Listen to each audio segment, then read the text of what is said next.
Topping your Fox 45 early edition newscast today, the Baltimore City Council will discuss the Brooklyn Homes mass shooting 11 days after it happened. The big concerns Fox 45 News once answered when it comes to transparency. And the BGE lawsuit saga continues. The disconnect this morning on where gas regulators need to be for the safety of everyone. We are going to see heat today, and we're going to add more humidity for the afternoon. You're going to feel that summer heat. It's all coming up. We'll talk about it. Live from WBFF in Baltimore, this is Fox 45 Early Edition. Good morning, everyone. Thank you for waking up with us on this Thursday. It is July 13th. I'm Megan Gillen. Let's check in with meteorologist Justin Chambers as we're cranking up the heat here. Yeah, absolutely, Megan. The humidity, too. That's going to be the big thing where we're going to be feeling like we're in the upper 90s and close to triple digits as we head toward the afternoon. Also tracking storms. So a lot of things are changing as we get into a little bit closer to the weekend. Our Towson cam right now, everything nice and quiet at this time. Our temperatures are mild and even warm for some. How about 77 in Westminster and 79 in Stevensville? So didn't really cool off much overnight. A mild Thursday morning, a hot and muggy afternoon, and we're tracking some of those storms as well through the later part of the day. So, yeah, the earlier you get out, the better for a run or a jog in the outdoors. We're talking about 70s here for the next couple of hours this morning. Back with your full forecast in just a few minutes from right now. Today, the Baltimore City Council will hold a hearing on the response to the Brooklyn Homes mass shooting 11 days after it happened. Fox 45 News is demanding answers from city and state leaders. Today, a handful of questions are expected to be answered, with the biggest ones being, what were Baltimore police and Safe Streets workers doing in the hours leading up to the shooting? When did they become aware of the shooting? And why wasn't a response triggered sooner?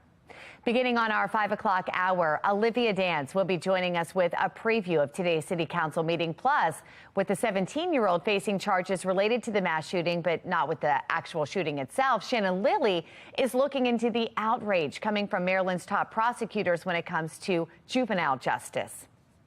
This morning, homeowners are left with little to no options after 2.5 hours of questions about BGE's recent action to move gas regulators outside.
4:39 is your time right now. We're just 21 minutes in front of 5 o'clock on your Thursday or Friday Eve. Looking out over our downtown Baltimore shot, Charm City tanks lit up nicely, and overall muggy conditions and mild as well, even warm right now. So make sure to grab the sunglasses before you head out. Just go ahead and throw the umbrella in the back of the car just to make sure that you have it in case you encounter some showers. It's going to be late this afternoon and into the evening time before any of that rain rolls through the area. But we are talking about a dry commute, albeit warm, mid to upper 70s over the next couple of hours. So probably are going to need your AC on as you're heading out this morning. Back to you. Thank you, Justin. Making headlines this morning, one person is dead after a driver fled a Secret Service traffic stop right near the White House and then hit pedestrians. Yesterday afternoon, a uniformed Secret Service officer stopped a car with an expired registration, but the driver sped off. Authorities say the driver ran a red light, struck people in a walkway less than a block away. A 75-year-old man from Philadelphia was killed. A 13-year-old girl was treated at a hospital for her injuries. Police are looking for a 2006 blue Honda Accord with a Virginia license plate. The two inmates charged with killing Boston gangster James Whitey Bulger will not face the death penalty. In a one-page court filing, prosecutors confirmed that they are not seeking capital punishment against former mafia hitman Fatio's Freddie Gias and Massachusetts gangster Paul. The two were charged last August and are scheduled to go on trial in December of next year. We know Bulger was 89 years old at the time of his death. The Irish mobster was serving a life sentence for 11 murders, among other crimes. In Idaho, demolition pauses on the house where 4 college students were murdered late last year, and it will remain intact until at least October. It is said that the home may be needed during the trial against 28-year-old Brian Koberger. He's been indicted on felony burglary and 4 counts of first-degree murder after he allegedly entered the home and fatally stabbed 4 University of Idaho students. Koberger is scheduled to stand trial on October 2nd, but a judge announcing this week the date could be moved to November if Koberger's team needs more time to prepare. A bus crash kills 3 people, leaves many others injured. After the break, what the investigation is revealing so far. And the Screen Actors Guild strike continues despite being a few months out. How this could impact the 75th annual Emmy Awards. But first, here's what's ahead this morning on the National Desk. I'm Jan Jeffcoat. This morning on the National Desk, a cautionary discussion on Bidenomics. A leading economist joins us to break down the White House strategies and whether they need course correction. This morning on the National Desk, America's News Now, weekday mornings. You can watch the National Desk on our sister station, the CW Baltimore, weekdays from 6 to 9 a.m. It's 4:42. You're watching Fox 45 Early Edition, all local, all morning.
Happening now this morning, an investigation continues into the Greyhound bus crash in Illinois, killing 3 people and injuring 14 others. Police say the bus crashed into 3 tractor trailers parked along a highway exit near a rest stop. One of the truck drivers says he was woken up by the crash. I was sleeping, and I kind of woke up in the air getting thrown around in there. Yeah, I got 5 people out through the window, then the tire, it was catching on fire, so I had to run back. It's not immediately clear what caused that bus to crash. No injuries were reported by people in the trucks. It is illegal for semis to park on exit ramps in Illinois, but industry experts say it's often the only choice when overnight parking is full. Also happening now, Tesla agrees to pay more than $6 million to settle a class action lawsuit over its energy division's solar roof. The lawsuit was brought on by thousands of customers who faced sudden price hikes to have solar roofs installed on their homes in 2021. Prices doubled in the same year. According to the court filings, more than 8,000 customers were affected and over 6,000 others canceled their orders. CEO Elon Musk admitting the company made errors and refunded early deposits. Amid the ongoing Screen Actors Guild strike, the nominations are in for the 75th Annual Emmy Awards. Television Academy Chair Frank Sherma and Emmy Award-nominated actress Yvette Nicole Brown announcing the nominees yesterday morning. Succession earning 27 nods for its final season, solidifying HBO as the network to beat, as 3 of its other shows scored top nominations as well. Sherma acknowledged the contributions of the Hollywood writers, hoping the strike comes to a resolve.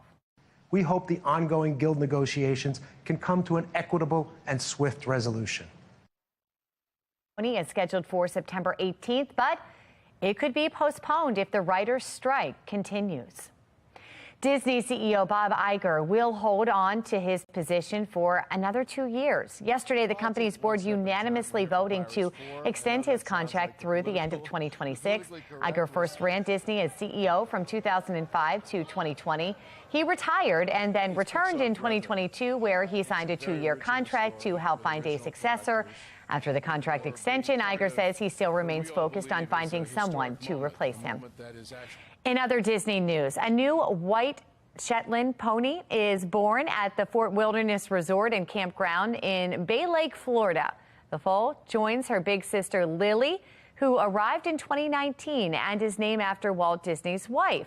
The hope is that one day she will help pull Cinderella's pumpkin coach for Disney's fairy tale weddings and parades at the Magic Kingdom Park in Florida. Lily and her sister are following in the footsteps, cute, of their parents, Lady and Ferdinand, who both served on Cinderella's horse team. Very cute. Meteorologist Justin Chambers now joining us with a look at our forecast, see if it's good horseback riding weather. Yeah, a little on the warm to hot side, not only for horses, but for humans. Maybe if they run really fast for us, it'd be... Get some of the air. Yeah, that'd be nice. Yeah, for sure. But we're going to see temperatures today, Meg, that are going to be warmer or hotter than yesterday. And also we're going to add a little bit more humidity. Not the oppressiveness, but it is definitely going to be felt as you make your way outside. You can already feel it now. Our Toyota Inner Harbor Skycam, nice and calm conditions, but temperatures are warm. We're at 74 at BWI. No wind to speak of. That dew point creeping up. Remember the last couple of mornings, those dew point temperatures have been hanging out in the lower 60s, but now we're at 66 degrees. And you can see our dew point trend. We'll get those dew points in the 60s today, which will make it feel close to 100 degrees. That feels like number for the afternoon. And then Friday, Saturday, Sunday, you can really see those dew points getting up in that miserable category in the mid 70s, which makes those feels like temperatures in the mid to upper 90s. Even though our temperatures will come down with all of that humidity, it's going to feel a lot muggier and stickier for the weekend. Low to mid 70s over the next couple of hours as you rise and shine with us. That sun is getting up a little bit later each morning, 5:51 a.m. and going to bed just a bit earlier too. 8:33 is your sunset for tonight. Taking a look at your temperatures on your MetroCast day planner around the Fells area, 77 by 8 a.m. and numbers through noon. Yeah, we're already going to see those lower 90s. Probably seeing a little bit more cloud cover rolling in as we head toward the afternoon. anticipating a few more showers and storms, but we're going to slide into those mid to upper 90s. So you're definitely going to feel that heat on your Thursday afternoon. And check out some of these numbers. Typically, upper 80s is where we are. Almost all of us will be in those low to mid and upper 90s from the Hereford zone and Reisterstown out through Cockeysville and Hunt Valley. 95 in Towson for Lutherville and Timonium. Mid 90s in Dundalk, even lower 90s for you out in Carroll County. And then Howard and Arundel counties also seeing those mid 90s for Ellicott City and Columbia down through Elk Ridge and Odenton. Annapolis in at 93 today, not much cooler by the water. Mid to upper 90s, up and down the 95 corridor for D.C. and Baltimore, up into the Philadelphia area, and even lower 80s in Ocean City, so not much relief down the ocean. All right, so here's our future scan. We stay dry through the first part of the day today. After about 4 or 5 o'clock, that's when these showers and storms are expected to move through the area. So it's going to be your afternoon/evening commute. That's when we'll see the best chance of some of those showers and storms developing. And then as we head into tomorrow morning, this area of low pressure kind of hanging around. So some leftover showers on Friday morning, and then a few more of those off and on showers into Friday afternoon. And then each afternoon, starting Friday, Saturday, and into Sunday, we'll see that chance for a couple of pop-up storms. Even though our temps come down to the lower 90s, we'll be a little bit drier next week with numbers staying in that above average category. Meg? Thank you. Looking at our Len Stoller traffic network now, we've got a look at some of the roads around our region, and we've got light volume with no issues to report. Perfect time to get up and start your day. Let's get a check now on mass transit. We have Mark Jones with the MTA joining us. How's it going, Mark? Well, good morning, Megan. Good morning, everyone. Out there for the start, you'll find on-time service out there on the Camden, Penn, and Brunswick lines of Mark. No delays or issues. Out on the light rail link system, you'll find on-time service in both directions there. And Metro Subway link is single tracking, and as a result, you may incur delays. But for the start right now, you'll find on-time service in both directions between Owings Mills and Hopkins Station. For the MTA Transit team, I'm Mark Jones. Thank you, Mark. This summer, Sinclair is partnering with the National Diaper Bank for Sinclair Care's Summer Diaper Drive. You can scan the QR code right there to help local diaper banks provide diapers to children and families in need. Donate today for a healthier future for our little ones. And if your family is struggling with basic needs for your baby, you can go to sinclaircares.com. Lawmakers are grilling the FBI's director. Why some are accusing him of abusing his power, and others are saying the hearing is a sham. More controversy surrounding the Supreme Court. This time, it's Justice Sonia Sotomayor's book sales. I'm Janae Bones in Washington with the details on the ethical fallout. Time now 4:52, and you're watching Fox 45 Early Edition, all local, all morning.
Developing now, ethics questions surrounding the Supreme Court. Justice Sonia Sotomayor is facing scrutiny over the way she has earned millions of dollars following a new report.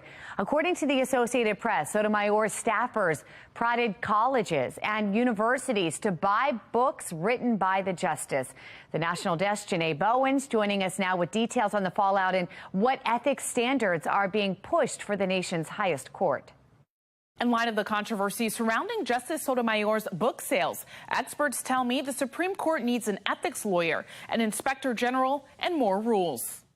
The Supreme Court has been getting a lot of harsh criticism for questionable conduct. They do not have accountability or disclosure. Justice Sonia Sotomayor has made over $3.7 million from sales of her self-authored memoir and kids' books. I wanted to reach all of those children that have conditions that they deal with every day of their lives. An investigation from the Associated Press shows her taxpayer-funded staffers pushed venues hosting the Supreme Court justice to buy hundreds, sometimes thousands of her books. I think it's a very bad situation where justices are making that much money pitching books to the public, and particularly to a segment of the public who agrees with them ideologically. The temptation for the justice to keep their fan base happy. Richard Painter, former chief ethics lawyer in the George W. Bush administration, says justices are restricted to earning only $30,000 per year in money outside of their court duties. But that doesn't apply to book deals. I believe that's a big mistake.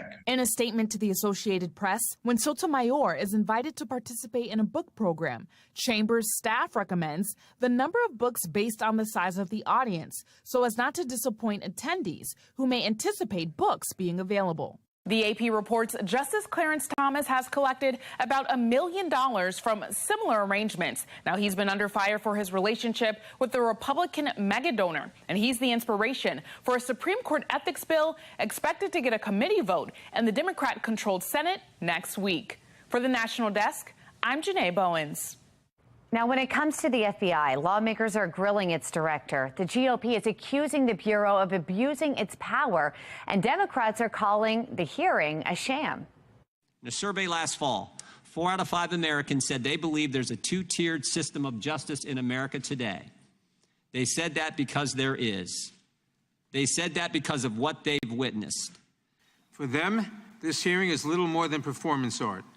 It is an elaborate show designed with only two purposes in mind: to protect Donald Trump from the consequences of his actions and to return him to the White House in the next election.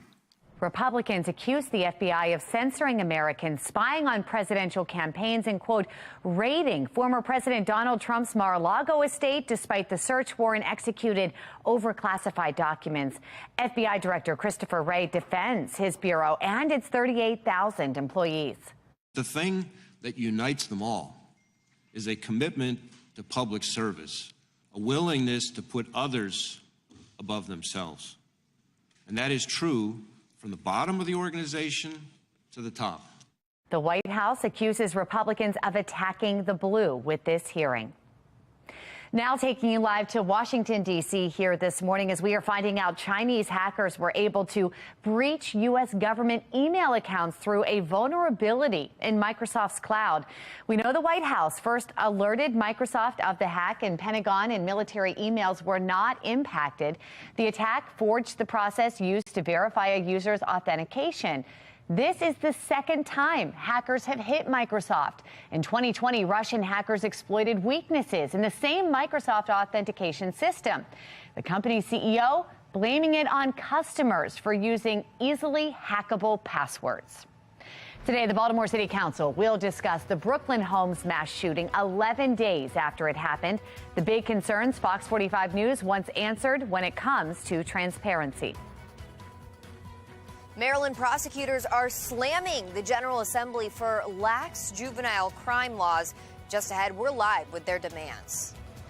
Our temperatures are already warming up, and we're going to heat up for the afternoon, plus add in some humidity to boot. We'll break it all down for you coming up. Live from WBFF.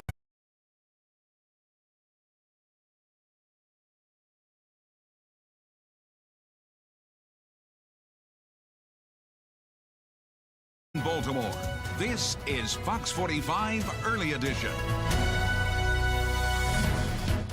Good morning on this Thursday, July 13th. I'm Patrice Sanders. I'm Tom Rogers, and we need to find out exactly how warm it is going to get today. We've got meteorologist Justin Chambers here to fill in those answers. Take that word out of your... We said, earlier we said because we're in the 90s, we've been in a heat wave. And you said, no, it's summertime. It's just summer. So this is just summer heat. So it's not hot, it's warm. Well, okay. It's warm. I'm going to go with hot. 97, in my opinion, is hot. So that's what we're going to say. We can say warm, however you like to say it. Either way, we're going to add humidity, and that's going to make it feel even hotter out there. Our Towson cam right now, this is the time in the morning to be outside. Statewide, mid-60s in western Maryland.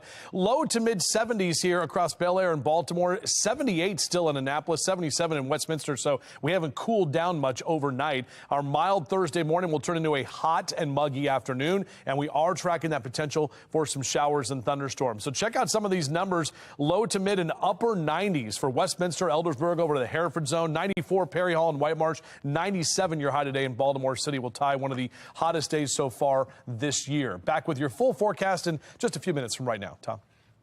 Thank you, Justin. Looking at your Lens Solar traffic network and some of the cameras around the area. However, there is an issue, 895 right at Child Street, and that is right before you head into the tunnel there. And in fact, we're talking about the Baltimore Harbor Tunnel northbound, just to the toll plaza there. There's multiple vehicle accidents, according to the cameras, some flashing lights. Not exactly sure what's going on and how many vehicles are involved.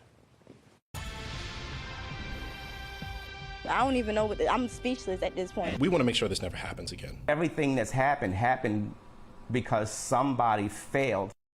Today, the Baltimore City Council will hold a hearing on the response to the Brooklyn Homes mass shooting 11 days after it happened. Fox 45 News is demanding answers from city leaders. Yeah, a handful of questions are expected to be answered in that press conference or news conference, with the biggest: what were Baltimore police and Safe Streets workers doing in the hours leading up to the shooting? When did they become aware of the shooting, and why wasn't a response triggered sooner?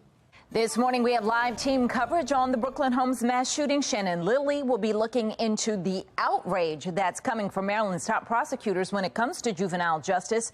But first, we begin with Olivia Dance, who is live at City Hall with a preview of tonight's City Hall meeting on the shooting that took 2 lives and injured 28 others. Olivia.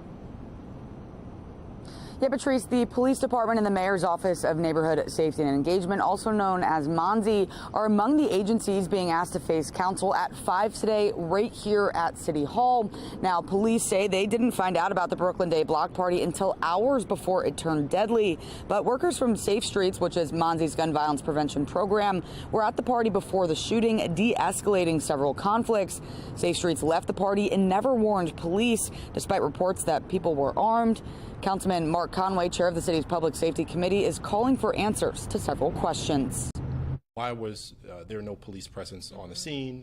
Why did we not know about the event in advance? Who knew about the event in advance?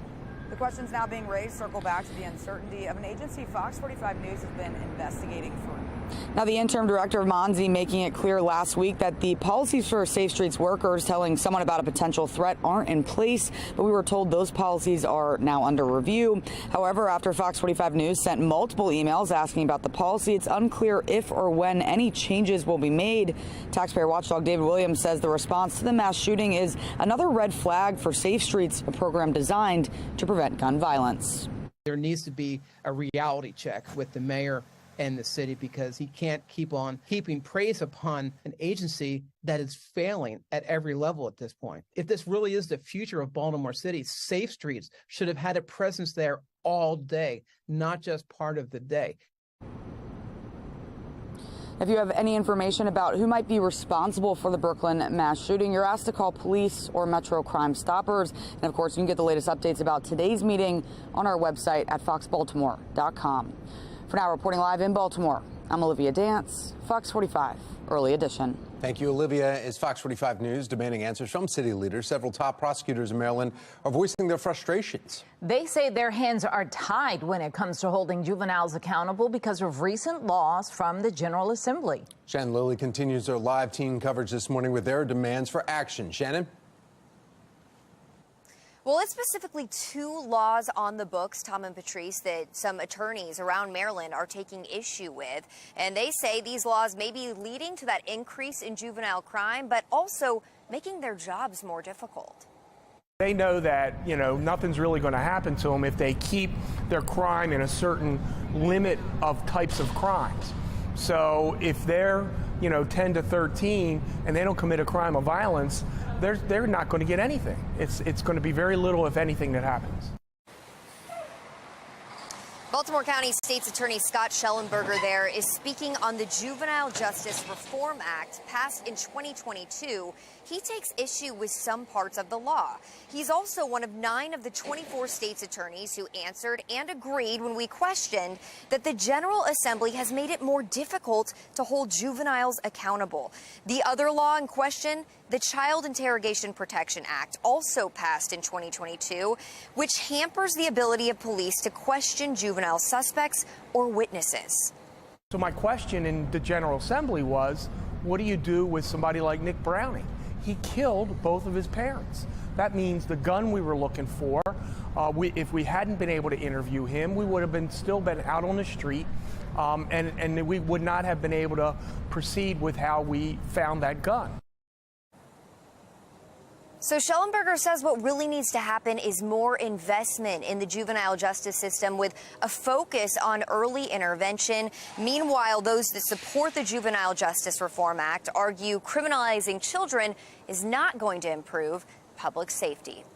Reporting live, I'm Shannon Lilly, Fox 45 News, Early Edition. A series of recent national surveys are not painting Baltimore in the best light. Topping our next half hour, what could be to blame? Our temperatures are already warm. Look at these numbers, low to mid 70s as you get up early on your Thursday. We're tracking storms this afternoon and the heat and humidity as well. All of that coming up in my full Weather Authority forecast. Hang on.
5:09 right now. Crews are assessing damage in the Chicago area after multiple tornado touchdowns overnight. Let's get right to Megan Gillen. She's in our live center with the images just coming into our newsroom and where today's severe weather threat is moving. Yeah, guys, take a look. We've got this right here next to me, this video. At least one tornado now confirmed at O'Hare International Airport in Chicago. What you're seeing here behind me is kind of some chaos inside there as people were scrambling for shelter there. Thousands of air travelers were told to shelter in place. Both Chicago airports were placed on ground stops, causing hundreds of flight cancellations. This morning, both O'Hare and Midway have resumed operations. Now, we do have some more images coming into our newsroom here as these storms have just been slamming the Midwest overnight, producing torrential rain, damaging winds, knocking down trees, as you saw there, and power as a result, too. The National Weather Service tracking at least 10 reports of tornadoes. One in Iowa, another in Michigan, and then 8 across the state of Illinois. Let's take a live look now at the radar this morning. Still seeing watches and warnings over Illinois, but today's main concern is Vermont, guys. That's where another round of heavy rain and storms are expected to hit later today. This is Vermont is still recovering from the historic rainfall event from earlier this week. Here you see community members trying to help small business owners in Montpelier pick up the pieces after that record-breaking flooding event earlier. The city is still under a boil water notice this morning as they brace for more weather. The National Weather Service now placing much of the Northeast under a level 2 of 4 risk for excessive rainfall today. We want to bring in meteorologist Justin Chambers into this conversation to see how this is going to be impacting us here in Maryland. Yeah, basically the southern end of that same system, Meg, is what's going to be bringing us the showers and storms as we get later into the afternoon. You can see that large area of low pressure that you were just talking about, bringing more of that rain up into the northeast. And then there's that trailing cold front right there. That's what's going to be sweeping into our area, along with that heat and humidity that's going to build throughout the day. That cold front eventually will make its way to our area, and that's going to bring in more of those showers and thunderstorms by the time we head toward the afternoon. So it's mild and even warm this morning, but we're going to be hot and muggy this afternoon, and we are tracking some of those thunderstorms as well. We'll break it down for you in my full weather authority forecast coming up in a few. All right, Justin, thank you. The United Nations comes to a resolution when it comes to preventing acts of religious hatred. Coming up, the incident that sparked this and the pushback that they've received on the measure. Google is facing a lawsuit over AI training, why some are citing privacy and property rights violations. 5:12 is the time. You're watching Fox 45's Early Edition, local all morning.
5:15, making headlines this morning. The hunt continues a week after a prisoner escapes from the Warren County Prison in Upper State, Pennsylvania.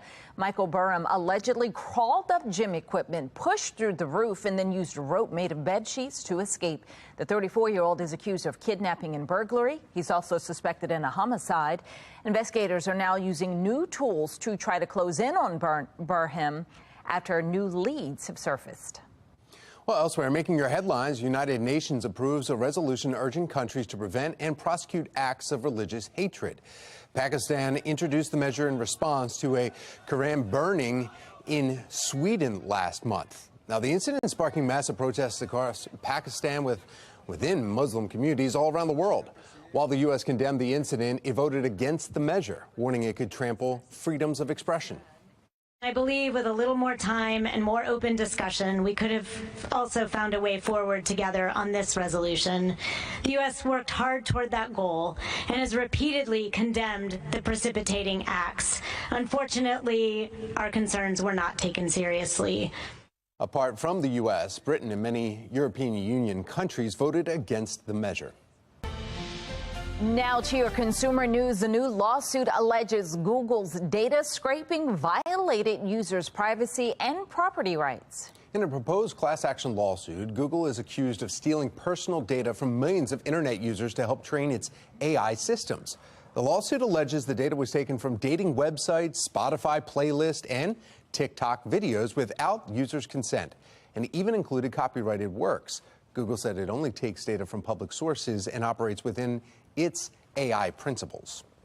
Twitter and Tesla owner Elon Musk is now getting into the artificial intelligence business. His new venture is called XAI. The website says its goal is to understand the true nature of the universe. The company will be staffed with executives from Google's DeepMind, Microsoft, Tesla, and others. Well, in other consumer news, NCAA officials say since 2018, there has been 175 sports betting violations, plus there are 17 active investigations. This comes from the NCAA's president responding in a letter to a request from Democratic Nevada Representative Dina Titus. No specific schools or athletes were listed, but Representative Titus says transparency is crucial for the success of legal sports betting and the integrity of the game. Legal betting has grown across the U.S. over the past 5 years, but the NCAA has strict rules against gambling by athletes.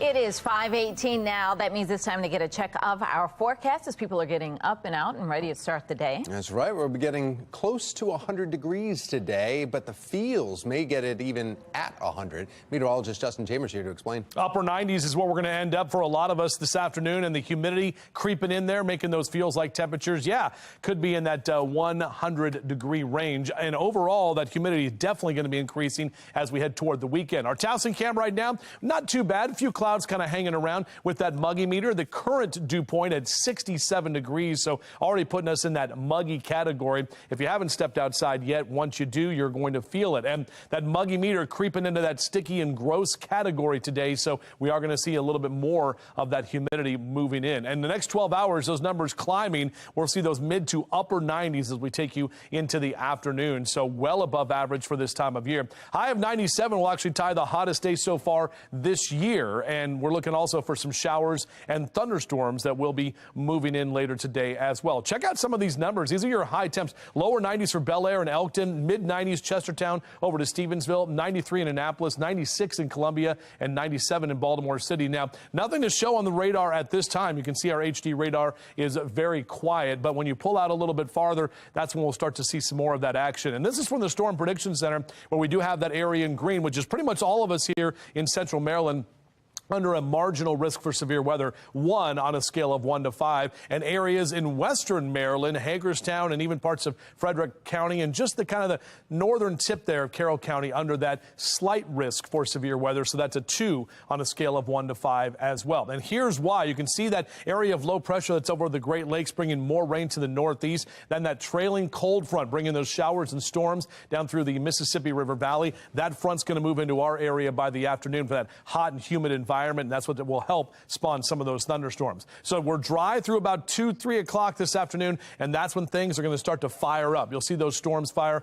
from west to east, moving right across the 95 and 83 corridor into that 4 and 5 o'clock hour. Those pop-up showers and thunderstorms could dump some heavy rain and also could see some damaging wind gusts as well. And then by about 7, 8 o'clock tonight, just a few leftover showers that will continue to roll through the area. But we get more into an active weather pattern here, and that's what you can see on that future scan here. The cold front comes through tomorrow. This area of low pressure kind of hanging around in the morning time and into the afternoon will bring more of those pop-up showers and storms. And then heading into Saturday, well, we get more of the same. We start off dry, but then pop-up showers and storms for Saturday afternoon and Sunday afternoon as well. So this is the unsettled weather pattern that I was talking about earlier this week. We had some nice calm days, but things will get a little bit more active starting today and in throughout the weekend. Notice our numbers do come down as we head into the weekend. So upper 80s and lower 90s as opposed to the upper 90s, but will be drier and warmer next week. Take a look now at your Len Stoller traffic network. We do have a slowdown here. This is 295 northbound. The right lane and the shoulder closed because of one vehicle accident. You see the flashing lights right there. That's causing a delay. You are getting by on the left of the one left lane that's remaining, but it is causing a slight backup. Everybody else, you're moving along just fine on major roads around the Baltimore region. Now we want to get a check of your mass transit, and we have Mark Jones with the MTA, and the subways were back up and running yesterday. Mark, this was big news. Oh, yeah, great news, too, for Metro Subway riders. Subway back up and running full service from end to end. Exciting news there. But they're single tracking throughout the day today, and as a result, you'll find delays here and there. Right now, operating on time in both directions between Owings Mills and Hopkins Station. If your ride is on Light Rail Lake on time service in both directions there, MARC train starting off with train 505 with a 10-minute delay, and we've got train number 841 with a 5-minute delay. For the MTA Transit Team, I'm Mark Jones. Thank you, Mark. This summer, Sinclair is partnering with the National Diaper Bank for Sinclair Cares Summer Diaper Drive. Scan the QR code to help local diaper banks provide diapers to children and families in need. Donate today for a healthier future for our little ones. And if your family is struggling with basic needs for your baby, go to sinclaircares.com. Baltimore County Police make an arrest in the deadly shooting that happened near the Towson Circle. Just ahead this morning, what we're learning about the suspect now in custody. Charm City is not so charming, according to recent national surveys. Just ahead, where our city ranks in terms of stress level and what's driving that stress. You're watching Fox 45 News Early Edition.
525, a toddler is recovering in the hospital this morning after falling from a third-story window in Cockeysville.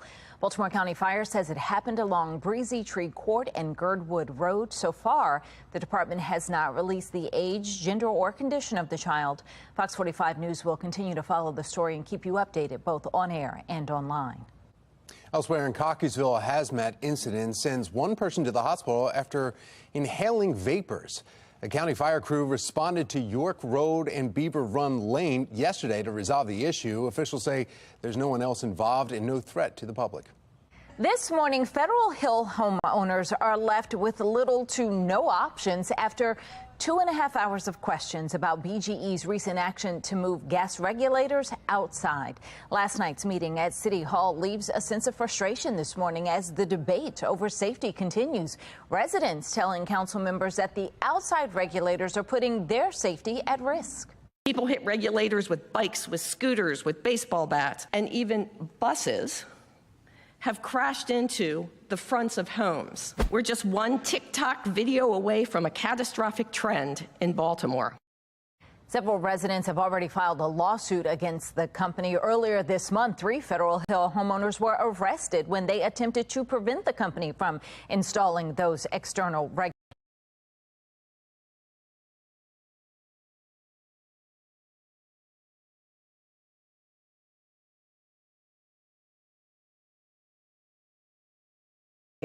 A hearing before the state's Public Service Commission is set for next month.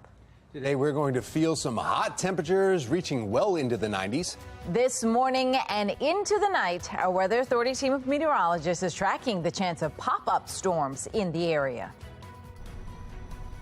Baltimore County Police have arrested a 19-year-old in connection to a teen who was fatally shot in Towson. Coming up next, find out how the suspect may have slipped through Maryland's juvenile justice system. You're watching Fox 45, Early Edition.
Live from WBFF in Baltimore, this is Fox 45 Early Edition.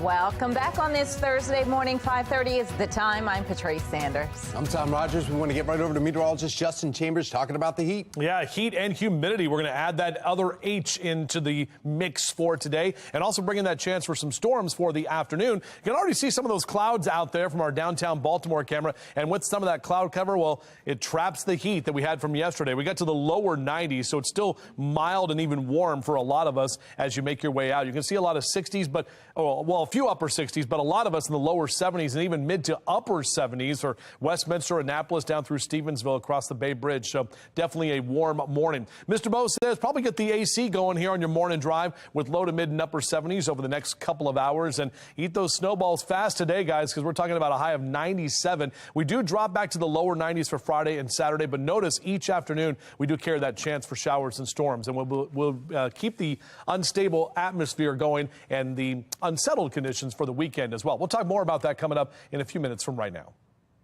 Let's take a look now at your Lens Solar Traffic Network. 2 incidents to report. The main one you see right here. This is BW Parkway, and this is northbound right in Hanover. One vehicle involved, and that's causing the right lane and shoulder, and so one lane's getting by. That's causing a backup all the way down to 100. The other one, vehicle fire right on 301 in Queenstown, is blocking the entire highway.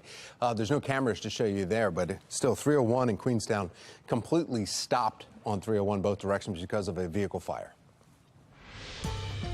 Now to a city in crisis, a series of recent national surveys not painting Baltimore in the best light. In fact, in national surveys of the best cities to live in, Baltimore consistently ranks near the bottom. Shannon Lilly is joining us live with a look at what may be to blame. Shannon. Well, these surveys, Tom and Patrice, are coming on the heels of one of the city's worst mass shootings, with 30 people shot, 2 people killed, and it's headlines like those that certainly create some negative reviews. In fact, taking a look around the city, Charm City may not be so charming, according to these findings. A study by Wallet Hub is showing that Baltimore ranks as the 3rd most stressed out city in our nation.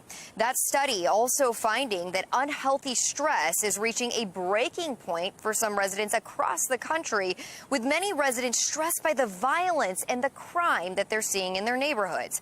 Another poll out with 10 cities in the U.S. that you may not want to visit because of the violence and corruption. And you guessed it, Baltimore also makes that list. PR executive Doug Eldridge pointing to city leadership as part of the problem. If there's anybody that truly needs a helping hand, it's the people of Baltimore. You talk about being repeatedly sold a bill of goods. All words, no deeds, term after term. I think it's really important to make sure that city officials come out and say, this is just one poll. This is not what our people, our residents, our tourists are experiencing. A poll does not necessarily represent reality. And that was PR expert Kelsey Kintner on the debate over the reality versus the perception. But she also adds that these surveys may not help with tourism and may keep people from visiting Charm City. Reporting live, I'm Shannon Lilly, Fox 45 News, Early Edition. 2 counties under pressure this morning. Police have a 19-year-old in custody, arrested in connection to the murder of a 17-year-old in Towson earlier this year. Olivia Dance is joining us live now with updates in that case. Olivia. Yeah, Patrice, 19-year-old Freedom Brown has been arrested in connection to Trayshawn Harmon's murder. Now, Harmon was a Baltimore City Public School student, and he was killed near Towson Circle back in February. Given this happened in a busy area at the time, we spoke with residents concerned for their safety. Becoming a very unsafe place to live, and this is not what we expected living in Towson. Even to take a walk outside with your dog becomes sort of a life or death situation that you don't expect living in Towson, but it's the realities of our world now. After the shooting, Baltimore County leaders committed to ramping up security, including license plate readers and more cameras. Months later, 19-year-old Freedom Brown has been arrested in connection with the murder. But a look at his history shows Brown was also wanted for murder back in June 2021. At the time, he was only 17, and it appears he was let out. Another example of a teen slipping through the cracks of Maryland's juvenile justice system. And right now, Brown is being held without bail. For now, reporting live, I'm Olivia Dance, Fox 45. Early edition. Thank you, Olivia. The vote is in. Anne Arundel County Board of Education rejecting a policy limiting flags in public schools. It would have banned any flags other than city, county, state, and national flags from being displayed in the classrooms. The decision comes after weeks of debate and protests from both sides of the argument. School board members spoke both for and against the policy before they took the vote. At its core, the policy allows for all students to feel welcome, not just the ones who see their flags on a wall. These questions are in front of us, and we are abdicating responsibility by not creating a policy. By demanding that all differences be hidden, simply because some find them too uncomfortable to recognize, we will fail in our mission, handed down to us by Franklin and others, to equip our students for the hard, sometimes painful work that is required to continue the American experiment. Just last year, the Carroll County School Board voted to ban political flags on property, including pride flags. Students are still allowed to wear or show materials like pride flags on their clothing, but the only flags permitted on school property are American, Maryland, Carroll County flags, and those related to student achievement, sports banners, and other nations.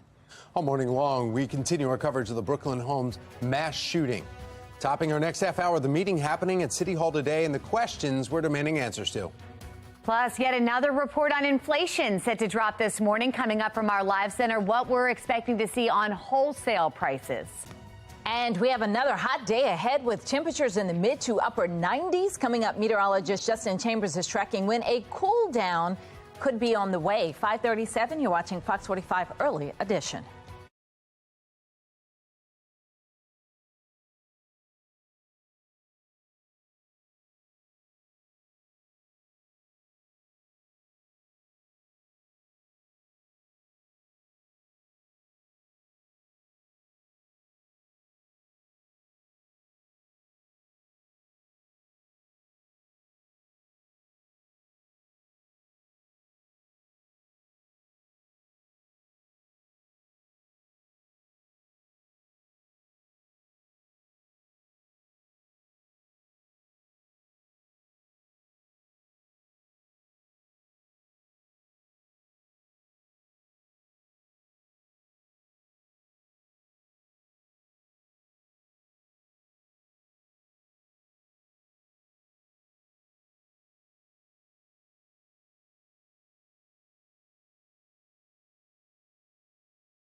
Tracking our HD radar at 5:39 this morning. That next cold front right there, that's going to be moving into the area by the time we head into the afternoon. We've got more heat and humidity building for the day today. And along as that front moves in, that's when it's going to see the best chance for some of those storms to fire. So we're going to be dry for most of the first half of the day on your yard and gardening cast. If you want to get out there and get some of that yard work done earlier, the better, because our temperatures are going to climb to the mid to upper 90s for our highs today, well above average. Back with your full forecast in just a few. Another report on inflation set to drop this morning. This one will be for wholesale prices. And Megan Gillen at the Live Center with the early prediction and what it means for you. Megan. Yeah, Tom, if you remember, last month's report showed producer prices rose only 1.1% year over year. And these producer prices, guys, these are what is seen as an early predictor of future consumer prices as those costs get passed down to all of us, the shoppers. As inflation at wholesale levels come down, we are also seeing inflation at the checkout counter ease a bit. Check it out here. We've got the consumer inflation down from its peak of 9.9% now to, actually, this should say 3%, not 0.3. We'll just put a hand over that. 3%, inching closer to the Fed's target of 2%. And there's been no indication of another interest rate hike as of yet. That's the good news. Housing costs, though, continue to be a tough spot for many Americans. And this accounts for a large share of the inflation picture.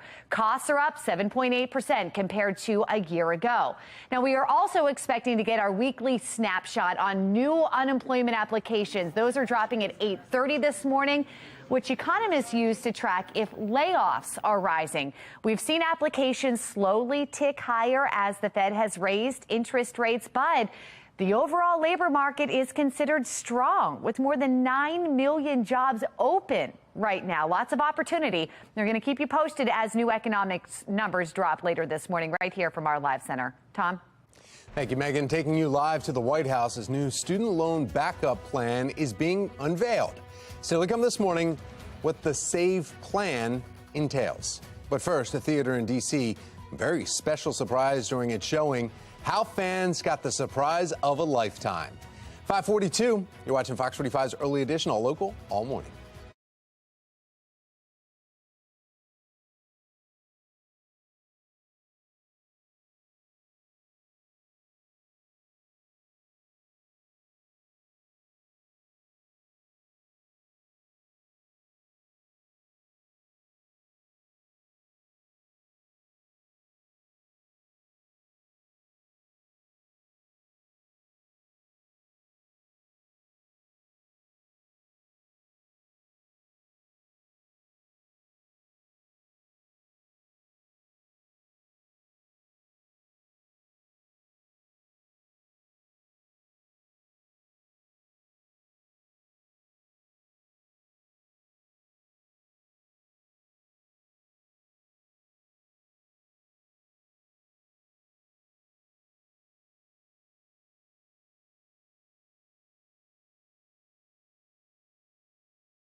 544 and trending now. Hollywood's first industry-wide shutdown could happen as soon as today. The Screen Actors Guild American Federation of TV and Radio Artists had set a deadline for midnight last night for a deal to be reached.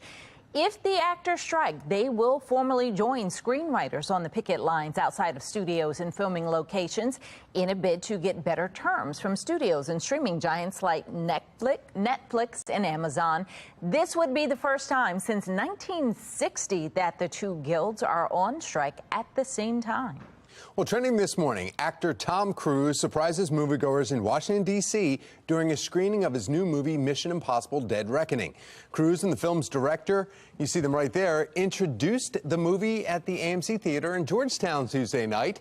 Fans say trailers for the upcoming movie started to play before the two took the stage to thank everyone for seeing the movie. The film is the 7th in the Mission Impossible franchise.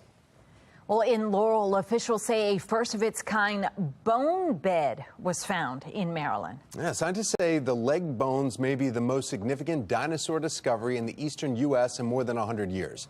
Paleontologists say that it's from a creature called, well, Acrocanthosaurus. Acrocanthosaurus. All right, Good job. Whatever. Yeah, it's like the T-Rex, but thinner. Dr. Thomas Holtz, one of the people working on the discovery team, and maybe the one that named it, says the bone shape and desired climate is their top reasons for this hypothesis. So it's a large predatory dinosaur. It was the largest predatory dinosaur in North America until T-Rex evolved about 50 million years later.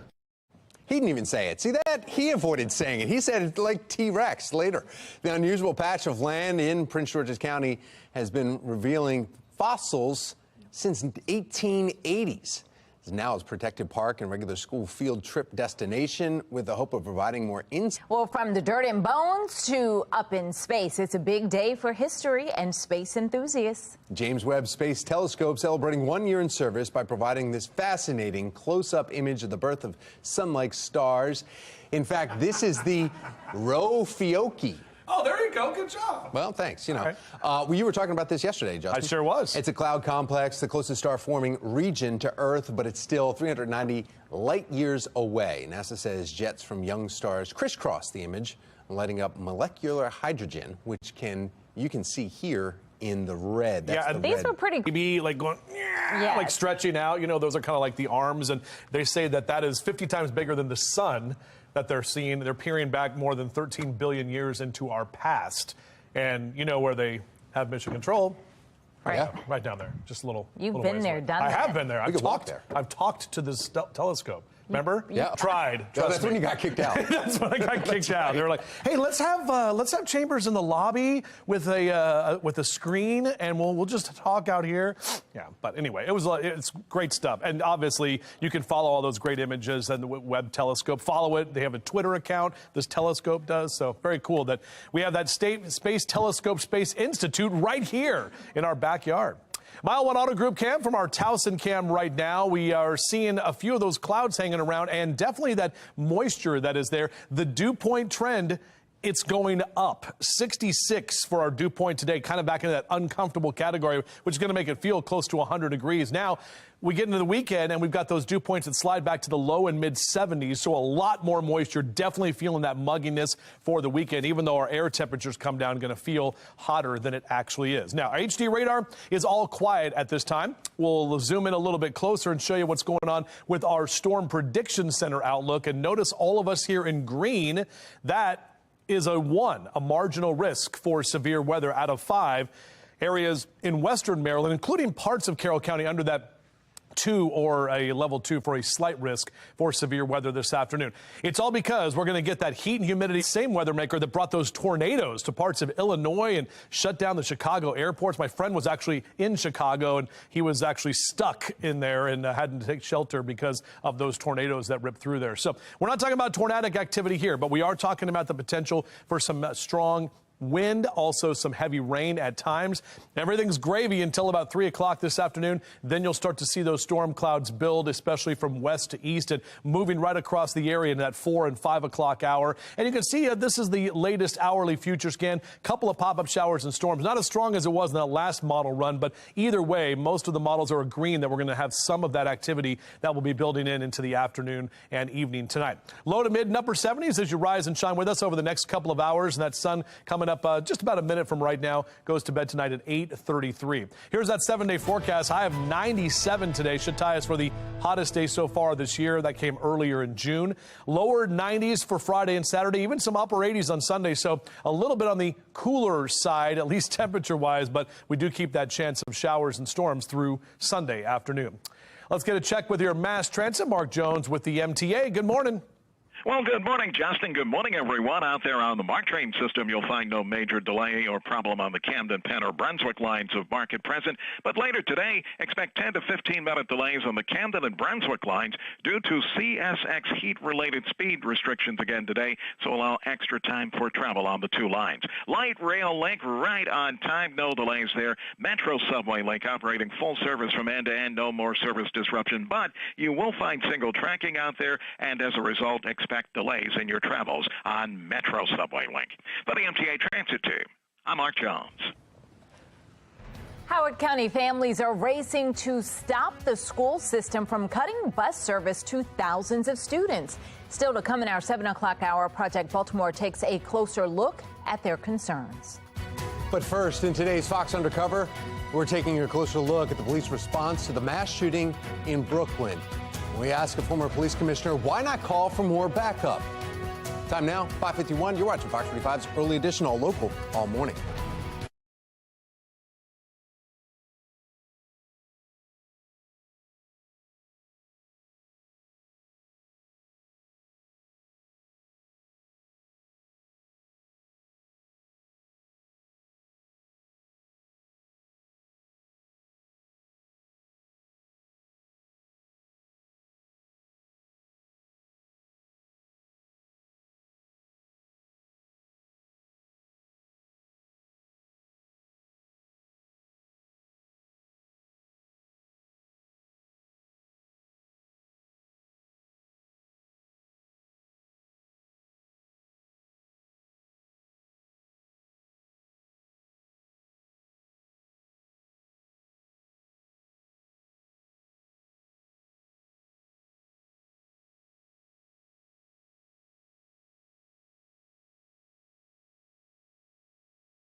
Developing this morning, Baltimore police released body camera video showing the moments leading up to a deadly officer-involved shooting. And we want to warn you, the video you're about to see may be disturbing.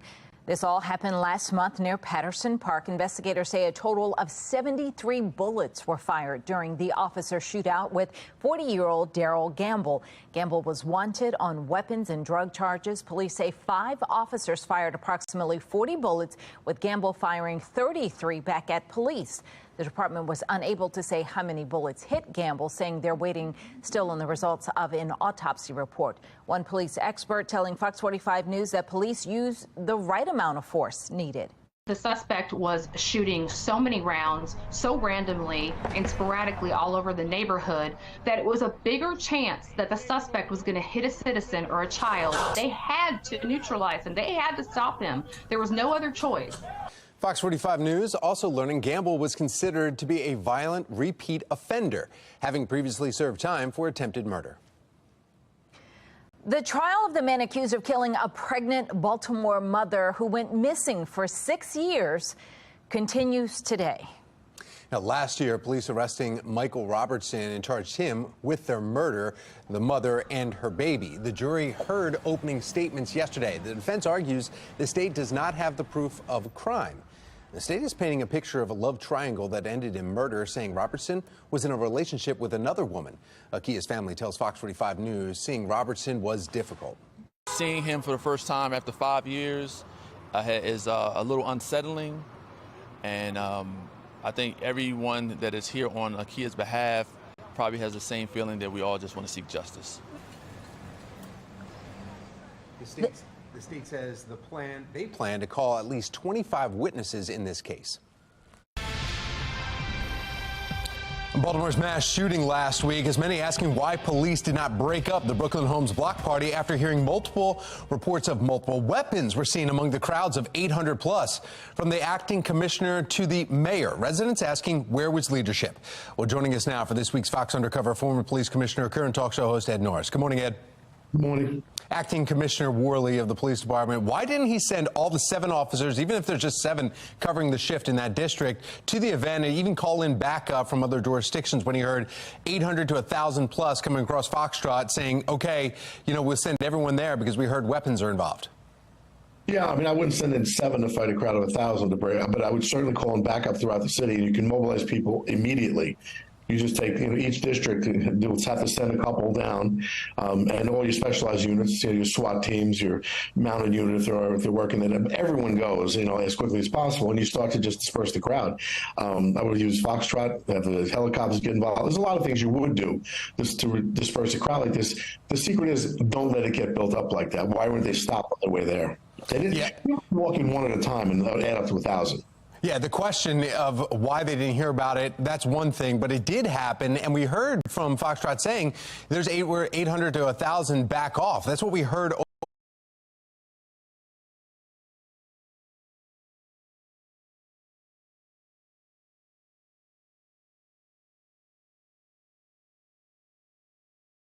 Radios. Now, we're not sure who said that, but they're saying, okay, there's upwards of 800 to 1,000 people there. If it's calm, it's just a gathering. But because they said that there's weapons there, how long would it take for SWAT to get ready, for all those groups you just mentioned, mounted units, to come in and go to one area in the city? I would take some time. Well, not to get ready. They get there quickly. They'd be on patrol anyway. Okay. And certainly mobilizing people from other districts wouldn't take long. They're in the cars already. It's just not redirecting them to to Brooklyn. So they would get down there in a timely fashion. And if the shooting started, then the police have to do something. But if you're just waiting to disperse the crowd, I would wait for help before I went in and just was completely overwhelmed. Okay. Switching gears a little bit here, still staying with that same issue, though. A 17-year-old was denied bail as a suspect for weapon possession, but not for the shooting that involved there. He's actually a victim, too, out of those 28 that were injured. His defense attorney says it was just a toy gun. In fact, we're showing video of it right here. He pulls out of the bag. It looks like he removed the buttstock from that. And it looks like an AR-15 or a mini Ruger or whatever, but his defense attorney says it's just an airsoft or an Orbeez, those guns. It's not a real gun, so he should be allowed out. First of all, he's not being charged with gun possession. He's being charged with not shooting anybody. You can't carry even simulated guns in the city. And why are you carrying this to a block party when you know where you're going? No, I'm sorry. You're getting charged. You're getting charged with other crimes. He's a 17-year-old. Teenagers, they don't know. They want to show off what looks like a real gun. Yeah, well, that's a good way to look dead anyway. That's one thing. And he's 17. He's not 10. Big difference. I'll leave it right there. Thank you, Ed. You can always hear Ed Norris every morning, Monday through Friday, Sports Radio 105.7 The Fan from 6 to 10 a.m. Today, Baltimore police and Monzi will face city council for questioning on their response to the Brooklyn mass shooting. Coming up next, find out what questions city council wants answered. Maryland prosecutors are slamming the General Assembly for lax juvenile crime laws. Just ahead, we're live with their demands. And as we step just a little bit closer to the weekend, we're talking about the heat and the humidity that's building. Also, more storms on the way. We'll break it down on Fox 45 Morning News. Let's go. Live from WBFF in Baltimore, this is Fox 45 Morning News.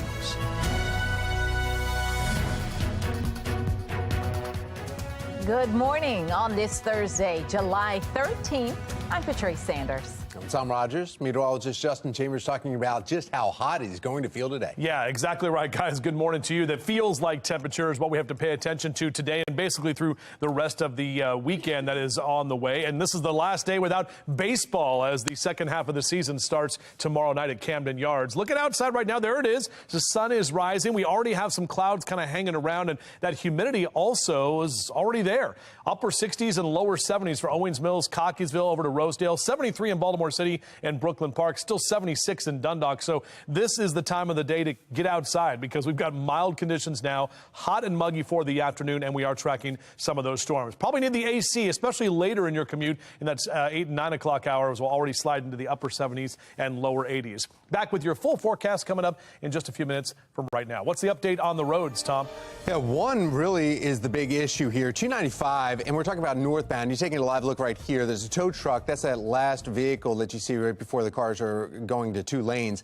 And behind it, there was a vehicle that was flipped over. They have that. Now they're trying to get it up on that flatbed tow truck. Once they do that, it looks like hopefully that other lane will open up and traffic will start moving. It's causing some gaper delays because south and northbound are slow now. So, but really the northbound, you're backed up all the way to 100. I don't even know I'm speechless at this point. We want to make sure this never happens again. Everything that's happened because somebody failed. Today, the Baltimore City Council will hold a hearing on the response to the Brooklyn Homes mass shooting 11 days after it happened. Fox 45 News demanding answers from city leaders. Today, questions are expected to be answered with the biggest. What were Baltimore police and Safe Streets workers doing in the hours leading up to this shooting? When did they become aware of the shooting, and why wasn't a response triggered sooner? We have live team coverage this morning. Shannon Lilly will be looking into the outrage coming from Maryland's top prosecutors when it comes to juvenile justice.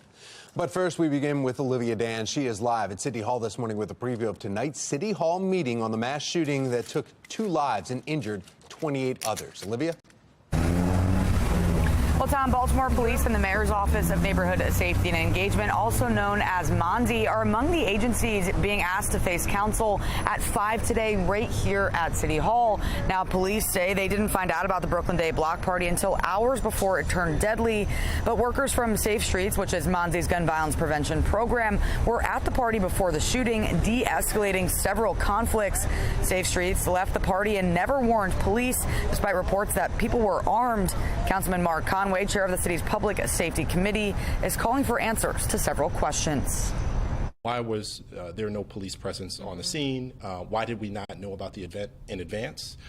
Who knew about the event in advance? The interim director of Monzi making it clear last week that the policies for Safe Streets workers telling someone about a potential threat aren't in place, but we were told those policies are now under review. However, after Fox 45 News sent multiple emails asking about the policy, it's unclear if or when any changes will actually be made.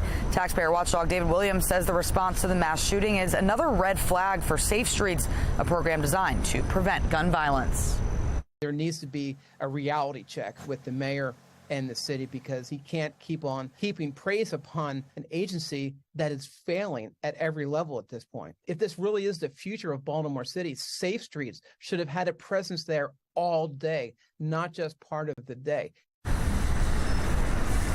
Now, if you have any information about who might be responsible for the Brooklyn mass shooting, you're asked to call police or Metro Crime Stoppers. And also, you can get the latest updates about today's hearing on our website at foxbaltimore.com. For now, reporting live in Baltimore, I'm Olivia Dance, Fox 45 Morning News. As Fox 45 News is demanding answers from city leaders, several top prosecutors in Maryland voicing their frustrations. They say their hands are tied when it comes to holding juveniles accountable because of several recent laws from the General Assembly. Shannon Lilly continues her live team coverage this morning with their demands for action. Shannon? Yeah, it's specifically 2 laws on the books, Tom and Patrice, that Maryland state's attorneys, many of them, say they have an issue with. And they say that these laws may not only be driving up that juvenile crime, but it's also making their jobs harder to hold these juveniles accountable. They know that, nothing's really going to happen to them if they keep their crime in a certain limit of types of crimes. So if they're 10 to 13 and they don't commit a crime of violence, they're not going to get anything. It's going to be very little, if anything, that happens. Baltimore County State's Attorney Scott Schellenberger there is speaking on the Juvenile Justice Reform Act passed in 2022, and he takes issue with some parts of the law. He's also one of 9 of the 24 state's attorneys who answered and agreed when we questioned that the General Assembly has made it more difficult to hold juveniles accountable.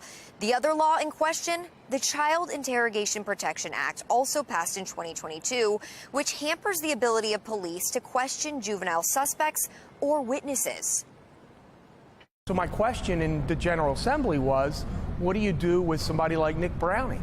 He killed both of his parents. That means the gun we were looking for, if we hadn't been able to interview him, we would have still been out on the street, and we would not have been able to proceed with how we found that gun.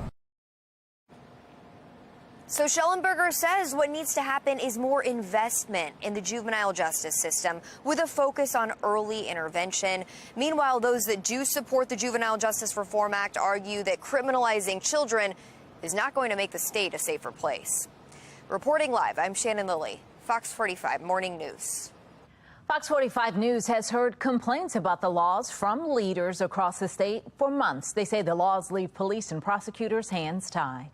To be honest, I think it's one of the worst pieces of legislation I've ever read, because what it has done is taken the process of holding juveniles accountable away from prosecutors. Those protections have given way to a protection of some people who have committed very heinous crimes, which, yes, that does hamper what we are doing now. It's becoming more and more difficult to hold juveniles accountable. Basically, a lot of things that unfortunately young people find themselves getting involved in, police can no longer take action. Well, critics of the state's policies taking issue with the Juvenile Justice Reform Act. It prevents children 13 and under from being charged with most crimes. The maximum sentence for children in most cases is probation. And then there's the Child Interrogation Protection Act. It stops law enforcement from speaking with any child until they have spoken with an attorney. Critics have called on the governor to call a special session to pass new laws to curb crime. He says that won't happen. Fox 45 News pressing the governor Wes Moore on the possibility this week. Yeah, there's no plan to have a special session, and while I'm working closely with the legislature, I'm working closely with local law enforcement and local elected officials, I also know that we don't have to wait for a session in order to address something that is the #1 priority for our administration. Well, Governor Wes Moore doubling down on those comments. Fox 45 News asked the governor why he believes a special session isn't necessary to address the uptick in juvenile violence, gun control, and crime. A spokesperson for the governor responded, saying in part, while there are no plans for a special session, the Moore-Miller administration is committed to working with the legislature to explore all possible options to curb the gun violence epidemic that has plagued Maryland for far too long. Baltimore County has arrested a 19-year-old in connection to a deadly shooting happened 5 months ago in Towson. Still ahead this morning. In our next half hour, his background and charges. A national survey shows Baltimore ranks at the bottom of the list when it comes to the best cities to live in. Just ahead, hear how city leaders can turn the city's reputation around. Well, the sun's up, and we're going to crank that humidity up as well today with more heat and even thunderstorms. All that fun stuff coming up for the upcoming weekend as well. We'll break it down on Fox 45.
.612 is your time right now. Our weather authority forecast here on your Thursday. Hey, it's Friday Eve, but we're getting into a weekend where we have to deal with some showers and thunderstorms that will be picking up. Beautiful shot right now. You can see that sun with those clouds out there. And if you haven't stepped outside yet, yeah, you're going to realize it, probably even with your beverage that you have on your kitchen table, because it is condensating, all that condensation from that moisture that's out there. 65 in Cumberland, lower 70s in Baltimore down through Salisbury. So all around the region, we're already warm, and 97 for our high today. That's going to be feeling like we're pretty close to 100 degrees with the humidity this afternoon. Mid-70s tonight, and then only to 90 tomorrow. But again, we do carry that chance for storms as we head into this upcoming weekend. We'll break it down for you hour by hour, show you the very latest computer model runs on what we think is going to happen, and let you know. I didn't give any false hope. Well, President Biden not letting the Supreme Court get the final word on student loan forgiveness. Coming up after the break, the president's new plan to forgive student debt. The nominations are in for the 75th Annual Emmy Awards. How the ongoing Screen Actors Guild strike could affect the awards ceremony. 6:13, you're watching Fox 45 Morning News, all local.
6:15, an education alert for you this morning. As inflation weighs on parents, many families are planning to spend less on school supplies this year.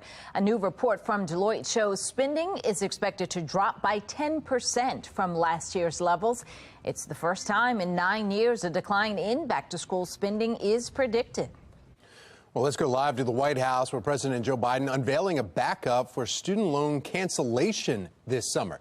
The SAVE plan raises the poverty line cutoff, so people making less than $32,800 per year won't have to make repayments, as long as borrowers cover their adjusted monthly payment, even if it's $0. Any remaining interest will be waived. The application process is expected to launch sometime this summer. Howard County families are in a race against time to stop their own school system from cutting bus services to roughly 3,500 students. Last month, Project Baltimore walked with some of those students, some as young as kindergarten, who will now be walking more than a mile along roads with no sidewalks and limited visibility to get to school. Now, since telling that story, many people expressed their concerns about the busing situation, even starting an online petition. Sean Happel, a Howard County parent, is part of the movement to restore bus service. So we're asking them just to pause for 1 year, just for 1 year, to get community engagement, to try and make sure that they're considering all aspects before they make such an impactful change to the county. Well, stay right with us, because this coming up in 1 hour, hear how these families plan to make their voices heard one last time. 6:17 right now, crews are assessing damage in the Chicago area after multiple tornado touchdowns overnight. Let's get right over to Megan Gillen in the live center with the images just coming into our newsroom and where today's severe weather threat is now moving. Megan. Just no break here, guys. Check this out here. At least one tornado now confirmed at O'Hare International Airport in Chicago. And what you're seeing here is some of the chaos and masses inside as people were scrambling for shelter. Thousands of air travelers were told to shelter in place, and both Chicago airports were placed on ground stops, causing hundreds of flight cancellations. This morning, both O'Hare and Midway have resumed those operations. We have even more images now coming into our newsroom here as these storms just slammed the Midwest overnight. Take a look at this. You can see trees down right there. There were torrential rains, damaging winds, knocking out power. The National Weather Service tracking at least 10 reports of tornadoes. One in Iowa, another in Michigan, and 8 across the state of Illinois. We want to take a live look now at the radar this morning. We're still seeing watches and warnings over Illinois there, but today's main concern, guys, is Vermont, where yet another round of heavy rainstorms are expected to hit there today. Vermont is still recovering from the historic rainfall event from earlier this week. Remember that? Here you actually see community members helping small business owners. This is in Montpelier. Try to pick up the pieces there after the record-breaking flooding event. Look at all the water. The city's still under a boil water notice here this morning as they're bracing for this next round. We know the National Weather Service is placing much of the Northeast under a level 2 of 4 risk for excessive rainfall today.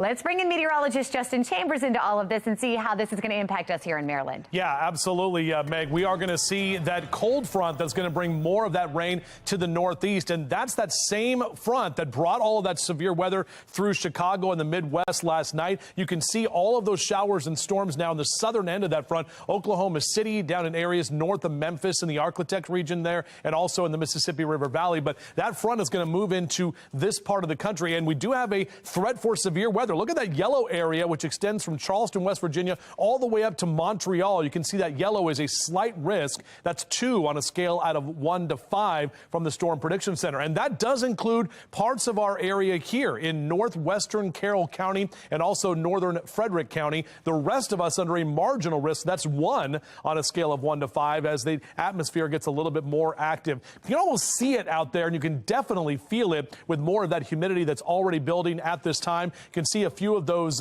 clouds that are rolling around and that sun that is up right now. So look at your dew point trend, and you can see those temperatures in the mid 60s there. Those are dew point temperatures that are going to be in that uncomfortable range today. So already seeing more of that moisture. Look what happens Friday, Saturday, and Sunday. Dew points slide to the low and mid 70s. So it's going to feel like the mid to upper 90s, even though our temps will be in the lower 90s. And today we're going to feel very close to triple digit heat once we step outside. Check in the hourly future scan. The first part part of the day is going to be nice and dry, but 4, 5, 6 p.m., that's when we're going to start to see those showers and thunderstorms move into the region. You can see this is the latest run from our hourly future scan, the HRRR. That's bringing us more of those storms into the afternoon. Damaging wind and some heavy rain are going to be the biggest issues. So we're monitoring for a weather alert day. We'll continue to track that and may need to shift into that weather alert mode as we head toward the afternoon. If you want to get out there and play some golf, do it this morning before that heat. 80 by 9 a.m., lower 90s already by noontime, but then those showers and storms develop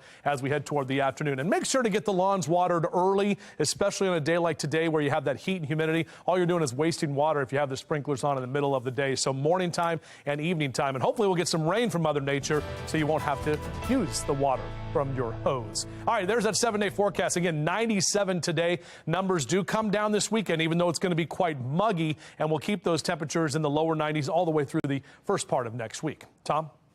Thank you, Justin. Let's take a look now at your Lens Solar Traffic Network. Another look from 295 in Hanover, right around Hanover Road. You see the map, that red right there? There was 3 vehicles involved northbound on the parkway. And look at this, some great news. As Justin was speaking, they just moved out and cleared it and now opened up those northbound lanes. You see that right there. It just happened seconds ago. So some good news there. 295 northbound, you will be moving here after cleaning up that 3-vehicle accident. Here's a live look now coming from the area of Essex near 695. And you see beautiful skies this morning and a great Thursday morning commute. Now we want to get another check with your mass transit. We have Mark Jones, the MTA. Good morning, Mark. Well, good morning, Tom. Good morning, everyone. Out there on the MARC train system, you'll find train 843 operating with a 20-minute delay. Penn train 511 in Camden 845 running about 5 minutes late. Allowed time for travel there. But later today, expect 10 to 15-minute delays or more on the Camden and Brunswick lines due to CSX heat-related speed restrictions. Allowed time for travel on the Camden and Brunswick lines. Light rail link right on time from end to end, no delays. Metro subway link running full service, but dealing with single tracking, which may cause delays here and there, so certainly allow time for travel on Metro subway link. For the MTA Transit Team, I'm Mark Jones. Thank you, Mark. Baltimore County Police have arrested a 19-year-old in connection to a teen fatally shot in Towson. Coming up next, find out why the suspect may have slipped through Maryland's juvenile justice system. Another report on inflation is set to drop this morning. How it could affect you when you're buying groceries. 6:23, you're watching Fox 45 Morning News, all local, all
Well, trending now, the Powerball jackpot is climbing up to nearly $1 billion. So I bought a ticket when I got my free Slurpee. Right. I had to get gas this morning on the way into work, and I saw the sign. I was like, oh, that means I didn't win because it had moved up. It's now estimated at $875 million for Saturday's drawing. This will be the 6th largest prize ever. Whoever the lucky winner is, they're going to have a cash value option of $441.9 million. Well, it's time to find out if your favorite shows for the 75th Primetime Emmy Awards made the list. This year, HBO dominating the list with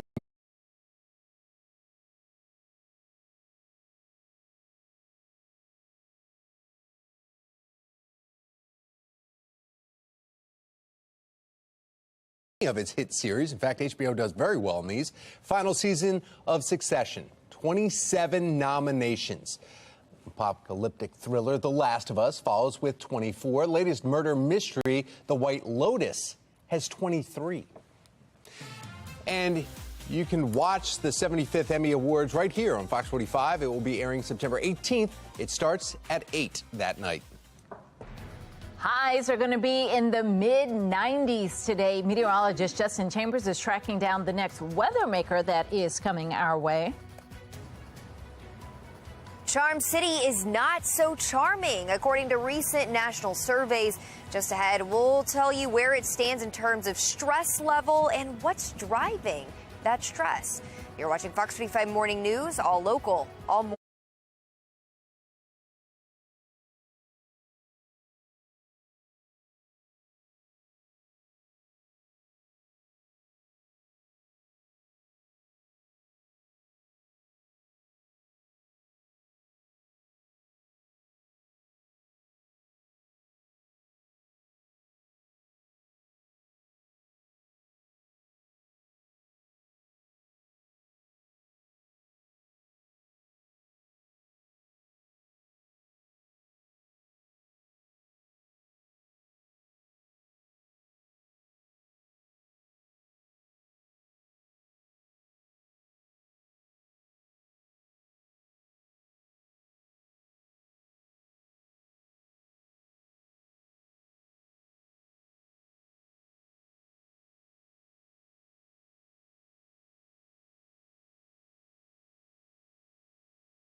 Live from WBFF in Baltimore, this is Fox 45 Morning News.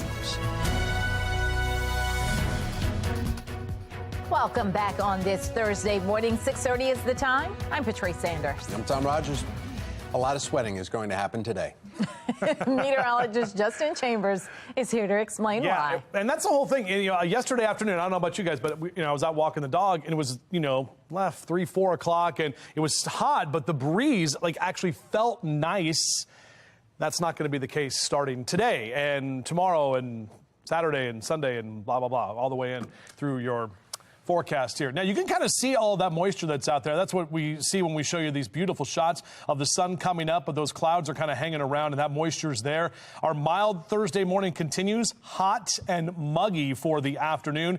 We're also tracking the potential for a few of those showers and thunderstorms as well. So Mr. Bo says we're good to go on your morning drive, mid to upper 70s through 8 a.m., already to 80 by 9 o'clock. Probably will need the AC on as you're heading out. And those snowballs are probably going to be melting very quickly, whether you like them with custard or not. What's the stuff that they like in the egg, right? Is it the egg custard? Oh, marshmallow. Yeah, right. Yeah. Whether you like it with marshmallows or not. Sorry. Yeah. 97 to... what? You like it with marshmallows. Okay. But we could hold a whole discussion on that. I have to do weather. 97 today, lower 90s into Friday and Saturday. My point is, it is definitely going to be hot out there, so get the ice cream eaten quickly. Back with your full forecast in just a few minutes. Back to you. Well, now to a city in crisis, a series of recent national surveys not painting Baltimore City in the best light. In fact, in national surveys of the best cities to live in, Baltimore consistently ranks near the bottom. Shannon Lilly is joining us live with a look at what may be to blame. Shannon. Well, these national surveys, Tom and Patrice, are coming on the heels of one of the city's worst mass shootings, with 30 people shot, 2 killed, and it's headlines like those that certainly do not make for good reviews. In fact, taking a look around the city, Charm City may not be so charming, according to these findings. A Wallet Hub study report shows Baltimore as the 3rd most stressed out city in the nation.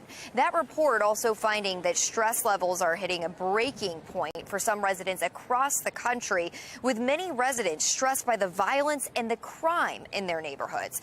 Another poll out with 10 cities in the U.S. that you may not want to visit because of the violence and corruption.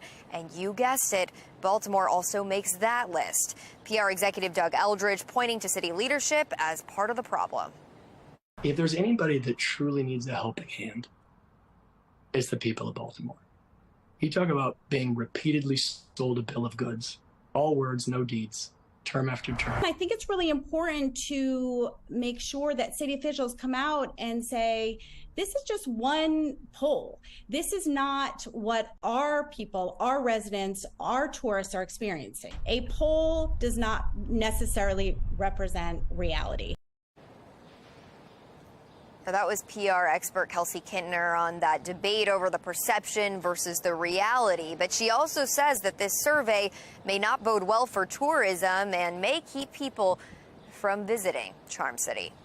Reporting live, I'm Shannon Lilly, Fox 45 Morning News. Thank you, Shannon. According to recent census data, population decline is accelerating in Baltimore. More than 16,000 people have moved out of the city over the past 2 years. From 2010 to 2020, the city lost around 35,000. Now, city leaders are making efforts to revitalize downtown, but economist Anna Barbasu says that isn't enough. Yeah, there's some good things happening in Baltimore City, obviously, including a refurbished arena, and people are really impressed with how the arena looks right now. Obviously, a new Lexington Market, lots of work around Penn Station, a new neighborhood at Baltimore Peninsula, so on and so forth. But population continues to decline. High crime, high taxes, concerns about the school system. And by the way, Baltimore County is afflicted with some of these same issues. Basu argues the best way to bring people back to Baltimore is to make the city more affordable.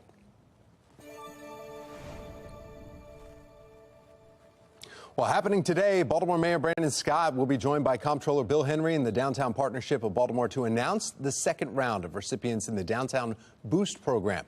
They'll take place at 100 West Lexington Street just after noon at 12:30 today. Downtown Boost program is an initiative to support the long-term success of creative Black-owned Baltimore businesses in the downtown storefronts. Switching now to counties under pressure. This morning, police have a 19-year-old in custody arrested in connection to the murder of a 17-year-old in Towson earlier this year. Olivia Dance is joining us live now. She's got updates in this case. Olivia? Yeah, Patrice, 19-year-old Freedom Brown has been arrested in connection to Trayshawn Harmon's murder. Harmon was a Baltimore City public school student, and he was killed near Towson Circle back in February. Now, given this happened in such a busy area at the time, we spoke with residents concerned for their safety. Becoming a very unsafe place to live, and this is not what we expected living in Towson. Even to take a walk outside with your dog becomes sort of a life or death situation that you don't expect living in Towson, but it's the realities of our world now. After the shooting, Baltimore County leaders committed to ramping up security, including license plate readers and more cameras. Months later, 19-year-old Freedom Brown has been arrested in connection with the murder. But a look at his history shows Brown was also wanted for murder back in June 2021. At the time, though, he was only 17, and it appears he was let out. Another example of a teen slipping through the cracks of Maryland's juvenile justice system. Right now, Brown is being held without bail. For now, reporting live, I'm Olivia Dance, Fox 45 Morning News. The Baltimore City Council will hold a hearing today in response to the Brooklyn Homes mass shooting. Still ahead in our next half hour, the questions that still remain unanswered. Temperatures hitting the mid to upper 90s with more humidity, even some possible storms later on. Just ahead, when we could expect a cool down. 6:36, you're watching Fox 45 Morning News, all local, all morning. Weather Window, presented by the National Weather Desk. These mysterious wavy clouds were spotted over Stone Lake in Cassopolis, Michigan. They're called asperitas clouds or asparagus clouds. Their wave-like appearance happens when the air rolls up and down. And while heat bakes parts of the country, snow is still hanging on here and there, like the maroon bells in Colorado. For more content like this, like the National Weather Desk on Facebook.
Another report on inflation set to drop this morning. This one will be for wholesale prices.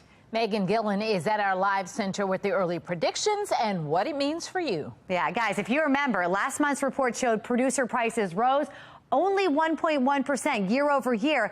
And these producer prices, guys, they're what's seen as a predictor of future consumer prices as those costs get passed down to all of us, the shoppers. And as inflation at the wholesale level has come down, we're also seeing inflation at the checkout counter ease a bit, too. In fact, check it out here. Consumer inflation is down from its peak of 9.1% now to 3% right now. Much better, inching closer to the Fed's target of 2%.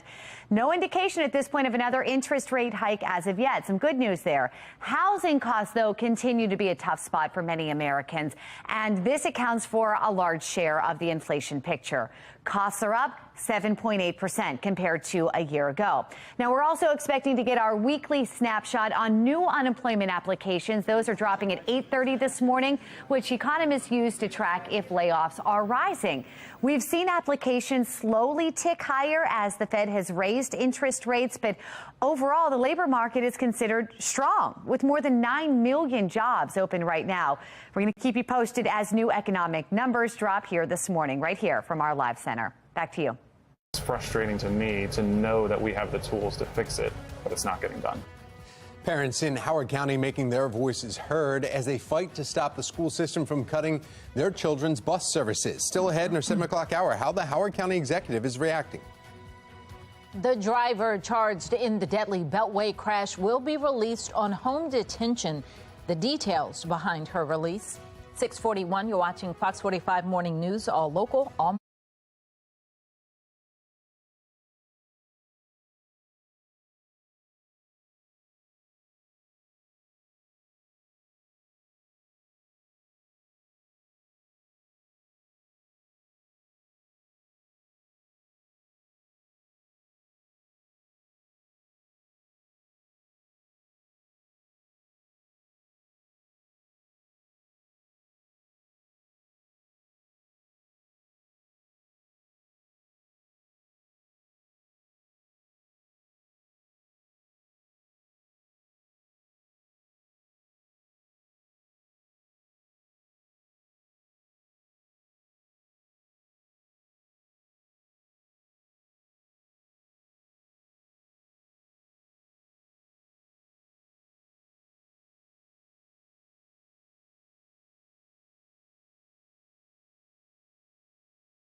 .644 in your morning rush. The driver charged in March's deadly construction zone crash on the Baltimore Beltway will be released on home detention. She is the one that's on the left side of the screen. 54-year-old Lisa Lee is due to be released because of medical concerns. Her attorney says she is not a threat to public safety.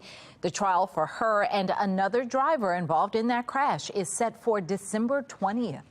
Baltimore police say a man was run over by a construction zone roller truck. This happened along Falls Road yesterday afternoon in Hamden. The man died at the scene. Crash team investigators are still looking into how it happened. We'll keep you updated as soon as details come in. Police are still trying to make arrests for those responsible for the Brooklyn mass shooting that took the lives of 2 people and injured 28 others. Questions remain about how city agencies responded to the mass shooting and why it happened in the first place. Olivia Nance joins us now live. Olivia, what can you tell us about the hearing tonight? Yeah, Patrice, so the Baltimore Police Department and the Mayor's Office of Neighborhood Safety and Engagement, also known as MONSE, are among the agencies being asked to face counsel at 5 today right here at City Hall. Now, police say they didn't find out about the Brooklyn Day block party until hours before it turned deadly. But workers from Safe Streets, which is MONSE's gun violence prevention program, were at the party before the shooting, de-escalating several conflicts. Safe Streets left the party and never warned police, despite reports that people were armed. Councilman Mark Conway, chair of the city's Public Safety Committee, is calling for answers to several questions, including why there was no police presence at the block party and why didn't they know about the event in advance. Coming up in about 15 minutes, find out how the interim director of MONSE is responding. Tom, Patrice, back to you. Thank you, Olivia. Maryland prosecutors slamming the General Assembly for lax and juvenile crime laws. Shannon Lilly is joining us live this morning. Shannon, which laws are they pointing to specifically?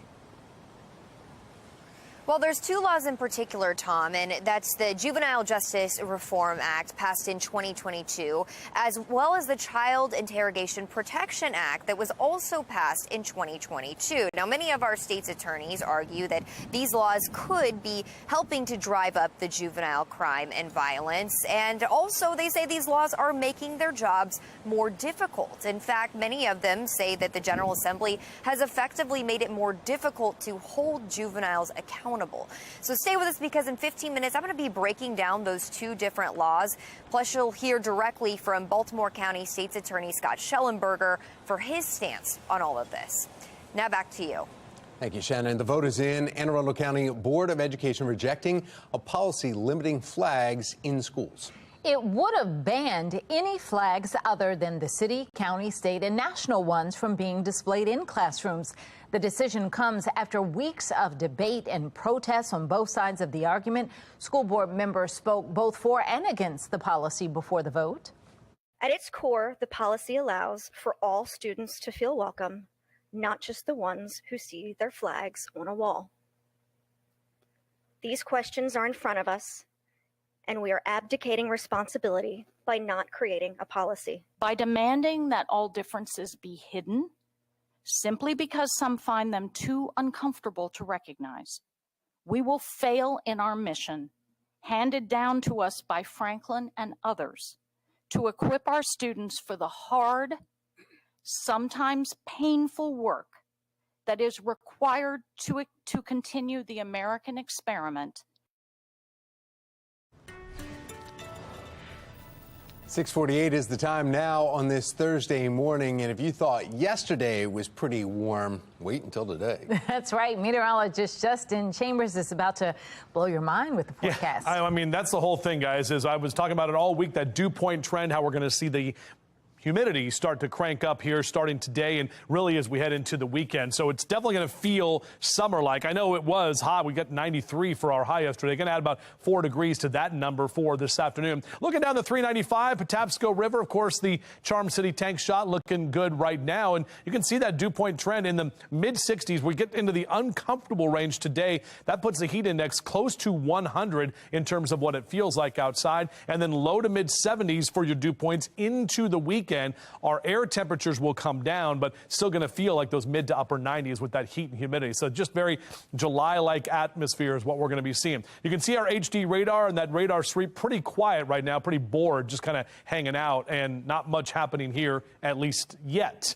But that is going to be the next weather maker, which is on the left side of your screen. There's that cold front that brought all that severe weather to Chicago, bringing more rain up to the northeast. And you can see all those storms developing north and east of Oklahoma City, over parts of southern Missouri and into Arkansas as well, north of Memphis. That's the heat and the humidity is what you're seeing there with the pinks and the oranges for that part of the country. Meanwhile, for us here and through most of the East Coast, dealing with that slight risk for severe weather. The yellow areas from Charleston, West Virginia, up into Columbus, Ohio, all the way through Albany, New York, and Montreal, Canada, in that slight risk, which is 2 on a scale of 1 to 5. And that slight risk slices into part of Carroll and Frederick County as well. You can see right there on the upper left corner of your screen. Again, that's 2 on a scale of 1 to 5. While the rest of us are on a marginal risk. So we're monitoring monitoring for a weather alert day. We are going to have some showers and storms develop this afternoon. Notice we are completely dry through about 3 p.m., but you're going to start to see those buildups come up over the mountains and move from west to east into that 4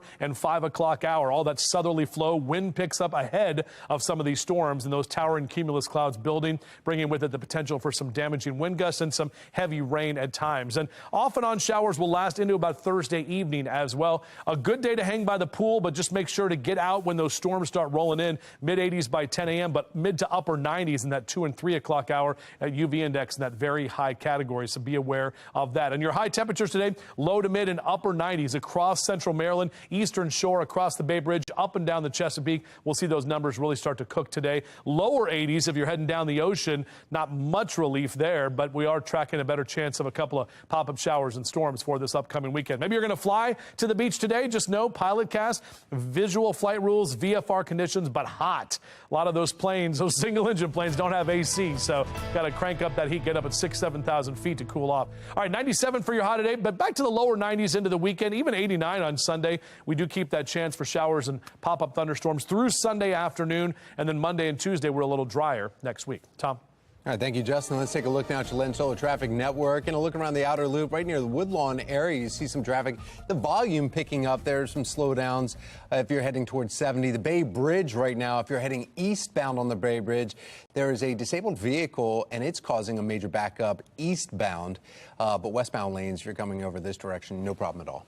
Now we want to take a look from the area that is, well, in that same area where we were just talking about there, right on 695's inner and outer loop, going towards 70. And you can see the backup, the bumper to bumper, a little bit stop and go.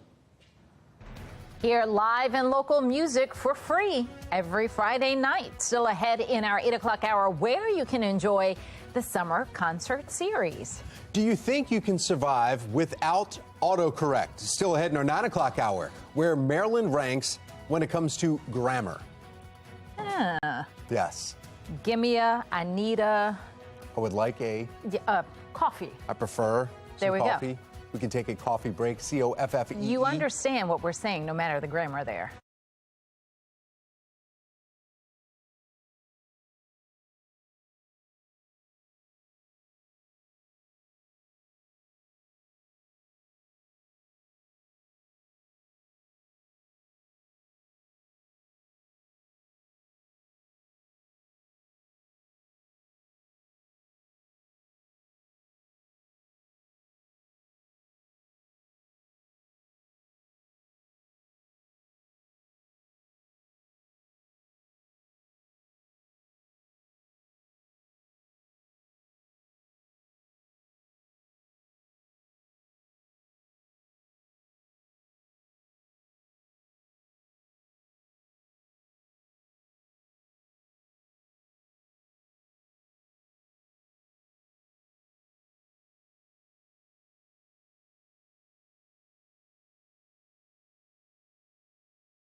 6:55 and topping your election 2024 news, Maryland Congressman Jimmy Raskin, who currently represents Maryland's 8th district in the U.S. House of Representatives, has announced he will not run for the U.S. Senate in 2024.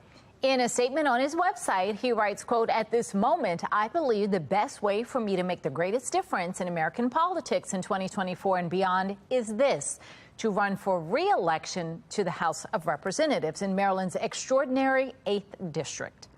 Congressman continues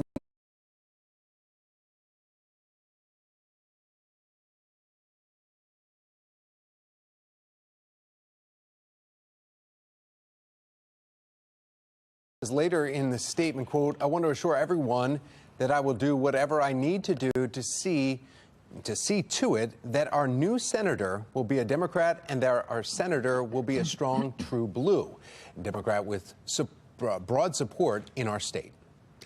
Dan Cox filed to run for Congress, but the former state delegate from Frederick and 2022 Republican gubernatorial nominee said it was not him. According to the Federal Elections Committee website, Dan Cox filed to run in Maryland's 6th congressional district on July 3rd. However, Cox told Fox 45 News on July 4th that it wasn't him, though he said he's not ruling out a future run. Electronic FEC filing used the same address that Cox had used in the 2022 race for governor. Cox says he filed an email complaint with the FEC asking them to take it down. In the meantime, top Republicans are pushing to change their party's skepticism around early voting. National correspondent Kayla Gaskins joins us from Washington with how politicians aim to increase trust in the process. Going into Election Day, Democrats tend to have a leg up on Republicans across the country, thanks to early voting. I am frustrated every time we go into Election Day, down thousands of votes unnecessarily. In the 2022 midterms, 54% of registered Democrats cast their votes early, compared with 32% of Republicans who tend to vote in person on Election Day. Virginia Governor Glenn Youngkin launching an online early voting portal he hopes will help close that gap, calling the initiative Secure Your Vote Virginia. Early voting was a critical component of our 2021 win. And now as we roll into these critical midterm elections in Virginia this fall, we're doubling down. Although Youngkin credits early voting with helping him flip Virginia's executive branch and House from blue to red, a new AP North poll shows many Republicans don't trust the system as a whole. Just 22% of GOP voters report high confidence the votes in 2024 will be counted accurately, compared with 71% of Democrats. How are you going to change that viewpoint?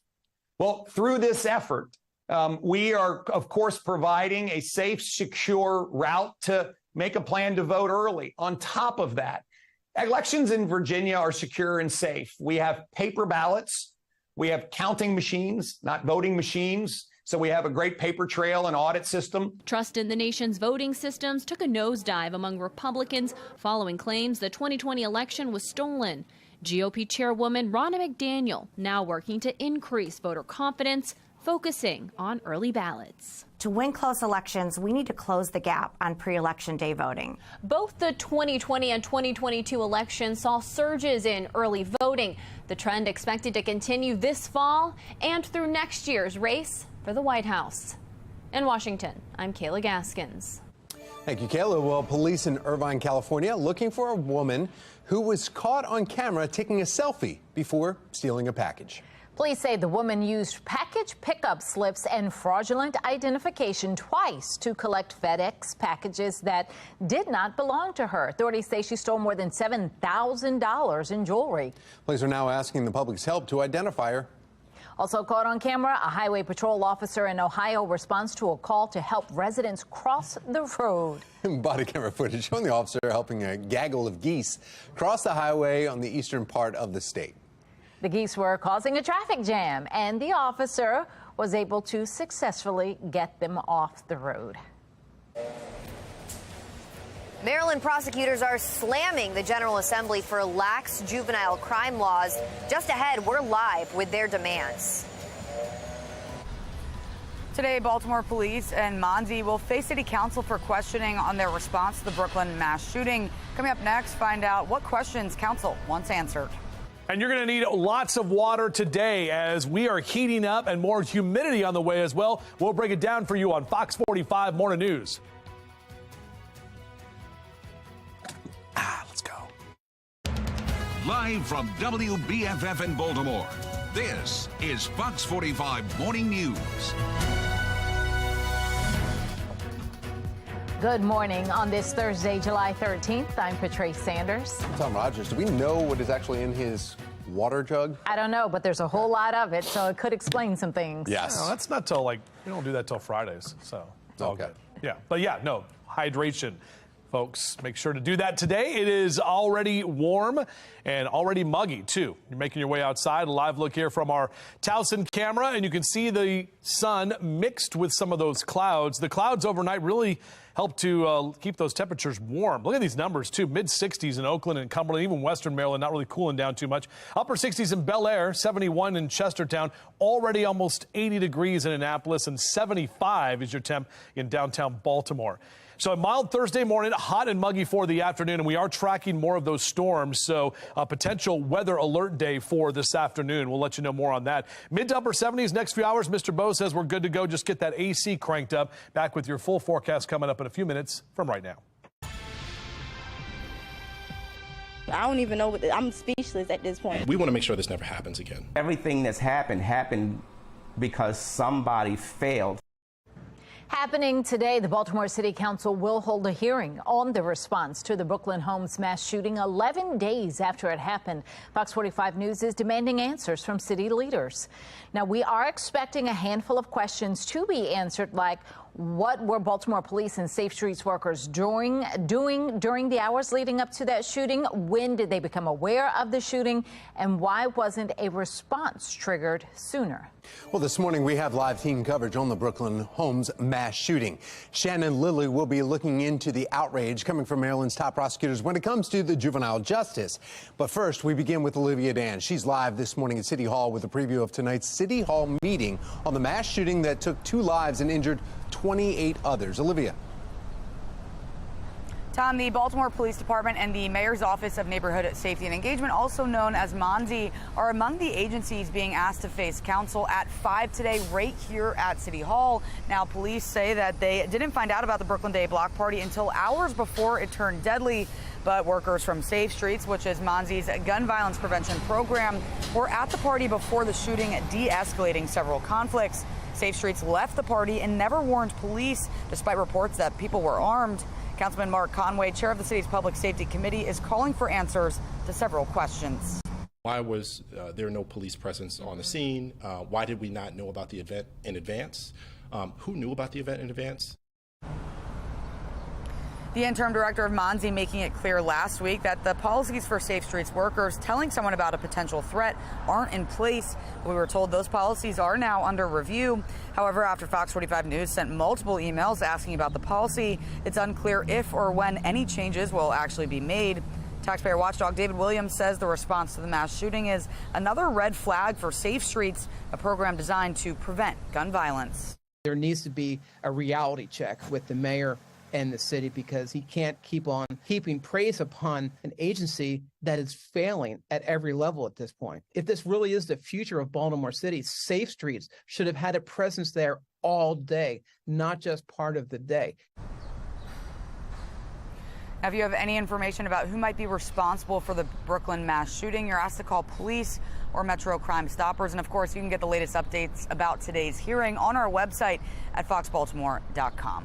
For now, reporting live in Baltimore, I'm Olivia Dance, Fox 45 Morning News. Thank you, Olivia. As Fox 45 News demanding answers from city leaders, several top prosecutors in Maryland are voicing their frustrations. They say their hands are tied when it comes to holding juveniles accountable because of recent laws from the General Assembly. Shannon Lilly continues our live team coverage this morning with their demands for action. Shannon? Well, there's specifically 2 laws on the books that many state's attorneys across Maryland are taking issue with, and they say that these laws could potentially be driving up the juvenile crime and also making their jobs harder when it comes to trying to hold juveniles accountable. They know that, nothing's really going to happen to them if they keep their crime in a certain limit of types of crimes. So if they're 10 to 13 and they don't commit a crime of violence, they're not going to get anything. It's going to be very little, if anything, that happens.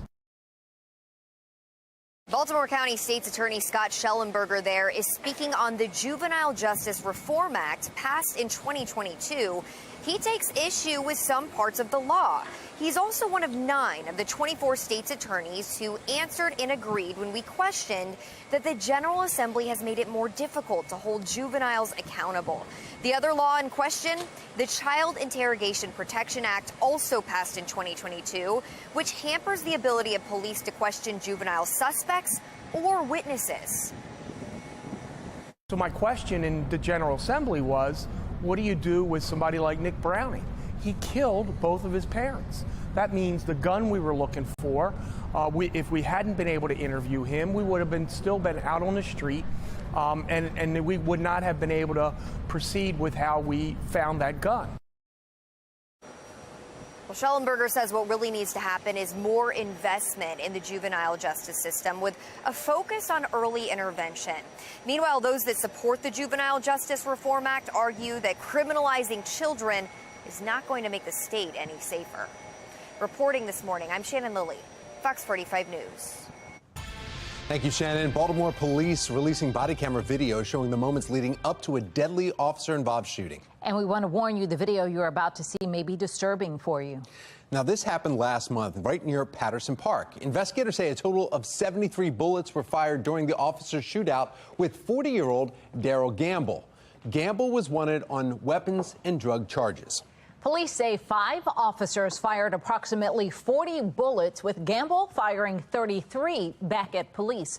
The department was unable to say how many bullets hit Gamble, saying they are waiting on the results of an autopsy report. The suspect was shooting so many rounds, so randomly and sporadically all over the neighborhood, that it was a bigger chance that the suspect was going to hit a citizen or a child. They had to neutralize him. They had to stop him. There was no other choice. Well, Fox 45 News also learning that Gamble was considered to be a repeat violent offender. He had previously served time for attempted murder. Happening today, Baltimore Mayor Brandon Scott will be joined by Comptroller Bill Henry and the Downtown Partnership of Baltimore to announce the second round of recipients in the Downtown Boost program. That will take place at 100 West Lexington Street at 12:30 this afternoon.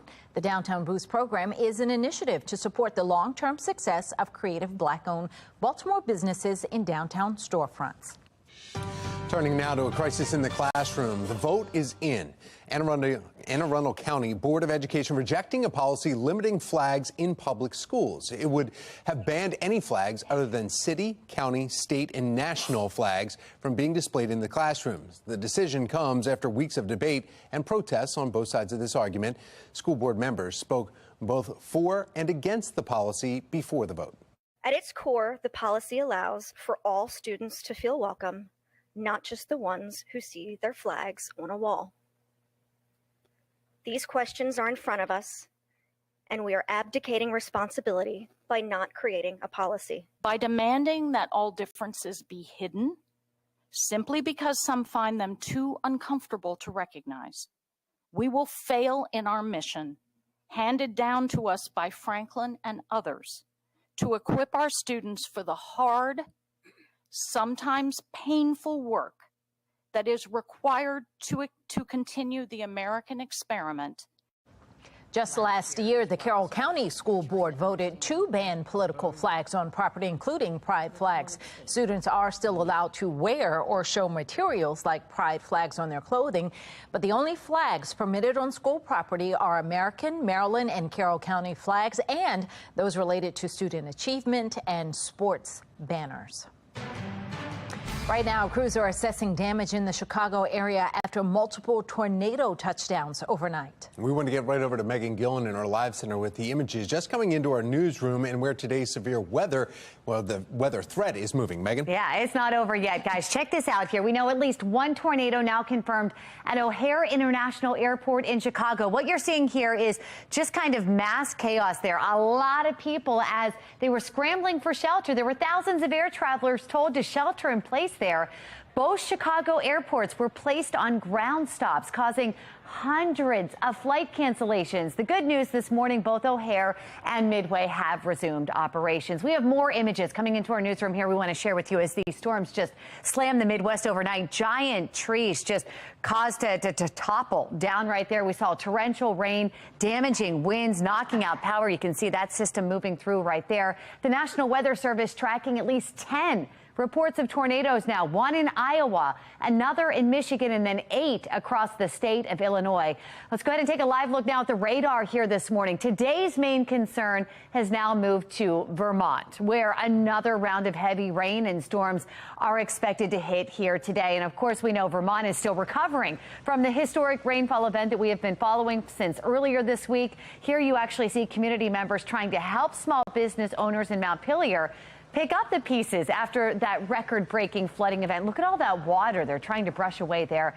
The city's still under a boil water notice here this morning as they're now bracing for yet even more rain. We know the National Weather Service is placing much of the Northeast under a level 2 of 4 risk for excessive rainfall here today, and it's going to impact us. We want to bring in meteorologist Justin Chambers to let us know how much we could see in our region. Yeah, and the whole thing, Meg, it's not that we're getting the brunt of that system that is going to be in the Northeast. We're going to kind of get the tail end of it, or the southern tip of that system, because you can see that area of low pressure that's right over the Great Lakes. All of that rain that she was talking about on the radar, that's tracking toward Vermont and the Northeast. Now, when you pull back, you can actually see that the area, that blue line with those triangles, and that's the cold front that is already firing off a few storms there in parts of southern and central Ohio. That's going to cross across the Appalachians and into our area by the afternoon. And we've got that heat and humidity that's going to build out ahead of that front. So we do have that potential to see some of those showers and stronger thunderstorms into the afternoon. We are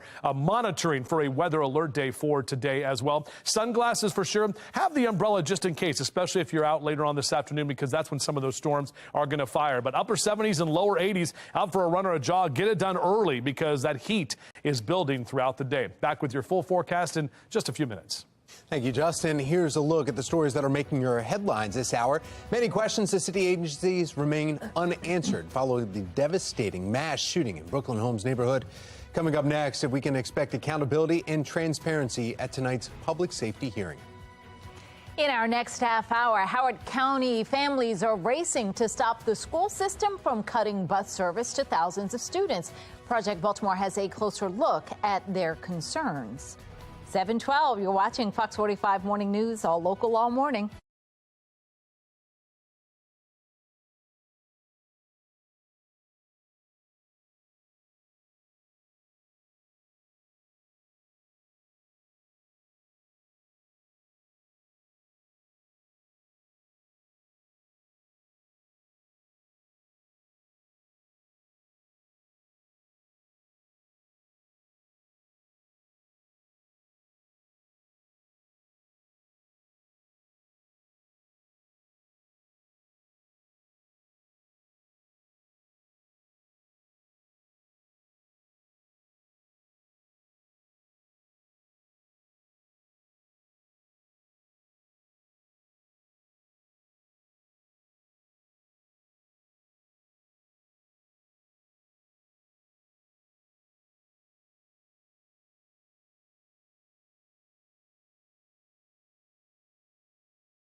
There are still unanswered questions surrounding the mass shooting in Brooklyn more than a week ago. The Baltimore City Council is looking for those answers. The council's Public Safety Committee holding an oversight hearing tonight to examine the response from the police and other agencies. Europe C. Morgan, spokesperson for the Community Group's Peace, is planning to be at that meeting, and she is joining us this morning. Good morning. Good morning. So there are so many questions and so many people pointing fingers at different agencies and failures within those agencies, from the police response to the Safe Streets involvement to who knew what when. I mean, with so many things we still need to know. Are you expecting to get those answers tonight? Well, listen, we have been doing a tour of the community of Baltimore City. We've been going to all 14 council districts. We're close to halfway through now, and we have heard from a lot of residents that have asked some of these similar questions. And so we put a letter together.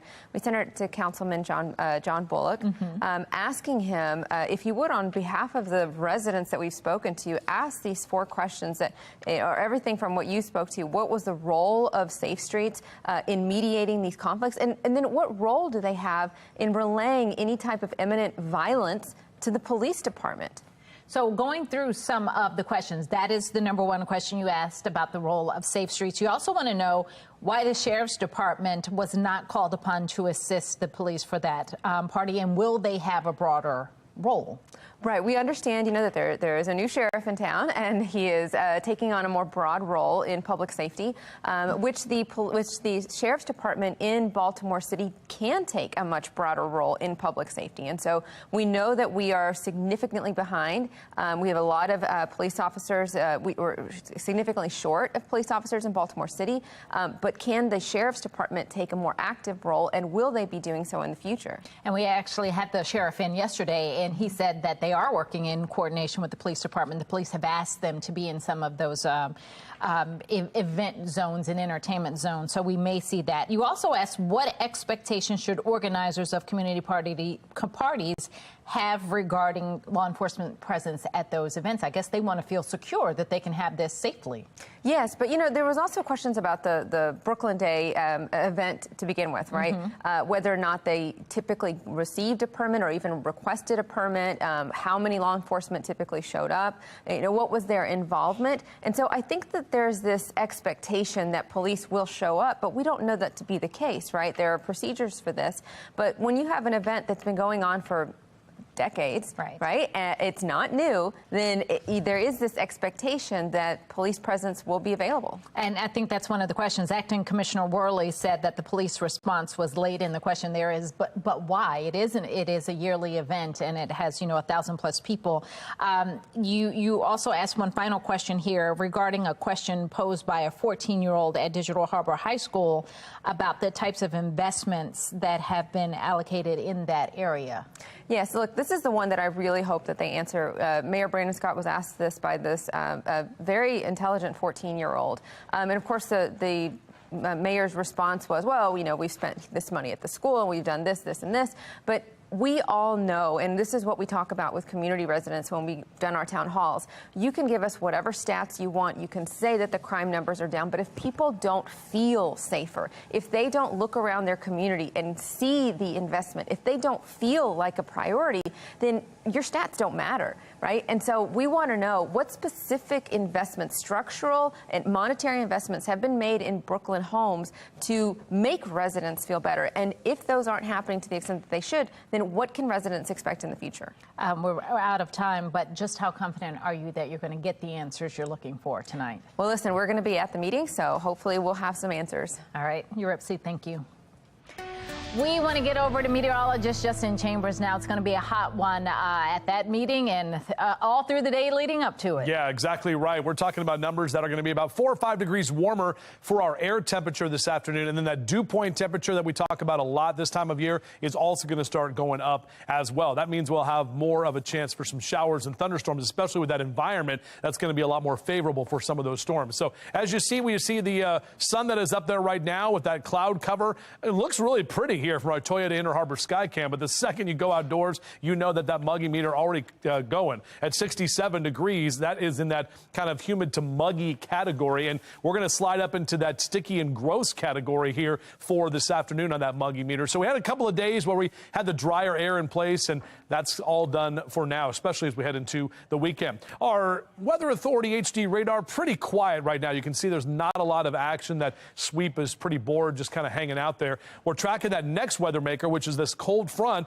that brought all the severe weather to Chicago and areas in the Midwest last night, bringing more rain to Vermont and the Northeast. And then the tail end of that already bringing showers and storms. We're seeing that there east of Oklahoma City and north and west of Memphis. So that's moving in our direction. So that cold front's going to get into that very warm and, as I mentioned, favorable environment. That slight risk for severe weather, that yellow area, that's a 2 on a scale of 1 to 5 from Canada all the way down through Charleston, West Virginia, and back through Cincinnati. And some of the areas here locally are in that slight risk. Northwestern Carroll County, parts of Frederick County as well. And then the rest of us are under that marginal risk. So even though it's just a marginal risk, it definitely shows that we have a good chance at seeing some of those pop-up storms, which could be strong to severe. Monitoring for that weather alert day may need to shift into weather alert mode for the afternoon. This is what how things are going to shape up. After about 3 o'clock, you'll see some of those showers and storms develop from the west. That's going to move into the 83 and 95 corridor through 4 and 5 p.m. So kind of right there on your drive home or any outdoor plans this afternoon, evening. Got to watch for some of those summertime thunderstorms. And then a few more showers and storms later into the evening time tonight. So going to be hanging around. Hank the Bird, well, he's going to be trying to find some cover and some shade today. Yeah, he and his feathered friends with temperatures in the 80s by 9 a.m. Lower 90s through noon and in the mid to upper 90s for your high temperatures. Check that 7-day forecast. And again, we've got some unsettled weather throughout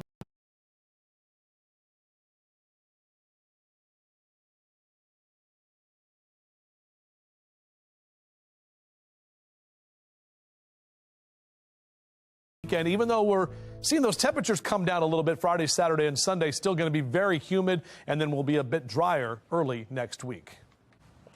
When she isn't working 9 to 5, she's helping improve literacy rates across the country. How your child could win a free trip to Dollywood just by reading their favorite book.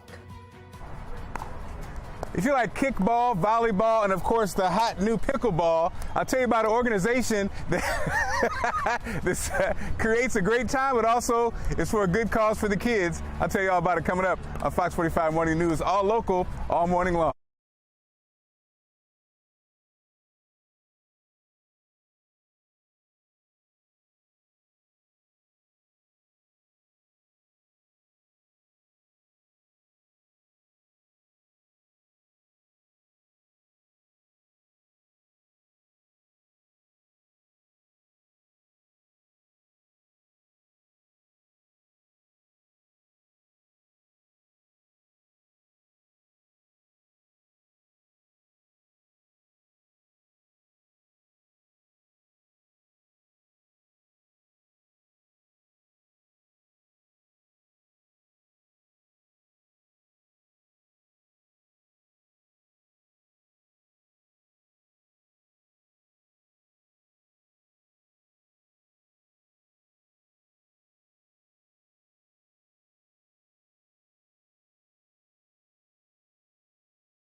Well, 7:25, and you heard Justin talking about all morning long. The weather is heating up, especially today, but so is the competition. Rec sports growing in popularity among adults, and if you're looking to get in on the action, you can do it right here in Baltimore. I want to do this. Mark Clark live at Patterson Park with a look at the fun for today's So Baltimore. And Mark, I want to play pickleball. You said you'd do it with me.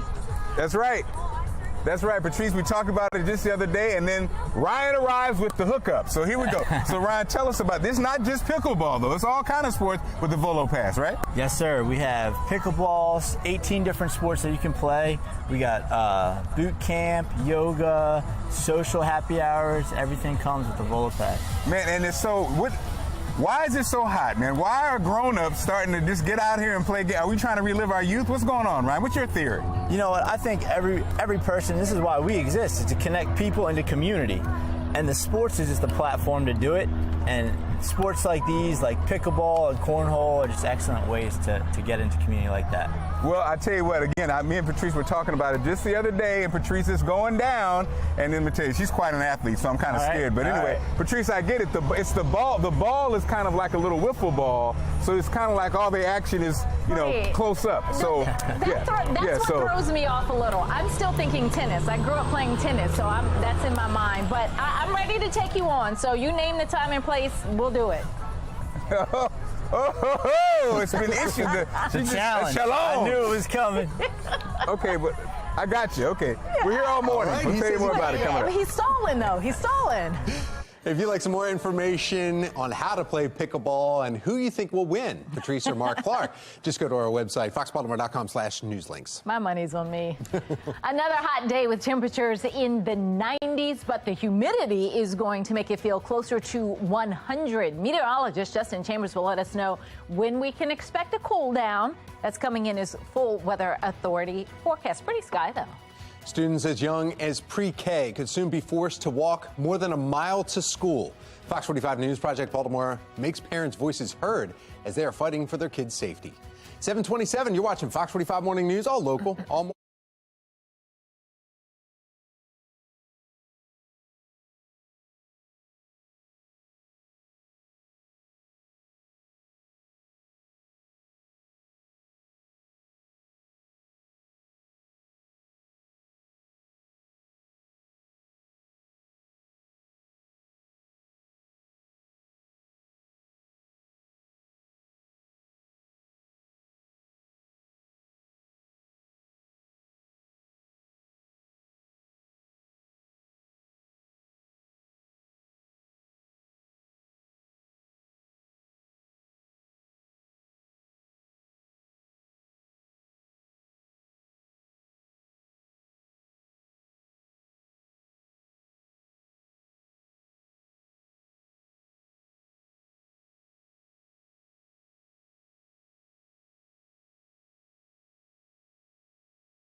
Live from WBFF in Baltimore, this is Fox 45 Morning News.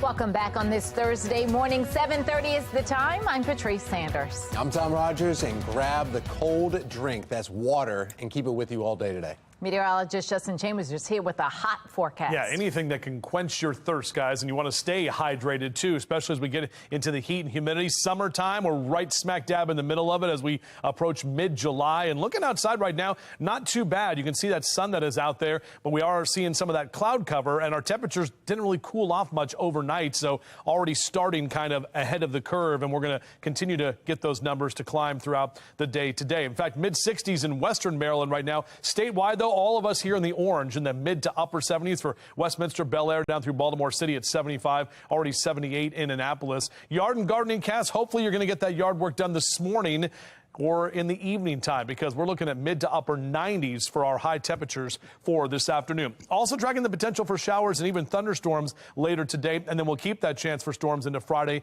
and Saturday as well. But temperatures come down a little bit. Back with your full forecast in just a few minutes. Howard County families are in a race against time to stop their school system from cutting bus service to thousands of students.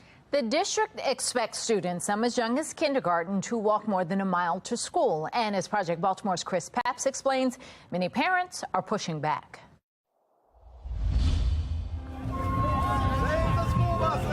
For these Howard County families, summer break has become a battle against their own school system. Time is running out. An effort fought across many fronts, and all of them will converge Thursday at the Howard County School Board meeting.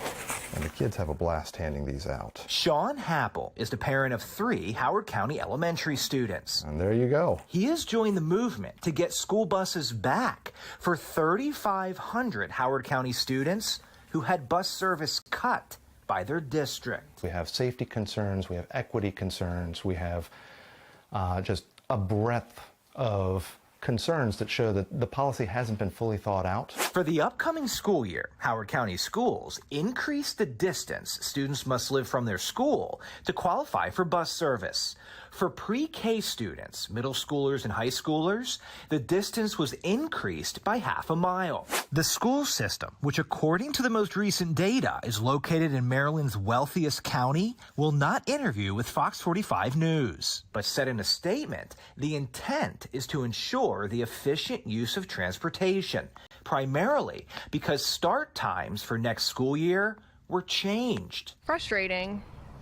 Very frustrating. Outrage. Shock. Project Baltimore last month spoke with families from this Elkridge neighborhood who were told their children, some as young as kindergarten, would be expected to walk to school next year. We walked the route with them, more than a mile, along roads with no sidewalks and limited visibility. It was a blind hill because you can't see anything as you're going down, right? That's the definition of blind hill. Since Project Baltimore first told that neighborhood story, many more have joined the cause. This online petition demanding answers from the school system was created in mid-June. In just a few weeks, it's gathered nearly 1,400 signatures. Another online petition was started in late June, calling on the school board to reverse course and return the school buses. That petition has more than 1,300 signatures. We're asking them just to pause for 1 year, just for 1 year, to get community engagement, to try and make sure that they're considering all aspects before they make such an impactful change to the county. We've made probably about 1,500 of these. Apple's contribution is to make flyers which are passed out during events, including this 4th of July parade, where families marched in protest of the school board's decision. Did the county even try to work with you? In my opinion, no. Local business owners are also getting involved. Jared Defaba owns a school bus company that's been driving Howard County students for more than 50 years. He said if the district would work with him and other contractors to hash out wages and routes, the 3,500 students could get their buses back. It's frustrating to me to know that we have the tools to fix it, but it's not getting done. Well, I think our parents and our families have a right to be concerned and even frustrated. Howard County Executive Calvin Ball has even weighed in. But I'm hopeful that our school system, our Board of Education, is going to look and work with our parents, work with our communities to ensure that our kids can get to school safely. Good afternoon. On Thursday, July 13th, the Howard County School Board will hold a meeting, which many parents believe is their last chance to get their buses back. There needs to be a change before the school year starts. A summer of planning and fighting devoted to just one night with a result that is out of their control. Please listen to us. I'm Chris Pabst, and this is Project Baltimore. Well, Fox 45 News will be watching to see what happens at today's school board meeting and bring you the updates. If you're a Howard County parent with concerns about transportation, we want to hear from you. Call the Project Baltimore hotline or email us at the address there on your screen. Now to a city in crisis. A series of recent national surveys are not painting Baltimore City in the best light. In fact, in national surveys of the best cities to live in, Baltimore consistently ranks near the bottom. Shannon Lilly is joining us live this morning with a look at what may be to blame. Shannon? Well, these national surveys, Tom, are coming on the heels of one of the city's worst mass shootings, with 30 people shot, 2 people killed, and it's headlines like those that certainly do not make for positive reviews. In fact, taking a look around the city, Charm City may not be so charming, according to these findings. A Wallet Hub report shows Baltimore as the 3rd most stressed out city in our nation, and that report is also showing that the unhealthy stress is reaching a breaking point for some residents across the country, with many residents stressed by the violence and the crime in their neighborhoods. Another poll out with 10 cities in the U.S. that you may not want to visit because of the violence and corruption, and you guessed it, Baltimore also makes that list. PR executive Doug Eldridge pointing to city leadership as part of the problem. If there's anybody that truly needs a helping hand, it's the people of Baltimore. You talk about being repeatedly sold a bill of goods, all words, no deeds, term after term. I think it's really important to make sure that city officials come out and say, this is just one poll. This is not what our people, our residents, our tourists are experiencing. A poll does not necessarily represent reality. That was PR expert Kelsey Kintner on the debate over the perception versus the reality in this. But she also says that these surveys may not bode well for tourism and may actually keep people from visiting Charm City. Reporting live, I'm Shannon Lilly, Fox 45 Morning News.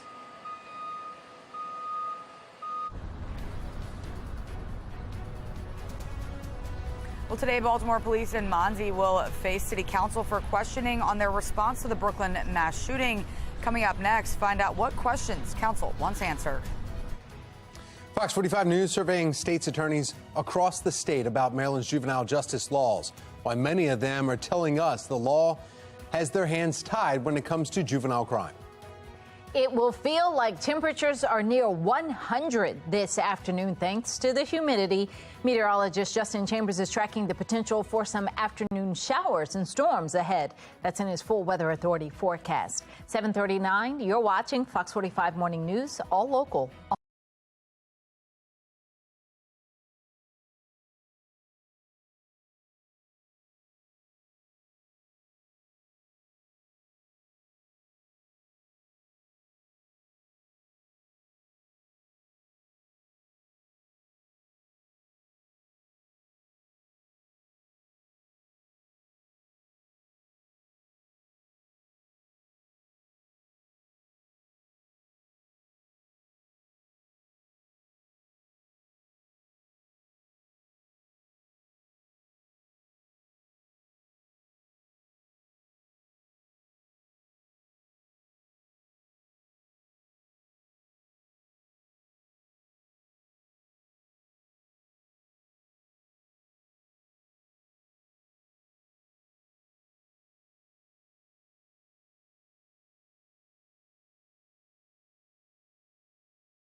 19 minutes in front of 8 o'clock on your Thursday morning. Hey, everybody, it's Friday Eve. The weekend almost here, and we're almost in the middle of July. Of course, the O's back in town tomorrow night, getting baseball started for the second half of the season. We got the clouds out there, the sun, and definitely that humidity. It's already building. So if you haven't got out yet, get that run or that jog in this morning before the heat of the day. We're on our way to the mid to upper 90s this afternoon. Back with your forecast. We'll track some of those storms that are possible today as well, coming up.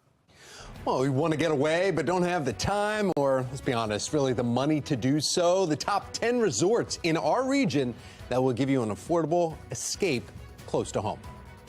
And make sure the roads are safe for other drivers as well as pedestrians. Up next, how marijuana impacts driving and how long you should wait to drive after using it. 7:42, you're watching Fox 45 Morning News, all local.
Maryland is a legal recreational marijuana use state. Joining 23 other states, anyone 21 and older can use and possess small amounts. But there are limits to where you may use the drug and what you will do. Many critics argue this will have a direct impact on our roads. In fact, joining us now with the effects of driving under the influence, MDOT Administrator Chrissy Nizer. Chrissy, thanks so much for coming in. Thanks for having me. You knew this was coming. I mean, we've talked about this for a while. Maryland saying, okay, we're going to legalize it July 1st. They did. Looking at other states, what were you able to kind of figure out what was going to happen on the roads? We have been researching it for a while, reaching out to those other jurisdictions, finding out what happened. In many of those states, they have seen an increase in crashes and fatalities. And so we're working on communications. You'll see it out and about. Really, the message is you shouldn't consume anything that impairs your ability to drive and drive safely. Driving requires full time and attention. Anything that makes you feel different should not be used and consumed before driving. Yeah, we're talking about marijuana, but we're also talking about anytime you're on any kind of prescription drugs also may have that. And they get warnings to it. Alcohol. A lot of people see 21 and older. They assume it's like an alcohol kind of a feel. If you've never done it before, how do you know when you're impaired though with marijuana, and is it the same as alcohol's effect? And it's different on everybody. We talk about that with alcohol. It's different depending on how you use, whether you consume it, whether you smoke it. The effects when you consume it can take longer for you to actually feel the difference. And so, you know, there's not a specific amount of time that we say that people should wait to drive, but the message is really, if you feel different, you're going to drive differently. And so, you know, the effect that it is having on you, whether it's slowing down your reaction time, you know, not making you as aware of what's going on, all those things are really dangerous behind the wheel. Yeah, we've seen some research from jurisdictions, as you said, that have had it. They've raised up to 4% increase in traffic accidents related to it. Fatalities have increased with marijuana-associated accidents, too. So when you look at that, we say, okay, well, we have a certain blood alcohol level that we can measure. But with marijuana, you can't. So it's really almost subjective. Well, it's an important message, and really what we're telling everybody is if you consume and you drive, you're driving impaired. You can still be arrested. Law enforcement's been trained in what to look for. We have drug recognition experts throughout the state, and so don't drive after you've consumed, regardless of what it is, whether it's alcohol, whether it's cannabis, whether it's other drugs, as you said, that can have similar effects. And especially don't do multiple of those, right? Sometimes people might drink and consume cannabis. While they're at home is fine. Don't get behind the wheel. What happens, though? Can you lose your license if you are caught, just like if you have DUIs under the influence? That's right. It is driving under the influence. You'll go through the same judicial process. You'll go through the same process with MBA in terms of determining your license status. So there are real consequences to this, and so that's why our message is don't consume and get behind the wheel. MBA Administrator Christy Nizer, thank you so much. We appreciate it. Keeping everyone safe on the roads. We're trying. There you go. Well, now we want to go over to meteorologist Justin Chambers. He's looking at the forecast, and we're talking about a lot of heat is the issue this morning. Yeah, this morning and into the afternoon, too, Tom. Heat and humidity that will continue to build. We're already seeing it out there. Had a lot of cloud cover overnight, which didn't really allow us to cool off much. So most of us are hanging out in the 70s. You can see those temperatures right there on the right side of your screen. We always have those posted, even during commercial breaks. And the dew point trend, this is what I've been talking about for the last couple of days. We had a few dry days, but we're going to sneak back into that uncomfortable category with the dew point temperature today. And then those dew point temperatures slide into the low and mid 70s. And that is definitely an indication that there's some more moisture and some more storms that are going to be possible for the weekend. The feels like number close to 100 for this afternoon. Now, your HD radar is all quiet right now. Nothing to get in our way or to track. You can see this next weather maker is already moving across the country. It brought all those severe storms and tornadoes to parts of Chicago and the O'Hare Airport area and also around Illinois. 10 reported tornadoes yesterday from those storms. And then now more rain is moving up to Vermont, which they do not need to see any more rain. This front will move into a favorable environment here for the afternoon across the East Coast and all of the areas here in yellow. That's a slight risk for severe weather, 2 on a scale of 1 to 5. That does clip part of our area. We're talking to you in northwestern Carroll County and the northern parts of Frederick County as well under that slight risk. The rest of us under a marginal risk, which is still 1 on a scale of 1 to 5. So here's the hourly future scan. We're going to stay dry through about 3 o'clock this afternoon. You're going to start to see those showers build, probably hear some rumbles of thunder. Wind is going to pick up out ahead of these storms rolling through, and into the 4, 5, and 6 o'clock hour, more of those storms spreading in. Even at the 7 to 8 o'clock hour tonight, looks like the latest models are bringing in a little bit more of that rain. Damaging wind gusts and heavy rain will be the biggest threats that we're facing. So we're in a potential weather alert situation for today. Not going to shift into it yet, but we'll let you know how those models go. May need to shift into weather alert for the afternoon. 77 next hour in Fells Point, and numbers through noon are going to be in the lower 90s, so definitely hot for your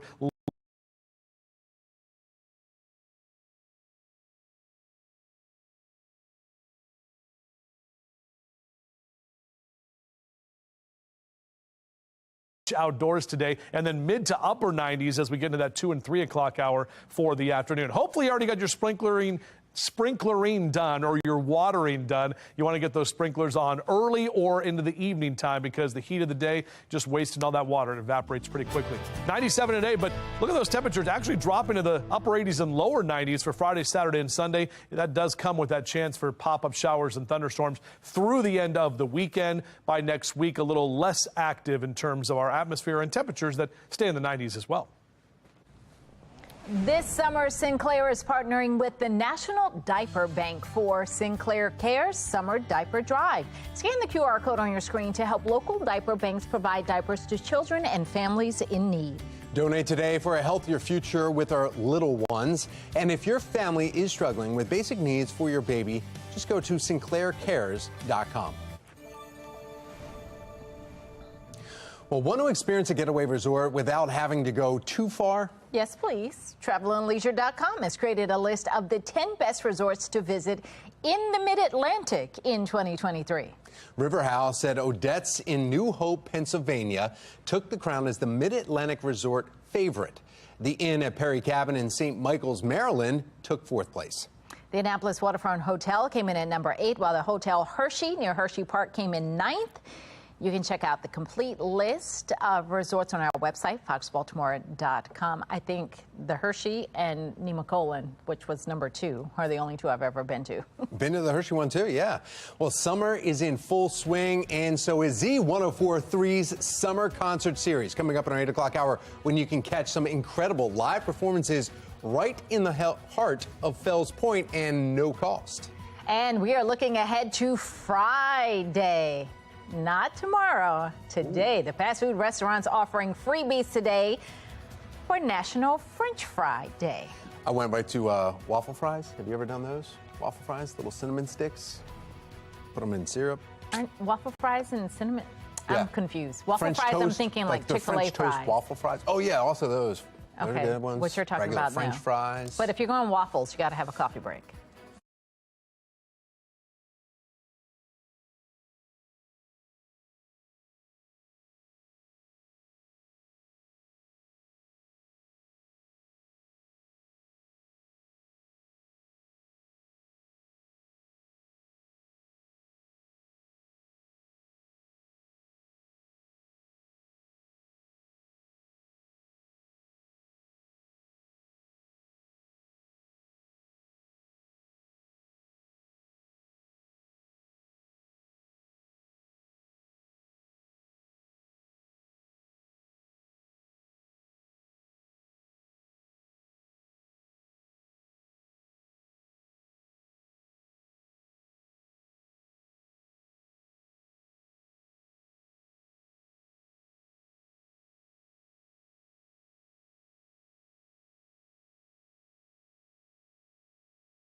Well, trending now, forget about Willy Wonka and his golden tickets.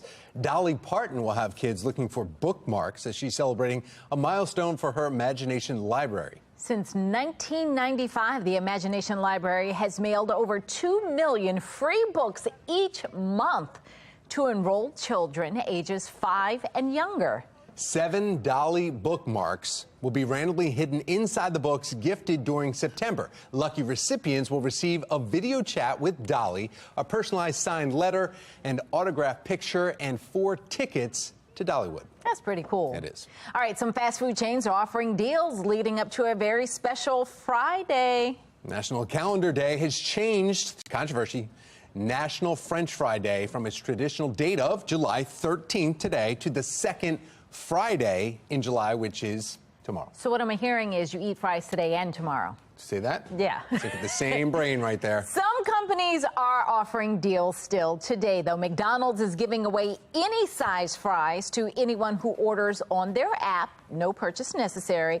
And rewards members can also get a free large fry with a minimum purchase of $1 on the app. Smash Burger also giving customers free smash fries, French fries, or sweet potato fries with any purchase that they make there. So free, but there's catches. Heat and humidity cranking back up today with a few storms as well. Meteorologist Justin Chambers tracking our possible weather alert day after the break.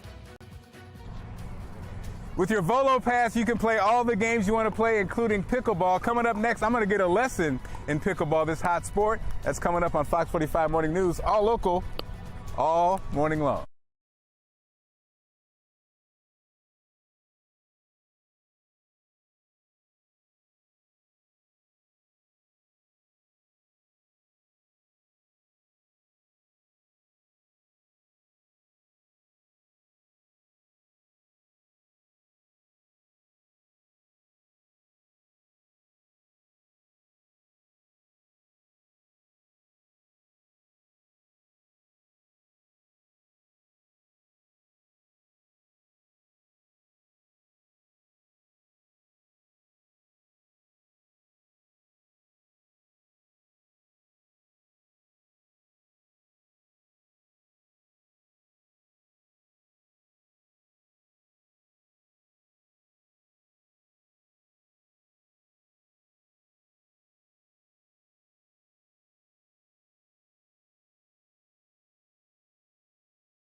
Live from WBFF in Baltimore, this is Fox 45 Morning News. Good morning on this Thursday, July 13th. I'm Patrice Sanders. I'm Megan Gillen. Let's check in with meteorologist Justin Chambers. If only we could have taken his camera just as I was saying good morning, because I don't know what was happening this close over to the there. camera. Well, I just had to check my tie because there's a little mirror in Is that there, what was so, going on? That's all Okay. that's going on. It looks good. Oh, good. Thank you very much. I appreciate that. Taking a look outside. You know, I actually just did a little Superman walk around the building. I got to tell you, it's not that bad right now. It really isn't. So our Mile 1 Auto Group cam, you can definitely feel that humidity that is there, and it's going to continue to heat up. Those temperatures are, at least. Low to mid and upper 70s for Cockeysville and Towson, straight down the JFX to Baltimore City at 79. 81 Dundalk, 78 Rosedale out through Essex and Middle River. Mid 70s in Glen Burnie and Pasadena this hour. A mild Thursday morning, hot and muggy for the afternoon. If you thought you were sweating yesterday, just wait. We got a little bit more of that sweat factor kicking up today, and we're also tracking the potential for some showers and thunderstorms. So on your out and about cast, low to mid 80s for the next couple of hours, upper 80s through 11 a.m. and 90s, mid to upper 90s for our highs this afternoon. We're back with your full forecast. We'll do that in just a few minutes from right now. Meg?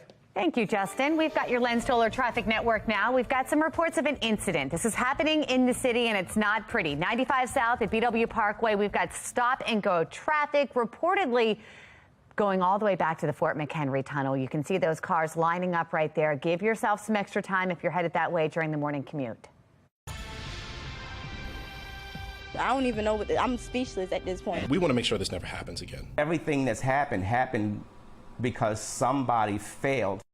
Today, the Baltimore City Council will hold a hearing on the response to the Brooklyn Homes mass shooting 11 days after it happened. Fox 45 News is demanding answers from city leaders. A handful of questions are expected to be answered, with the biggest: what were Baltimore police and Safe Streets workers doing in the hours leading up to the shooting? When did they become aware of the shooting, and why wasn't a response triggered sooner? This morning, we have live team coverage. Shannon Lilly will be looking into the outrage coming from Maryland's top prosecutors when it comes to juvenile justice. But first, we begin with Olivia Dance. She is live at City Hall with a preview of tonight's City Hall meeting on the mass shooting that took 2 lives and injured 28 others. Olivia. Megan, the Baltimore Police Department and the Mayor's Office of Neighborhood Safety and Engagement, also known as MONSE, are among the agencies being asked to face counsel at 5 today right here at City Hall. Now, police say that they didn't find out about the Brooklyn Day block party until hours before it turned deadly. But workers from Safe Streets, which is MONSE's gun violence prevention program, were at the party before the shooting, de-escalating several conflicts. Safe Streets left the party and never warned police, despite reports that people were armed. Councilman Mark Conway, chair of the city's Public Safety Committee, is calling for answers to several questions. Why was there no police presence on the scene? Why did we not know about the event in advance? Who knew about the event in advance? The interim director of MONSE making it clear last week that the policies for Safe Streets workers telling someone about a potential threat aren't in place. We were told those policies are now under review. However, after Fox 45 News sent multiple emails asking about the policy, it's unclear if or when any changes will actually be made. Taxpayer watchdog David Williams says the response to the mass shooting is another red flag for Safe Streets, a program designed to prevent gun violence. There needs to be a reality check with the mayor and the city, because he can't keep on heaping praise upon an agency that is failing at every level at this point. If this really is the future of Baltimore City, Safe Streets should have had a presence there all day, not just part of the day. Now, if you have any information about who might be responsible for the Brooklyn mass shooting, you're asked to call police or Metro Crime Stoppers. And of course, you can get the latest updates about today's hearing on our website at foxbaltimore.com. For now, reporting live in Baltimore, I'm Olivia Dance, Fox 45 Morning News.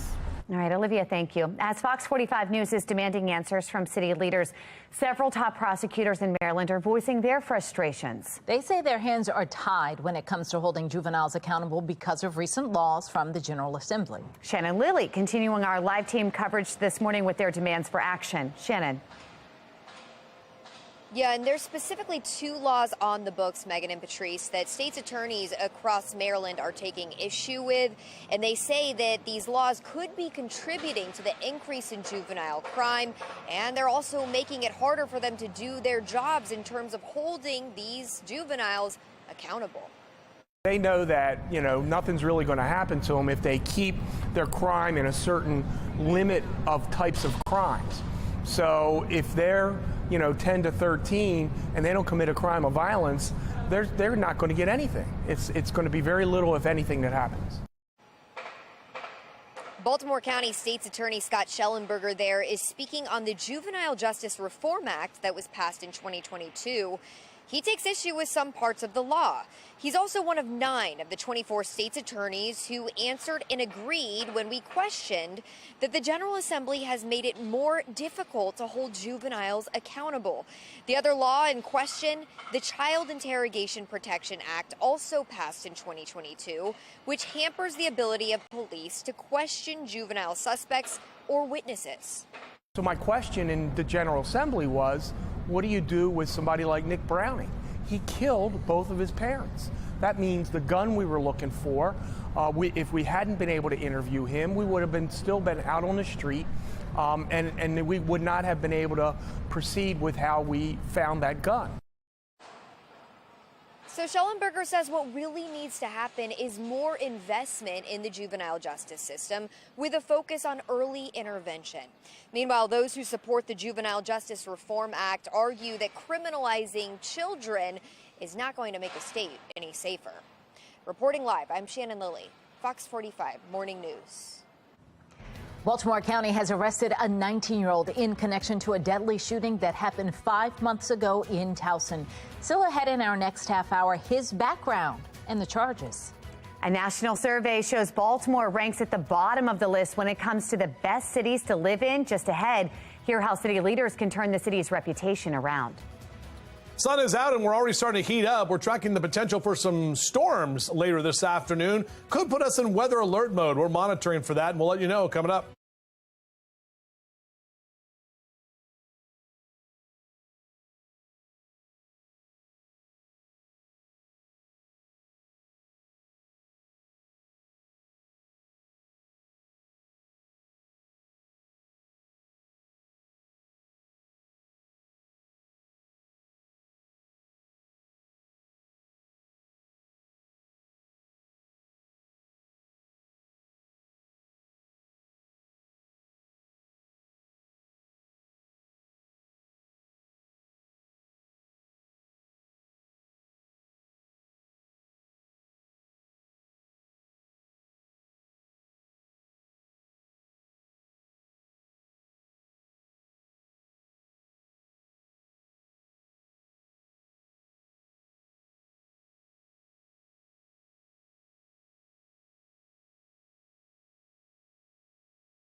.810 right now. Crews are assessing damage in the Chicago area after multiple tornado touchdowns overnight. Let's get right to Tom Rogers in our live center with the images just coming into our newsroom and where today's severe weather threat is moving, Tom. Yeah, that's right. In fact, Megan Patrice, you can see some of the images right here. Check this out. At least one tornado now confirmed at O'Hare International Airport in Chicago. Taking a look inside in this video as people were experiencing some chaos.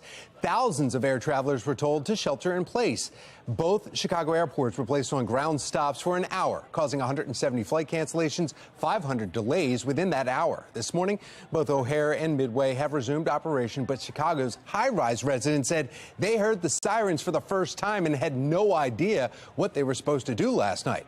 More images now coming in as these storms slam the Midwest. You can see the cleanup right here in some of the video showing what happened overnight, producing torrential rain, damaging winds, and then knocking out power. National Weather Service tracking at least 10 reports of tornadoes, one in Iowa, another in Michigan, and 8 across the state of Illinois. Taking a live look now at the radar this morning, we're still seeing some watches and warnings over Illinois. They're moving out a little bit there, but today's main concern is Vermont, where another round of heavy rain and storms expected to hit. Well, this as Vermont is still recovering from the historic rainfall event earlier this week. Remember, 8 inches in one day. Here you see community members helping small businesses start to clean up after that record-breaking flooding event. National Weather Service now placing much of the Northeast under a level 2 out of 4 risk for excessive rainfall today. Meteorologist Justin Chambers, though, he's tracking the major storm watches, warnings from tornadoes to rainfall, now to heat levels. Right, Justin? Yeah, exactly right, Tom. And that same system, that is that area of low pressure, that upper level low, you can see that right there. That's bringing more of that rain to Vermont. Well, the tail end of that is that cold front that actually moved through Chicago and caused all of that damage with that severe weather, and now is getting storms to fire in central Ohio, all the way down to parts of Arkansas and Missouri, to the north of Memphis. You can see that line of storms with all of that lightning. That cold front is going to move in to our area by this afternoon. And we've got that warm and moist air that is going to be there, that unstable atmosphere. So it sets us up for the potential for storms later this afternoon right here at home. That means if you are going to be out on the water today, boaters and watermen, we do have a small craft advisory. That wind is going to kick up out of the south at 10 to 20 knots, and even stronger gusts possible later this afternoon and evening with those waves 1 to 2 feet. And then the heat is also something we got to deal with. Mid to upper 90s. Remember, if you had those storms and if you see them starting to move in, you've got to get off the water or get inside when thunder roars. Head indoors. 97 for our high today. That will tie the hottest day so far this year. The record for the day is 99, so going to be pretty close to that number as well. Back with your full forecast and a look ahead at the weekend coming up in a few. All right, another report on inflation set to drop this morning. How this could affect you when buying groceries. And the nominations are in for the 75th annual Emmy Awards. How the ongoing writer's strike could affect the award ceremony. 8:13, you're watching Fox 45 Morning News, all local, all morning.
We are now just hours away from Baltimore City Council's hearing on the response to the Brooklyn Homes mass shooting. The police department and the mayor's office of neighborhood safety and engagement, or MONSE, are among the agencies being asked to face the council here tonight, 5 p.m. This morning, ahead of all of this, we have David Williams with the Taxpayers Protection Alliance joining us live to weigh in on the lingering financial and fiscal questions. David, as a taxpayer advocate, what fiscal issues need to be brought up? Good morning, Megan, and I'm really glad they're having this hearing today. And I think a lot can be elicited from this hearing if they ask the right questions. And what I'm concerned about is the massive amount of taxpayer money that has gone into MONSE, gone into Safe Streets. We're talking about MONSE that's been around only since 2020, right? And we saw federal relief funds of $50 million going into MONSE. A lot of money is being spent. And when you look at the details of what they're spending it on, really raises a lot of questions. You have the director who makes more than $200,000 a year, an operations manager, $100,000 a year. And something we've talked about before, this mobile bus, this Peace Bus, the driver is going to be making $80,000 a year. And therein lies my concern, is that you're spending a lot of money on these positions, and is the money going to the ground and making sure that the Safe Streets and that these interrupters are doing their job? And that's what we need to do. And there's another problem here, Megan, and it's the money going to the nonprofits. This is money that goes to them to perform these services, and there's not a lot of accountability or transparency when it comes to that funding. David, I want to ask you, what can City Council or the mayor do to reform MONSE and Safe Streets? Is there an answer? It's about transparency and accountability. We heard this in the last hour, right, with the guest that you had. And this is about making sure that MONSE is accountable for the money. And this starts with the mayor. It doesn't start with the city council. It starts with the mayor. And there has to be an accounting for every single dollar that is being spent. There were 4 people that were out, Safe Streets employees that were out, during this, before the shooting. Why did they leave? How much were they paid? These are questions that need to be answered, because if this program is going to succeed and everybody wants it to succeed, we have to know where the money is going to make sure it's going for the right purposes. Do you think today's hearing will actually bring change? I hope so, and I hope that this is a slap in the face, a wake-up call. I hope this is what the city needs to get this together. And I know the mayor has been asked these questions that he's kind of dodged in the past, but listen, no more dodging these questions. And I hope the city council takes this opportunity and asks questions, and we get honest answers. You can ask a lot of questions, but what kind of answers? And MONSE, Safe Streets, and the police department, right? A lot of people need to have honest answers as to how we proceed from here. All right, David, thanks for weighing in. We appreciate it. Thank you. All right, it's 8:19 now. We want to get back over to meteorologist Justin Chambers. He's got a check of our forecast here. Hot. Right? Yeah, we're going to be using those. It's actually muggy in here, too. Yeah, no, absolutely. You feel it. You can feel it inside your house. And tomorrow morning, it's going to be even muggier as we get more into the summer-like feels here. After a few days off from the humidity, we're going to crank it right back up today. Our downtown Baltimore shot, though, actually very pretty. I'll step out so you can take it in full high definition with our Toyota Inner Harbor Skycam. Remember when 3D TV was going to be big? Yeah, that didn't last. Our dew point trend, mid-60s today, so back into the uncomfortable category. But look at the heat index number. It's going to feel like it's close to 100 for the afternoon, and then low to mid-70s for those dew points Friday, Saturday, and Sunday. So that's that moisture that's coming back in. Even if it only will be in the lower 90s or upper 80s, it's going to feel a lot hotter than that with that heat and humidity combined. On the HD radar, very quiet right now, not much happening, but we're obviously tracking our next weather maker. Already firing off some storms.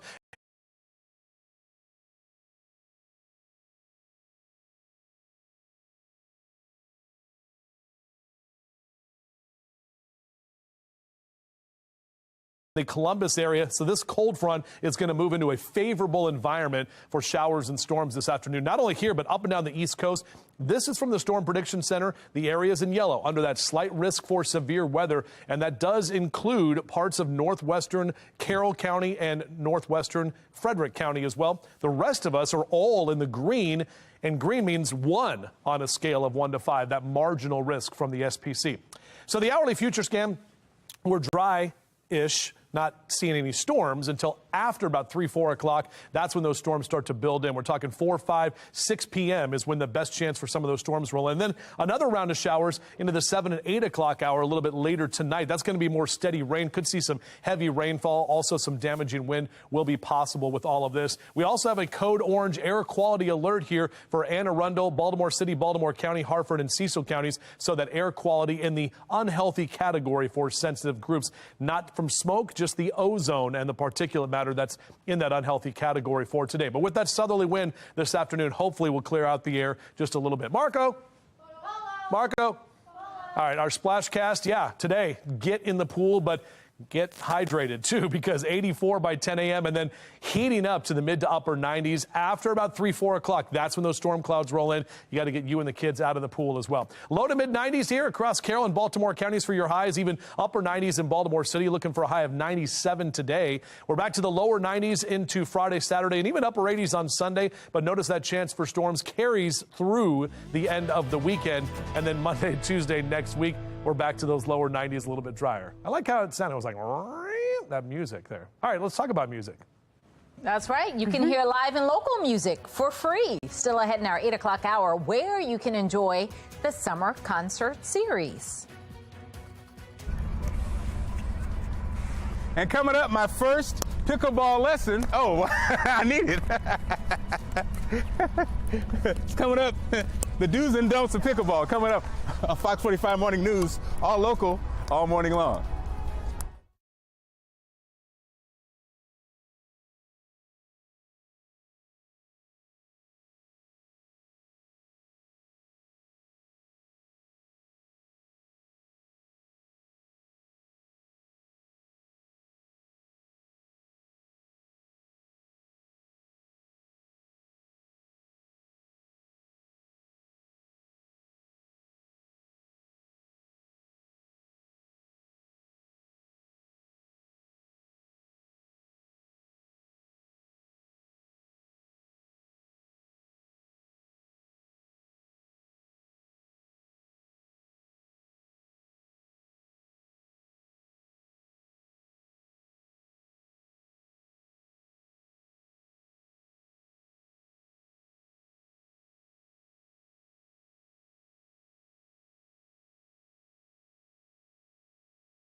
It is the hot new sport that combines tennis, badminton, ping pong. We're talking about pickleball. To say it's the hot new thing is an understatement, but if you want to get in on the action, you can do it right here in Baltimore. Just like Mark Clark. He is live in Brewers Hill with a look at all the fun in today's So Baltimore.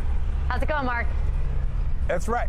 It's going great, Megan. So Kendrick is the pickleball king, King Pickle. And so he's going to take us through my first pickleball lesson so everybody at home can find out how it's done. So I guess we start with the serve? Absolutely. First we touch paddles. There we go. Good morning, Baltimore. Thanks, Mark, for coming out. Definitely. So there's a way you're supposed to serve, right? Yep. We're going to go cross court here. I'm going to serve to you. Oh, Lord. That's all right. That's all right. We'll start off with the hard one. All right. Second time's a charm here. Great job out there. Always stay active. Be a little bouncy out there. Good return. Great job. Now always keep that paddle up. Always keep that paddle up. Great work out there. Now we're going to get into the dinking. We're going to dink it a little bit here. Dink. Yep. Now we're going short here. Short game. Great job. Great job. Now keep that paddle up. Keep that paddle up. Well done. Does it have to bounce? It does have to bounce. Yep. So this is what we call the non-volley zone, or the kitchen, this light blue area. That's the area where we can't volley it, so we can't hit too hard. So we're just practicing our small hits here. Oh, great job, Mark. Absolutely killing it out here. Oh, good angle. Good stuff out there.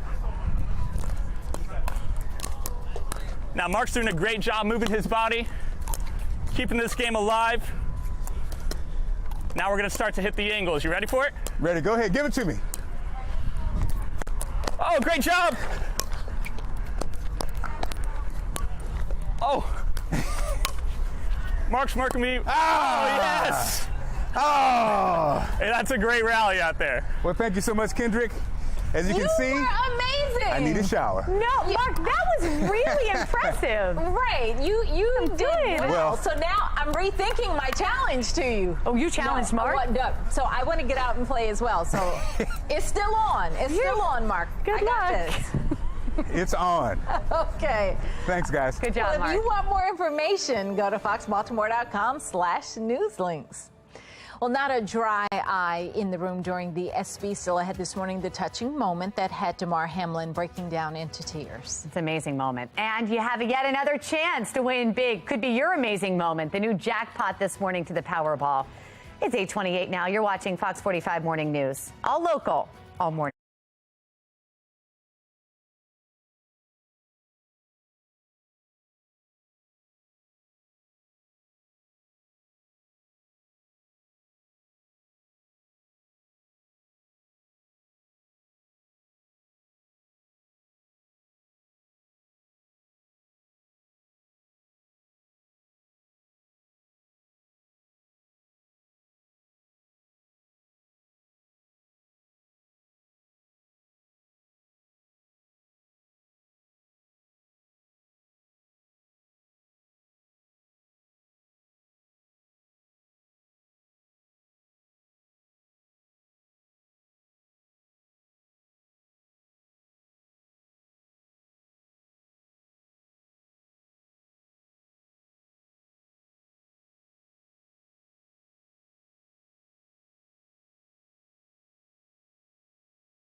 Live from WBFF in Baltimore, this is Fox 45 Morning News.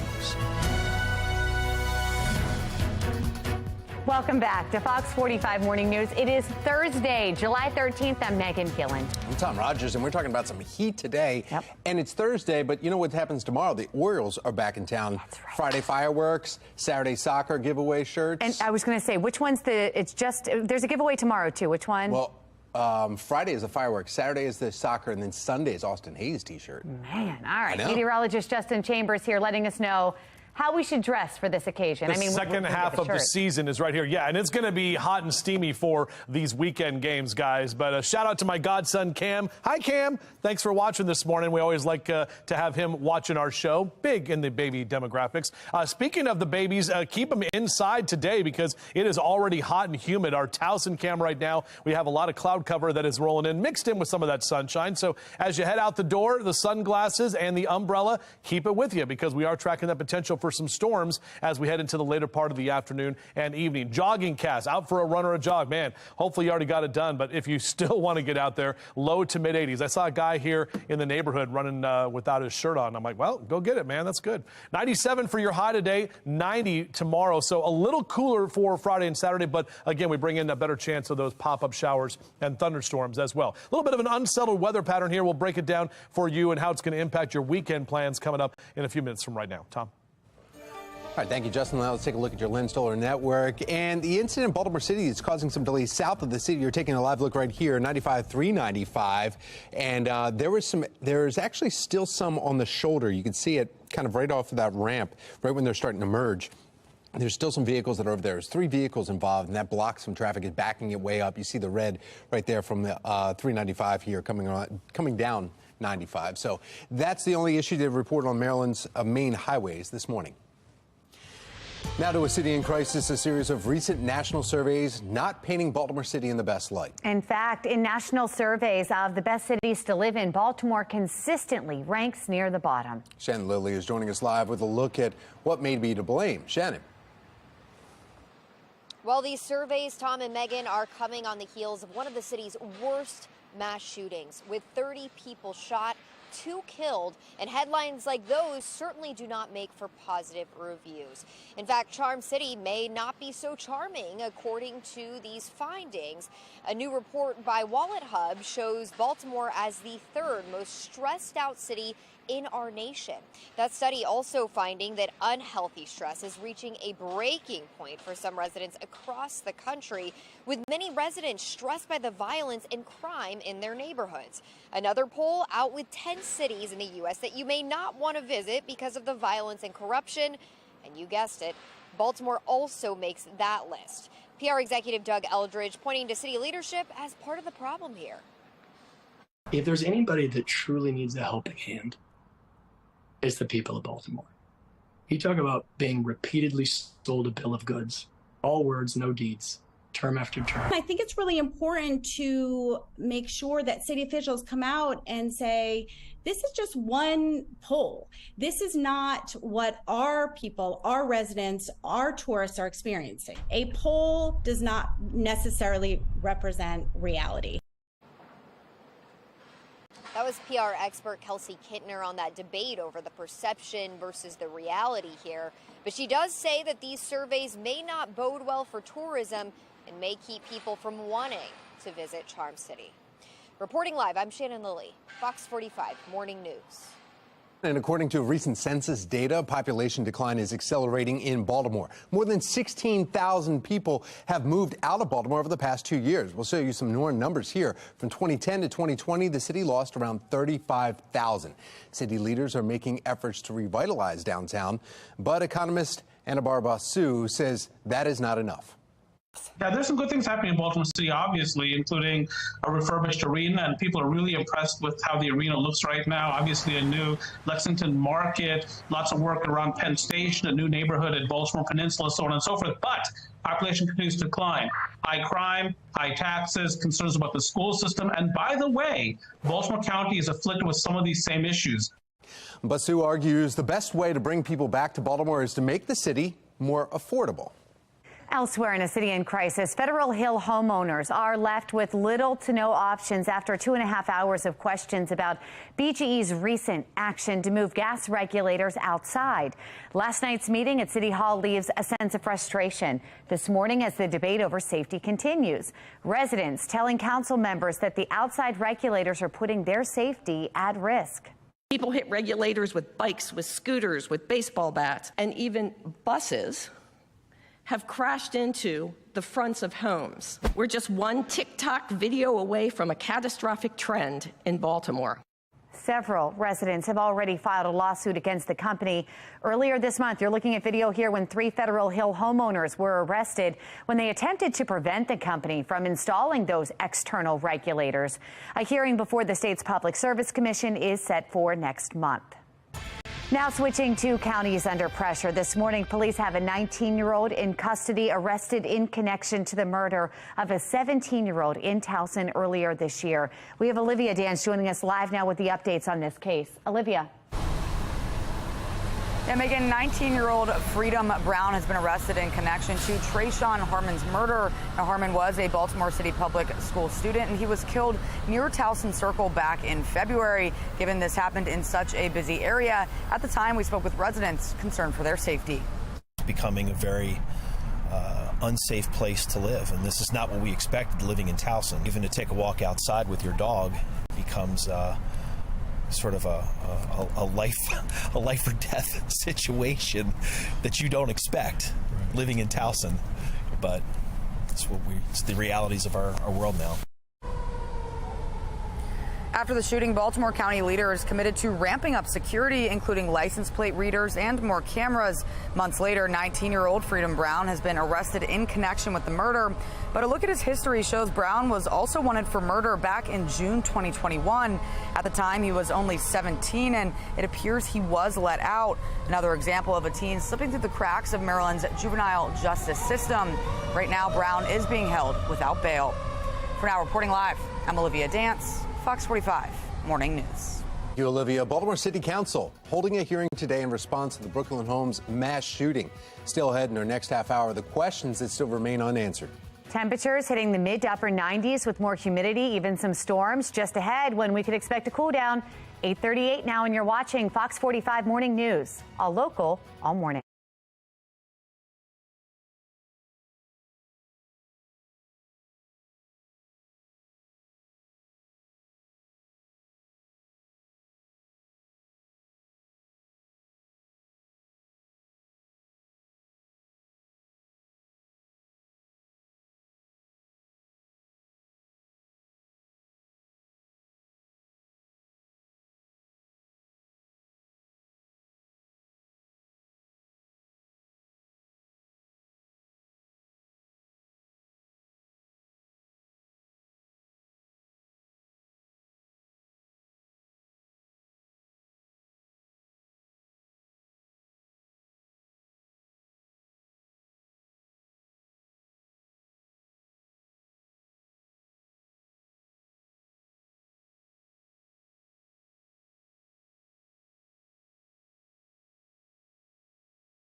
Another report on inflation is set to drop this morning, and this one's going to be for wholesale prices. If you remember, last month's report actually showed producer prices rose only 1.1% year over year. That's good news. These producer prices are really seen as a predictor of future consumer prices, as those costs, well, they get passed down to all of us, the shoppers.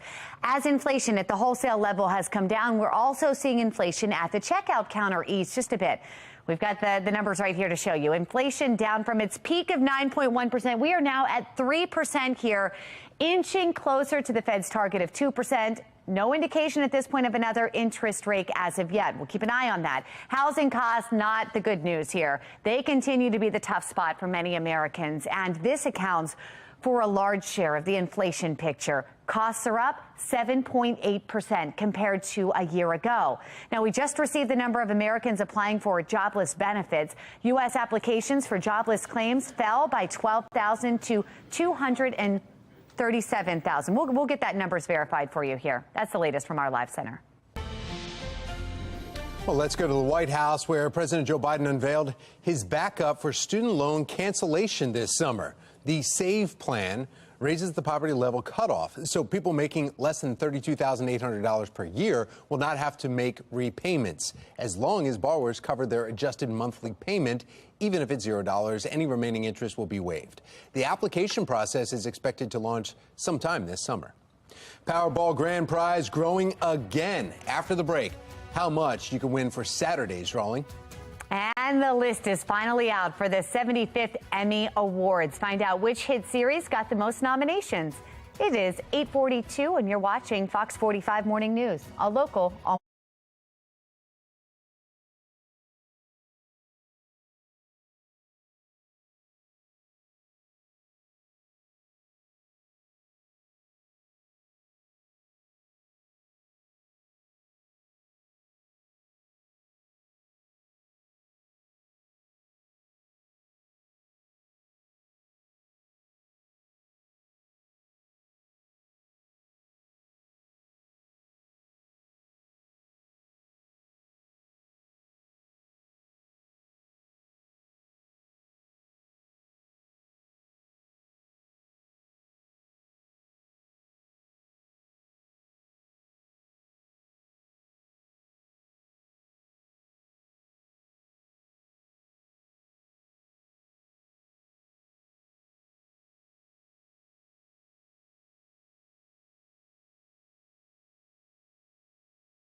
It's good. Yeah. Oh, we're talking radio and music. As summer kicking off, it's time to sit back, relax, and take some local music in. In fact, joining us this morning, radio host for Z1043, Mike Klein. Good morning, Mike. Good morning. I'm excited to be here. Yeah, thanks for this. And we're talking about music concerts throughout the summer. It's a great time for it, and there's so many different that are happening around the area. We want to kind of get into some of them. Any stand out to you? Anything that you're looking forward to first? I'm excited about, we're doing this thing called Sunday in the City, and that's going to be happening in Fells Point with Atlas this restaurant group. We're doing something with them, and that's exciting because they're going to have this band coming up July 23rd, Go Go Gadget. Yeah. And they're like this cool cover band. Gadget. See, this is why you're doing it, because isn't that great? Their name written to something else. All right. Yeah, and they're really cool because they do like all these they'll do all the covers and stuff like that. So they'll do like a Taylor Swift song. So we'll have fun with them. So they're like country, pop? What would you I think say? they're like everything, which is, they're just. So they'll cover anything? Yeah, they'll cover anything. So I'm excited about that. Probably more on the pop side, but yeah, that should be kind of exciting. I can't wait for that. That's happening in free. Baltimore City. Free. Yes, Fells Point, July 23rd. July 23rd, free. That's going to be so great. We always like hearing that. Yes. This is a pretty good band, so that's another one that's standing out. That we also one have some other ones, though, that we're talking about. Lakefront concert in Columbia. Yeah, so Columbia does a lot of lakefront concerts. I grew up there, and my parents have taken me a lot of this. There's this cool band called Soul Tet, and they're a jazz band. Okay. My dad's going to see it, so I thought, why let everybody else know about it, because that's going to be an exciting little cultural event, I like to call it. Well, your dad's a character. Your dad and your mom are characters. Your podcast. Yeah, my Jewish parents. Yeah. From the Pasta Plus conversation. Oh, they love Pasta Plus. Oh gosh. Oh. And that's down there too. So I mean, so they're characters. So they're going to the jazz. That's kind of good. You want to be hanging out with your dad too. Definitely. Okay. Yes. And there's other ones too. There's one that's coming up in Hunt Valley. Cockeysville actually is hosting some. They're going to have a series here too. The Fugitives, and they're like more like a classic rock kind of vibe. So they do a lot of classic rock cover bands or covers, excuse me. So they're kind of a cool little band. But there's so many cool free concerts all over the city. These are a handful that I could highlight because I was like, there's so many to check out. Do you have them listed on 104? I'm going to later now that you just said that. Good idea. Yeah. There you go, putting me to work. I love it. What's the best thing that you like saying on the radio when you're on Z104? I like saying Baltimore. I like saying Baltimore's #1 hit music station because this is my hometown, so I love saying Baltimore's #1. How does that sound if we were to tune in? Oh my God. All right, I would say Z104.3, I'm Mike Klein on Baltimore's #1 hit music station. Let's go O's. I do that a lot too. Let's go O's. There you go. Mike Klein talking about all the free concert series that are coming up. And there's some others that you have to pay for, but those are just to name a few. So, a lot of shows. Yeah, if you can put that on your website, that'd be great. We'll be able to link to it. Awesome. Sounds good. Thank you very much, Mike. Thank you, sir. Yeah, happy summer. Yeah, you too. Now we need to go over and find out exactly what the weather should be like. Cold beer in hand. In fact, there's beer and a magic show, Justin, in front of the Hunt Valley one. That's amazing. That's amazing. Hey, Mike, by the way, 5 under 5, 55 in front of 6 o'clock, an hour 55 in front of 7. I love doing that. That's my favorite thing. I'm a radio guy. I can't even see Mike. There's like all these things. I can see his feet down there. But anyway, radio #1 in my heart as always. So I'm Danger Boy. All right, here's our Towson cam right now. Good morning to all of you and happy Thursday. It is Friday Eve. Our Mile 1 Auto Group cam. Listen up, 10th caller, 1,000. No, I'm just kidding. All right, sorry. Muggy meter temperatures in the mid to upper 60s here. These are your dew point temperatures.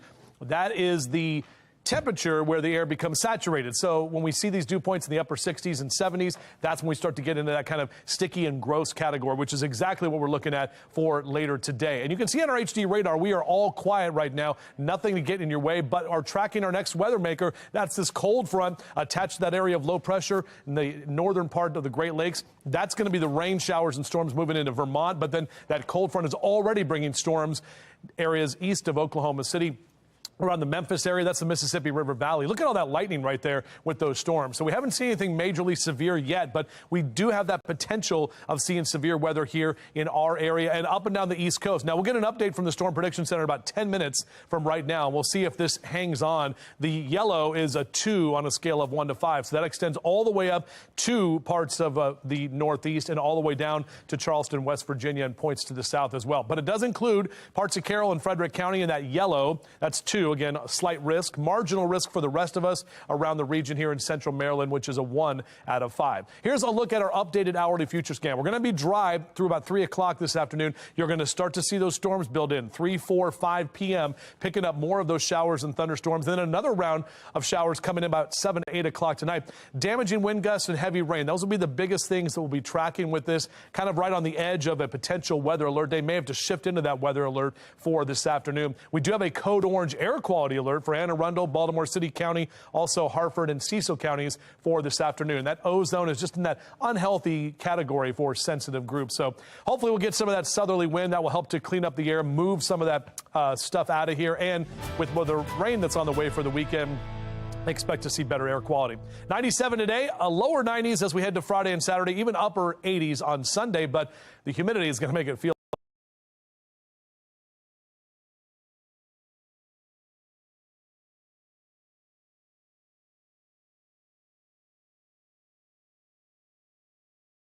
hotter than that.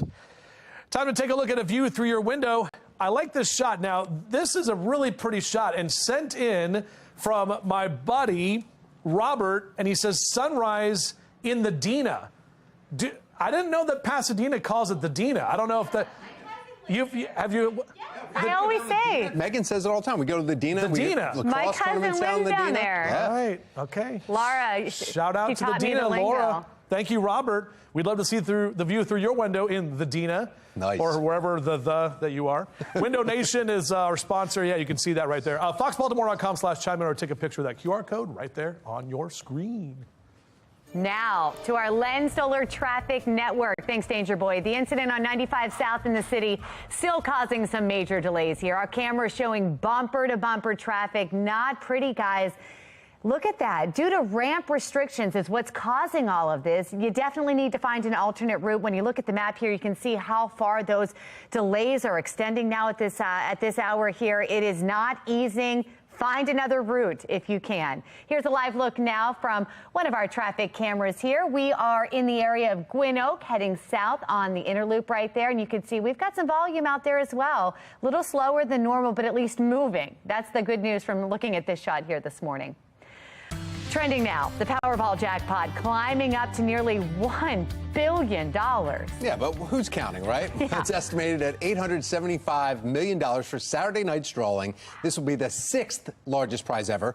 Whoever is the lucky winner will have a cash value option of $441.9 million payout. Krispy Kreme celebrating its 86th birthday tomorrow with a super cheap donut deal. They're offering 86-cent original glazed donuts with the purchase of any dozen at regular price. The hot, sweet glazed treat has become a dessert icon over the decades.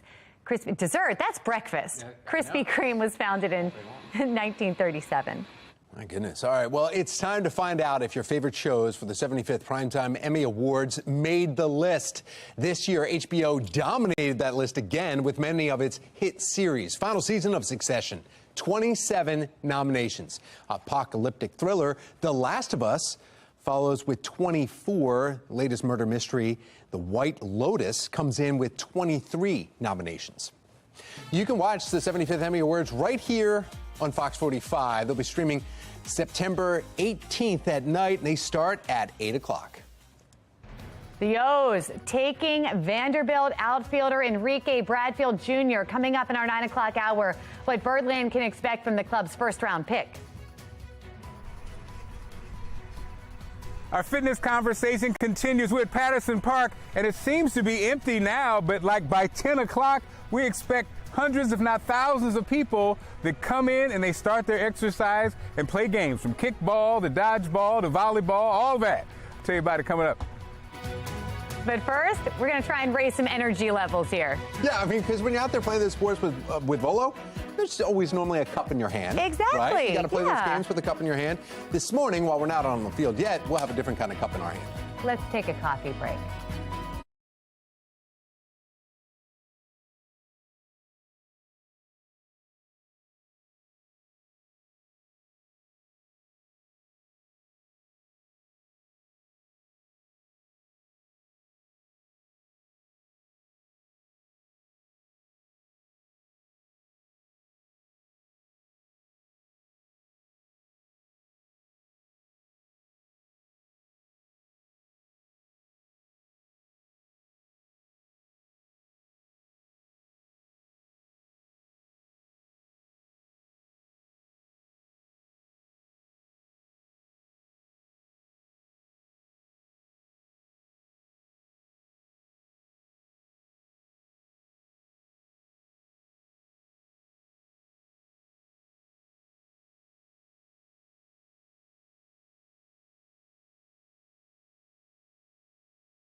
8:57, topping your morning business report. You can now watch all of your favorite adult animation and anime in one place. Hulu is launching its own hub for animated content called Animehem. Get it? Animehem will give users access to 2,600 episodes of adult animation and more than 18,000 anime episodes.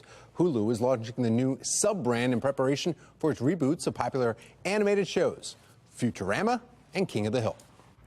But anime fans may have to wait because Hollywood actors are heading towards a strike after their contracts expired earlier this morning. The Screen Actors Guild, American Federation of TV and Radio Artists, says its national board will vote on a strike at some point today. If the actors strike, they will formally join screenwriters on the picket lines outside studios and filming locations in a bid to get better terms from studios and streaming giants like Netflix and Amazon. It would be the first time since 1960 that the two guilds are on strike at the same time. Now it's time for today's America Steals and Deals. The following segment is sponsored by Naki. As we get older, there's a problem we all deal with, a little bit of gray hair. And going to the salon is expensive and it takes time. Well, I have a solution for you that you can use at home. It's called True Hair. And I love this because it extends those salon appointments. What you do, it's very easy. I get a little gray on the side right here. I can pop that in. Or if you want a larger area, you just go inside the part. This brush will go completely where you want it to go. It's not messy. I love it. You can do it after every shampoo and it stays put. And I like it better than the sprays that kind of get everywhere. And it looks really natural. There's no fussing. There's no back combing. It just gives a coverage and it makes your hair look fuller. And I use it in areas that are large or small. And I just think it's great to have an at-home solution. And getting your hair colored, as I said, is expensive. But most of all, what I don't like, it's time consuming. So this will extend your salon visits by maybe 3 weeks. And you can choose your color. True Hair has 10 different colors, so you can actually match. And right now we're offering 29% off on True Hair. Head to asadeals.com for this exclusive offer.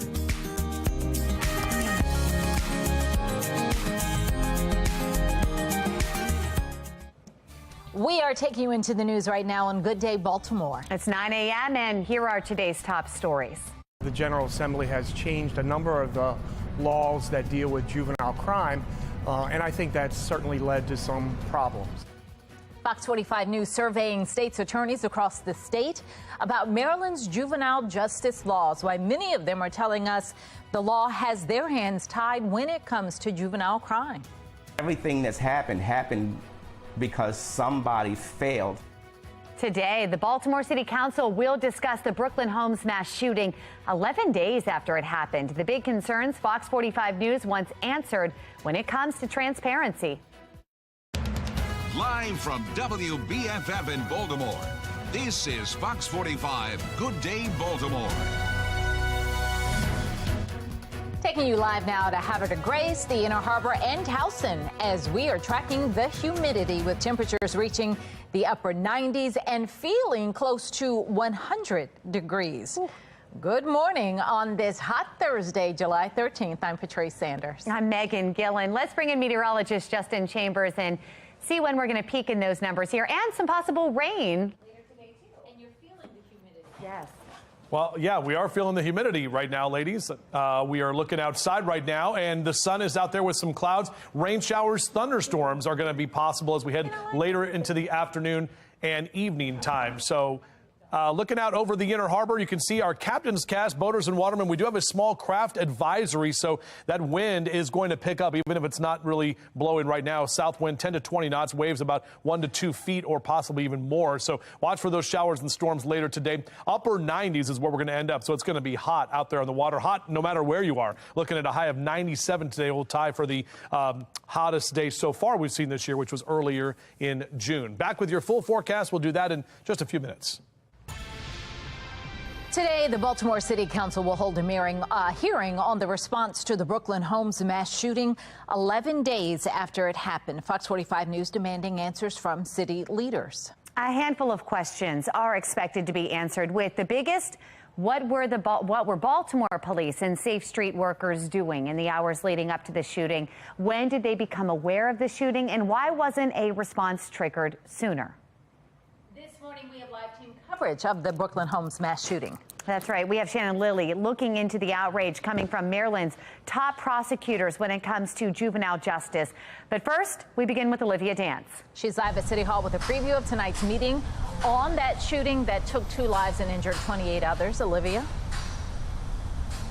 Yeah, Patrice, the Baltimore Police Department and the Mayor's Office of Neighborhood Safety and Engagement, also known as MONSE, are among the agencies being asked to face counsel at 5 today right here at City Hall. Now, police say they didn't find out about the Brooklyn Day block party until hours before it turned deadly. But workers from Safe Streets, which is MONSE's gun violence prevention program, were at the party before the shooting, de-escalating several conflicts. Safe Streets left the party and never warned police, despite reports that people were armed. Councilman Mark Conway, chair of the city's Public Safety Committee, is calling for answers to several questions. Why was there no police presence on the scene? Why did we not know about the event in advance? Who knew about the event in advance? The interim director of MONSE making it clear last week that the policies for Safe Streets workers telling someone about a potential threat aren't in place. We were told those policies are now under review. However, after Fox 45 News sent multiple emails asking about the policy, it's unclear if or when any changes will actually be made. Taxpayer watchdog David Williams says the response to the mass shooting is another red flag for Safe Streets, a program designed to prevent gun violence. There needs to be a reality check with the mayor and the city, because he can't keep on heaping praise upon an agency that is failing at every level at this point. If this really is the future of Baltimore City, Safe Streets should have had a presence there all day, not just part of the day. Now, if you have any information about who might be responsible for the Brooklyn mass shooting, you're asked to call police or Metro Crime Stoppers. And of course, you can find the latest updates about today's hearing on our website at foxbaltimore.com. But for now, reporting live in Baltimore, I'm Olivia Dance, Fox 45. Good day, Baltimore. All right, Olivia, thank you. There are still unanswered questions surrounding the mass shooting in Brooklyn more than a week ago. Earlier this morning, Peace spokesperson Eurypsie Morgan weighing in on whether or not she is expecting to get answers at tonight's hearing. The letter together. We sent it to Councilman John Bullock, asking him, if you would, on behalf of the residents that we've spoken to, ask these 4 questions that are everything from what you spoke to. What was the role of Safe Streets in mediating these conflicts? And then what role do they have in relaying any type of imminent violence? You can watch the rest of this interview on our website, foxbaltimore.com. As Fox 45 News is demanding answers from city leaders, several top prosecutors in Maryland are voicing their frustrations. They say their hands are tied when it comes to holding juveniles accountable because of recent laws from the General Assembly. Shannon Lilly continues our live team coverage this morning with their demands for action. Shannon. Well, it's specifically 2 laws on the books, Patrice and Megan, that many state's attorneys across Maryland are taking issue with. And they say that these laws are potentially part of the reason that juvenile crime is going up and also making their jobs more difficult when it comes to holding these juveniles accountable. They know that, nothing's really going to happen to them if they keep their crime in a certain limit of types of crimes. So if they're 10 to 13 and they don't commit a crime of violence, they're not going to get anything. It's going to be very little, if anything, that happens. Baltimore County State's Attorney Scott Schellenberger there is speaking on the Juvenile Justice Reform Act, which was passed in 2022. Now, he takes issue with some parts of that law. He's also one of 9 of the 24 state's attorneys who answered and agreed when we questioned that the General Assembly has made it more difficult to hold juveniles accountable. The other law in question, the Child Interrogation Protection Act, also passed in 2022, which hampers the ability of police to question juvenile suspects or witnesses. So my question in the General Assembly was, what do you do with somebody like Nick Browning?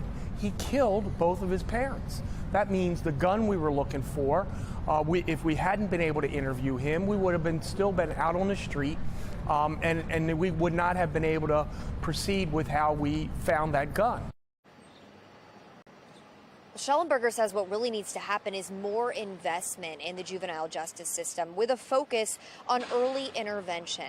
Meanwhile, those that support the Juvenile Justice Reform Act argue criminalizing children is not going to make the state any safer. Reporting live, I'm Shannon Lilly, Fox 45 News. Good day, Baltimore. 9:07 now. The Supreme Court struck down President Biden's student loan forgiveness plan, but the White House has a backup strategy. National correspondent Kayla Gaskins joining us live from Capitol Hill with more on what could be the next legal battle over student debt. Kayla.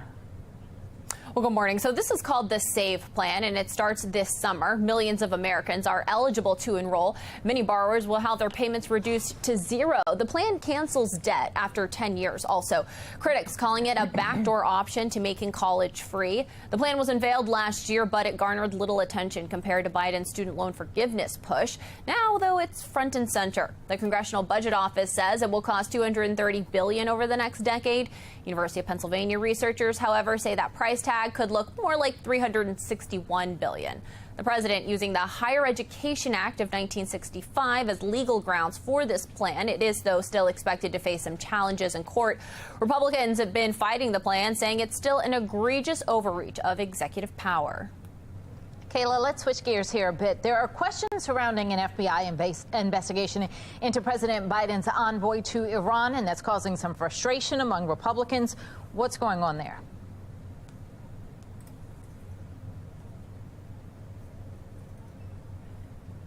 America's top diplomat to Iran is on leave of absence and under investigation from the FBI. Republicans want to know why, and the Biden administration has been tight-lipped about the situation. The murkiness and lack of information is frustrating for Republicans because they say no minor infraction would lead to these measures. Bob Malley is the man at the center of this, and last month the State Department placed Malley on unpaid leave as they review his security clearance. Officials looking into whether or not Malley should be allowed to handle classified information. And he has some pretty big responsibilities with Iran. He helped craft the 2015 Iran nuclear deal and was working on resurrecting that same deal.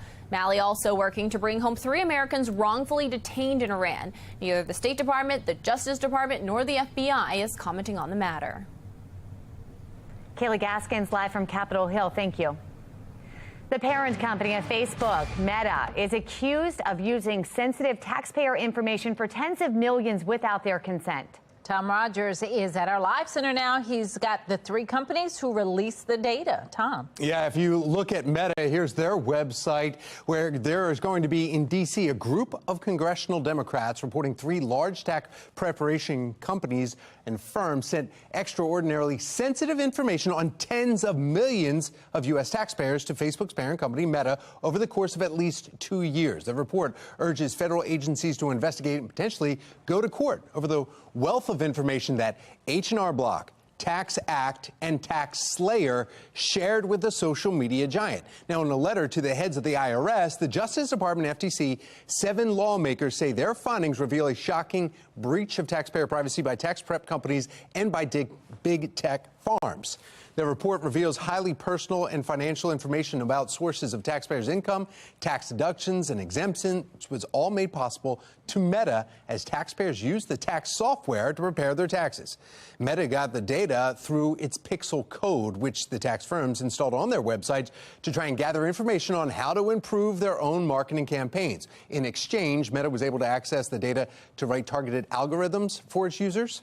Programs collected information on taxpayers' filing status, income, refund accounts, names of dependents, approximate federal tax owed, just to name a few of the information they got. All 3 tax companies saying that they take tax privacy issues seriously and are looking into reevaluating their practices. So that's happening. Now, the Democrats say their report serves as an argument for the creation of an electronic free file system for submitting your tax returns that will be run by the IRS or the government, which the IRS is currently piloting. That's the latest from our live center. Megan Patrice, back to you. A series of national surveys aren't painting Baltimore in the best light. In our next half hour, what some say needs to change for the city to restore its reputation. And Baltimore resident Kevin Spacey in a London courtroom this morning taking the stand in his defense of sexual assault. Still ahead from the Live Center, the latest updates from the ongoing sexual assault trial. But first, our Lens Solar Traffic Network taking a live look at some cameras across the Baltimore region. We've got some slowdowns on the Beltway there this morning. You're watching Fox 45. Good day, Baltimore.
Developing here this morning, Baltimore police released body cam video showing the moments leading up to a deadly officer-involved shooting. We want to warn you, the video you're about to see may be disturbing for you. This all happened last month near Patterson Park. Investigators say a total of 73 bullets were fired during the officer shootout with 40-year-old Daryl Gamble. Gamble was wanted on weapons and drug charges. Police say 5 officers fired approximately 40 bullets, with Gamble firing 33 back at police. The department was unable to say how many bullets hit Gamble, saying they are waiting on the results of an autopsy report. One police expert telling Fox 45 News that police used the right amount of force needed. The suspect was shooting so many rounds, so randomly and sporadically all over the neighborhood, that it was a bigger chance that the suspect was going to hit a citizen or a child. They had to neutralize him. They had to stop him. There was no other choice. Well, Fox 45 News is also learning Gamble was considered to be a repeat violent offender, having previously served time for attempted murder. A driver fled a Secret Service traffic stop near the White House and then hit and killed a pedestrian. A uniformed Secret Service officer stopped a car with an expired registration, but the driver sped off. Authorities say the driver ran a red light and struck people in a walkway less than a block away. A 75-year-old man from Philadelphia was killed, and a 13-year-old girl was treated at a hospital for injuries. Police are looking for a 2006 blue Honda Accord with a Virginia license plate. The Washington Post reports the vehicle with that tag number has 3 unpaid speeding tickets.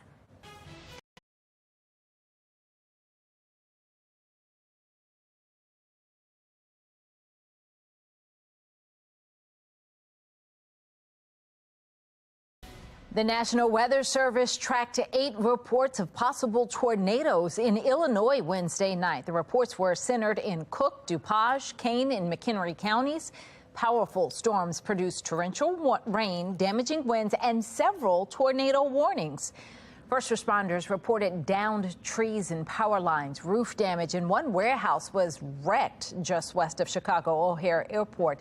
Several homes suffered extensive damage from an apparent twister, and one resident reported spotting a tornado and debris swirling in the air.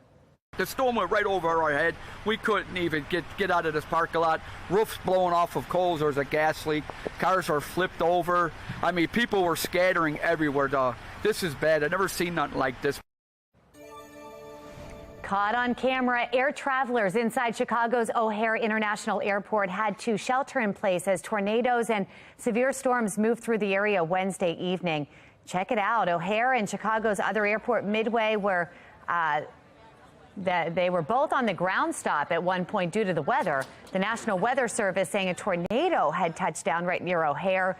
Thankfully, the tornado threat for Chicago is over. All tornado warnings have expired, and now O'Hare and Midway have since resumed operations.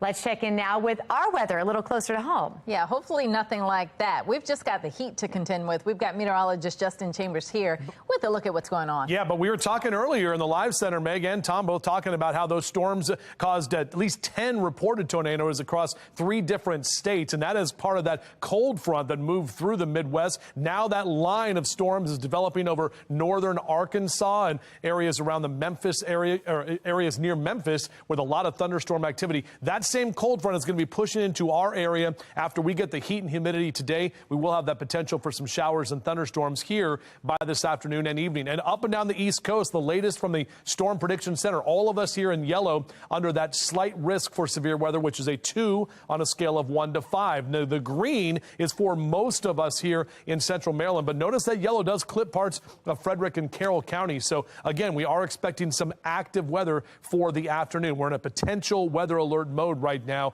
May need to shift into weather alert by later today. This is the latest look at our hourly future scan. 3 o'clock this afternoon. You're going to start to see some of those showers and thunderstorms building from west to east, moving into the I-95 and 83 corridor in that 4 and 5 o'clock hour. And then a couple of more of those storms about 7, 8 o'clock tonight. So overall, we are going to get a little bit more active with some of those storms popping up. And you can see that with the dew point trend, too. 66 for your dew point temp today, low to mid 70s as we head into the weekend. Those are going to be your dew point numbers. The feels like temperatures pretty much from now all the way through the weekend will be in the mid to upper 90s, despite what the actual temperature is. So definitely a day to hang out in or near the pool. 84 next hour on your Splashcast. That UV index in the very high category, and mid to upper 90s is where we'll be this afternoon. Again, if you see those thunderstorms or hear those rumbles of thunder, you got to get indoors. Low to mid 90s across Carroll and Baltimore counties, even upper 90s across Baltimore City, as we'll see those temperatures climb today, and mid 90s for a lot of you in Howard and Anne Arundel counties. Those numbers all the way from Ellicott City down through Severna and Pasadena, Severna Park and Pasadena. So a look at our down the ocean cast. If you are heading to the ocean today or to the beaches for the weekend, lower 80s Thursday, Friday, and Saturday. We do have a better chance of a couple of pop-up storms for tomorrow and Saturday there on the coast. And if you do want to get the grass cut today, you got a green light, but notice on Friday and Saturday, yellow lights because more of those storms are coming. So an unsettled weather pattern here starting this afternoon and basically all the way through the weekend. Our temperatures do go down a little bit with some of those storms, but again, the humidity is going to make it feel hotter. And then we do get a bit drier as we head toward next week.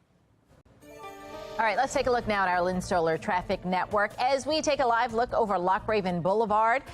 Volume picking up there in both directions, but for the most part, they're still moving, so it's a good time to get up and out if you have somewhere to go.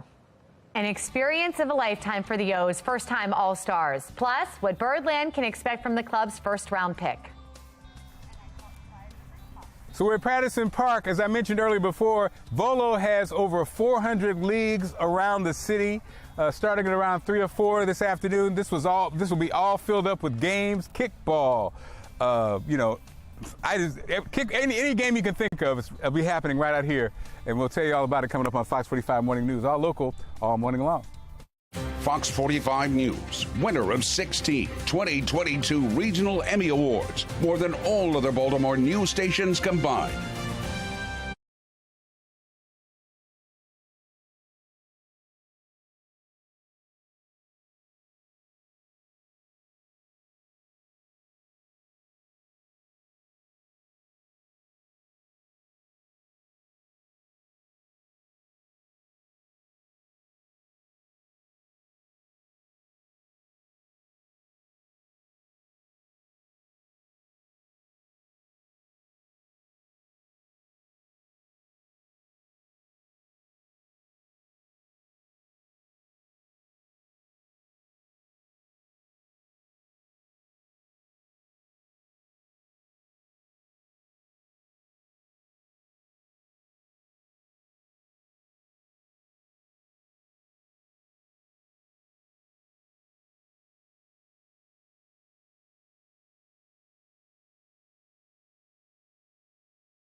grab your friends and lace up your shoes. Patterson Park is home to some of summer's most fun sports leagues in Baltimore. As Mark Clark shows us, the friendly competition is so Baltimore. Mark, good morning. Good morning, guys. I'm with Reggie, the king of sports. Over 400 leagues out here. Volo's doing big things. And so Reggie, paint the picture. When do we start seeing people? What is it going to look like later on this afternoon? So later on tonight, Mark, around like 4 o'clock, we'll have kids out here doing softball, kickball drills, soccer drills. And then at night, we really get a lot of people out here, about 1,500 people. We got 5 fields of kickball. We have a turf soccer field. We do soccer. On the opposite side of Patterson Park, we have 2 softball fields. We'll fill it up, about 1,500 people tonight. Last night we had another 1,000. So between Wednesday night and Thursday nights are our biggest nights of the year. We do bocce ball back here in the back here. Hoping to start ultimate frisbee, trying to expand past pickleball too as well. But yes, it's a little bit. And so for everybody or the people that say there's nothing to do in Baltimore, man, there's a lot to do. And Reggie can't tell us anymore, but it's even growing even bigger, right? Yes, sir. And so how can people get involved in the leagues? Can they go? So we can go to volosports.com, and then you can pick on Baltimore as the city that you want to look at, and it'll list all the sports in different venues. I mean, we're here. We got Fed Hill, Canton. We got another turf field over on Bottavegna. We do indoor volleyball at the Burns. You were just at Haven Street. We got beach volleyball, pickleball there. I told you we got a little turf field, quiet secret over there. Coming soon. Hopefully we'll have that in August. I mean, a little bit of everything. A lot to all do. Over the place. And the best part is Megan and Patrice have challenged me to pickleball. No, Patrice challenged you. And I will not be... And Megan, too. Megan, I'm putting you in there, too. I will not be defeated. No, you won't. Okay, well then, that means we have to do it. All right, game on, Mark. More information, go to foxbaltimore.com/newslinks on when our game's happening and how you can participate in those ones. Well, injuries have plagued the Ravens in the past from making playoff runs. Still ahead, why head coach John Harbaugh is feeling differently this year. And another scorcher with temperatures in the 90s, but humidity is going to make it feel even closer to 100. Meteorologist Justin Chambers will let us know when we can expect a cool down. That's coming up in his full Weather Authority forecast. 9:27, you're watching Fox 45.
Baltimore County Police have arrested a 19-year-old in connection to a teen fatally shot in Towson.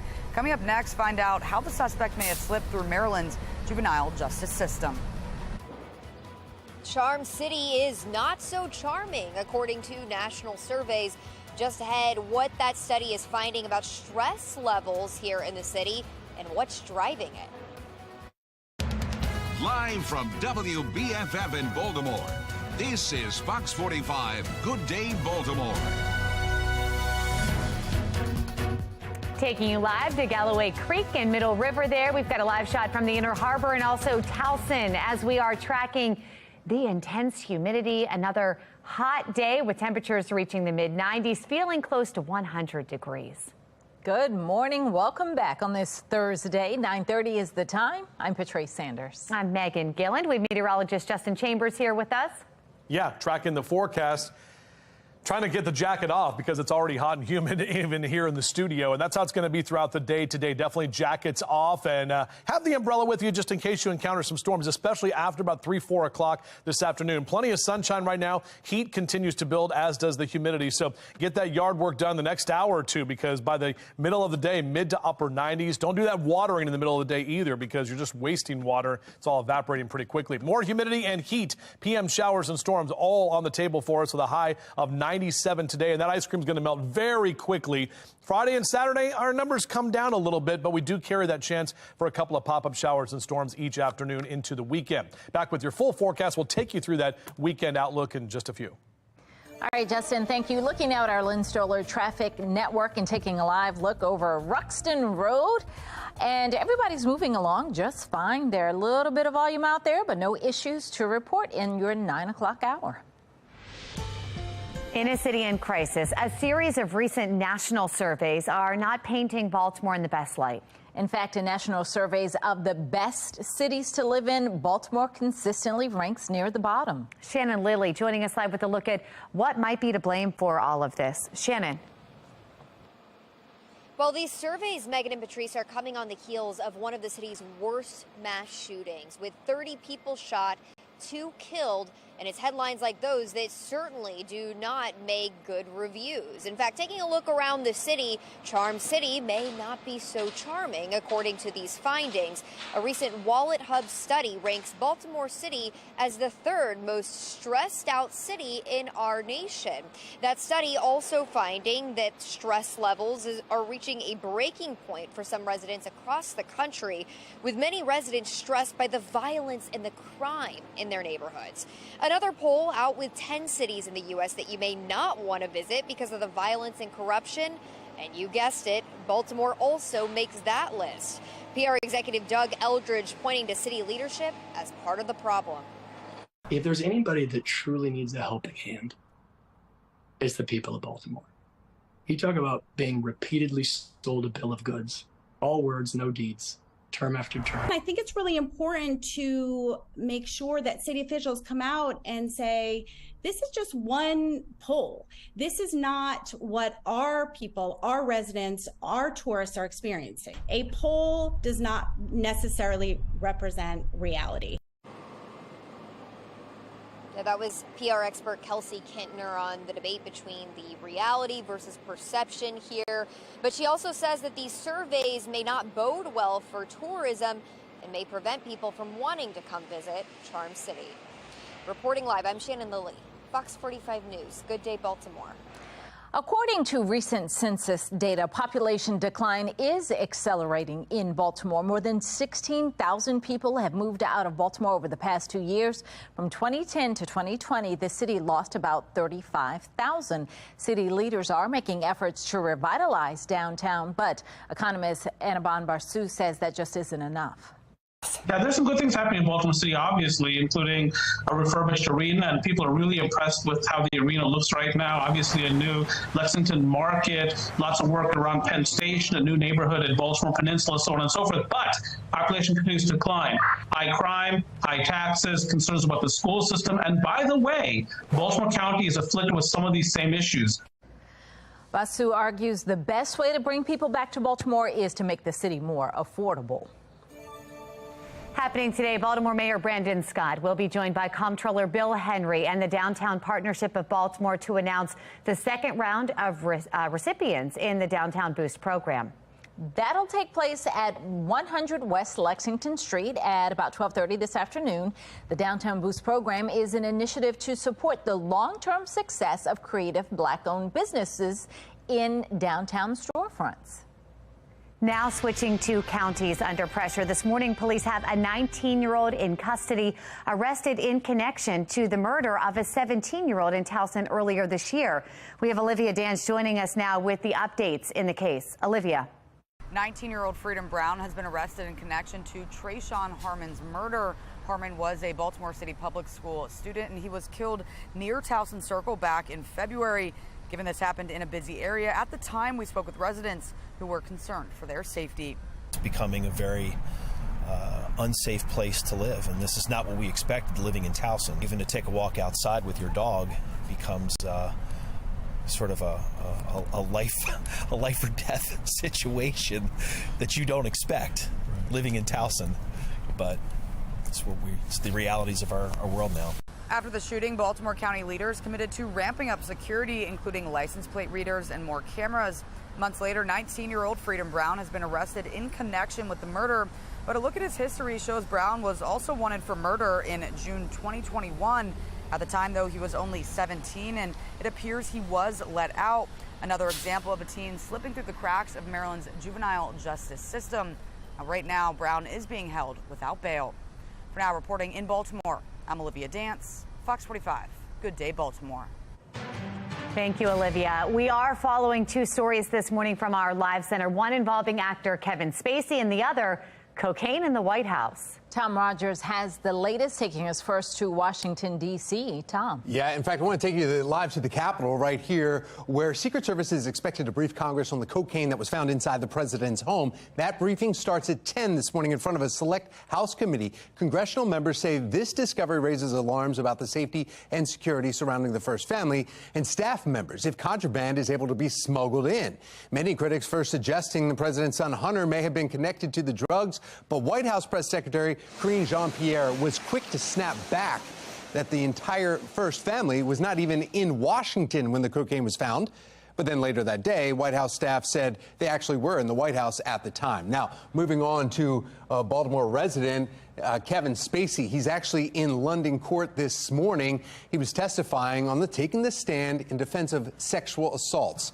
At one point, the 63-year-old even choked up while discussing the claims brought against him. Four men have accused the two-time Oscar winner of sexually assaulting them between 2001 and 2013, describing disturbing encounters that escalated from unwanted touching to aggressive grabbing while he was acting at a theater house in London. One man who called Spacey a vile sexual predator said he passed out or fell asleep at the actor's London flat, woke up to find the actor sexually assaulting him. Spacey's pleaded not guilty to all 12 charges. The actor has not worked since the accusations started mounting 4 years ago, but recently was quoted, "There are people right now who are ready to hire me the moment I am cleared of these charges in London."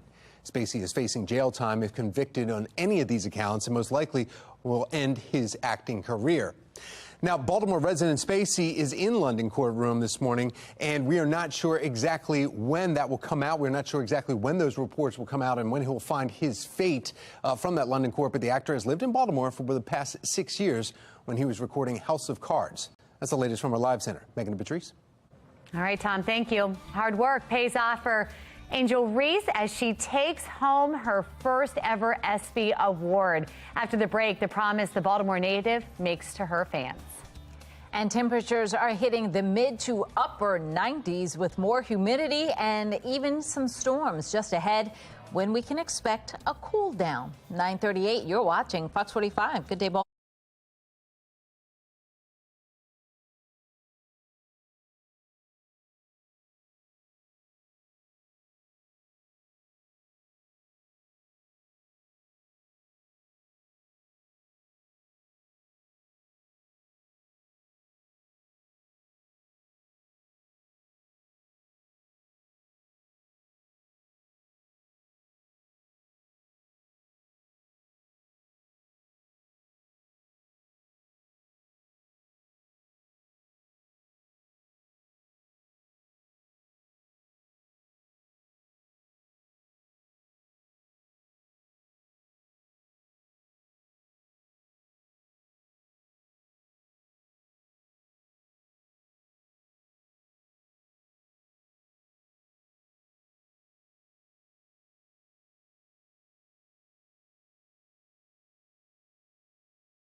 trending now. Baltimore native and former Maryland Terp Angel Reese has won the 2023 ESPY for the Best Breakthrough Athlete of the Year. Well deserved. This is the LSU Tigers' first ESPY, and last night she promised her fans, quote, that another natty is coming.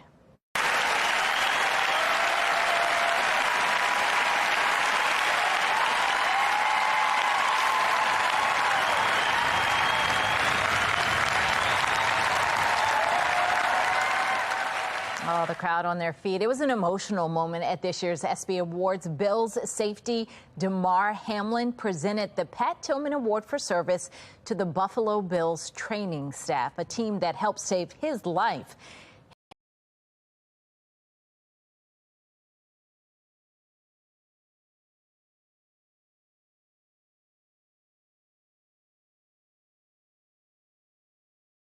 Went into cardiac arrest after making a tackle and appearing to be hit with a helmet during a game against the Cincinnati Bengals on January 2nd.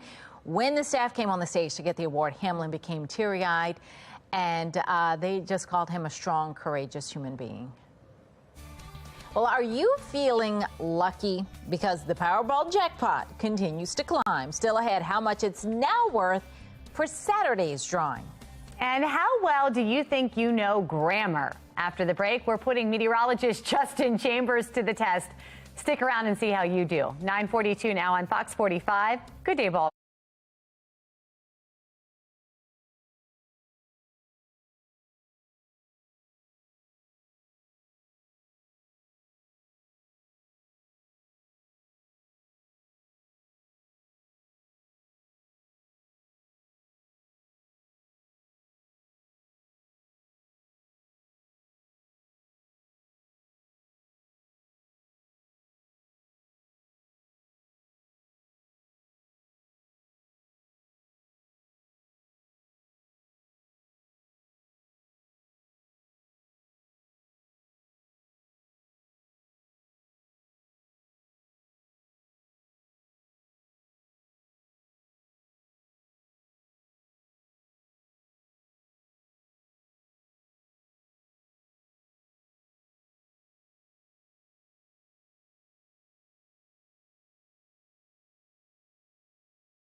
Trending now, Me Talk Pretty Someday. Our grammar skills are something that we are all taught early in school, but does everyone retain that knowledge as they age? Preply surveyed more than 1,800 Americans to learn about their grammar skills, and what they still remember from high school in Maryland didn't rank so high. Joining me this morning to break down why grammar doesn't come so easy for all of us is Melissa Stevenson. Good morning, Melissa.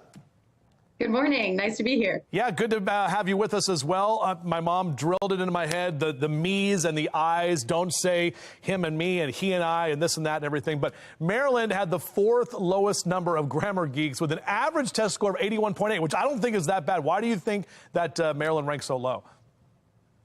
What we did in our survey was take test scores overall. So basically it ranked grammar, spelling, and punctuation.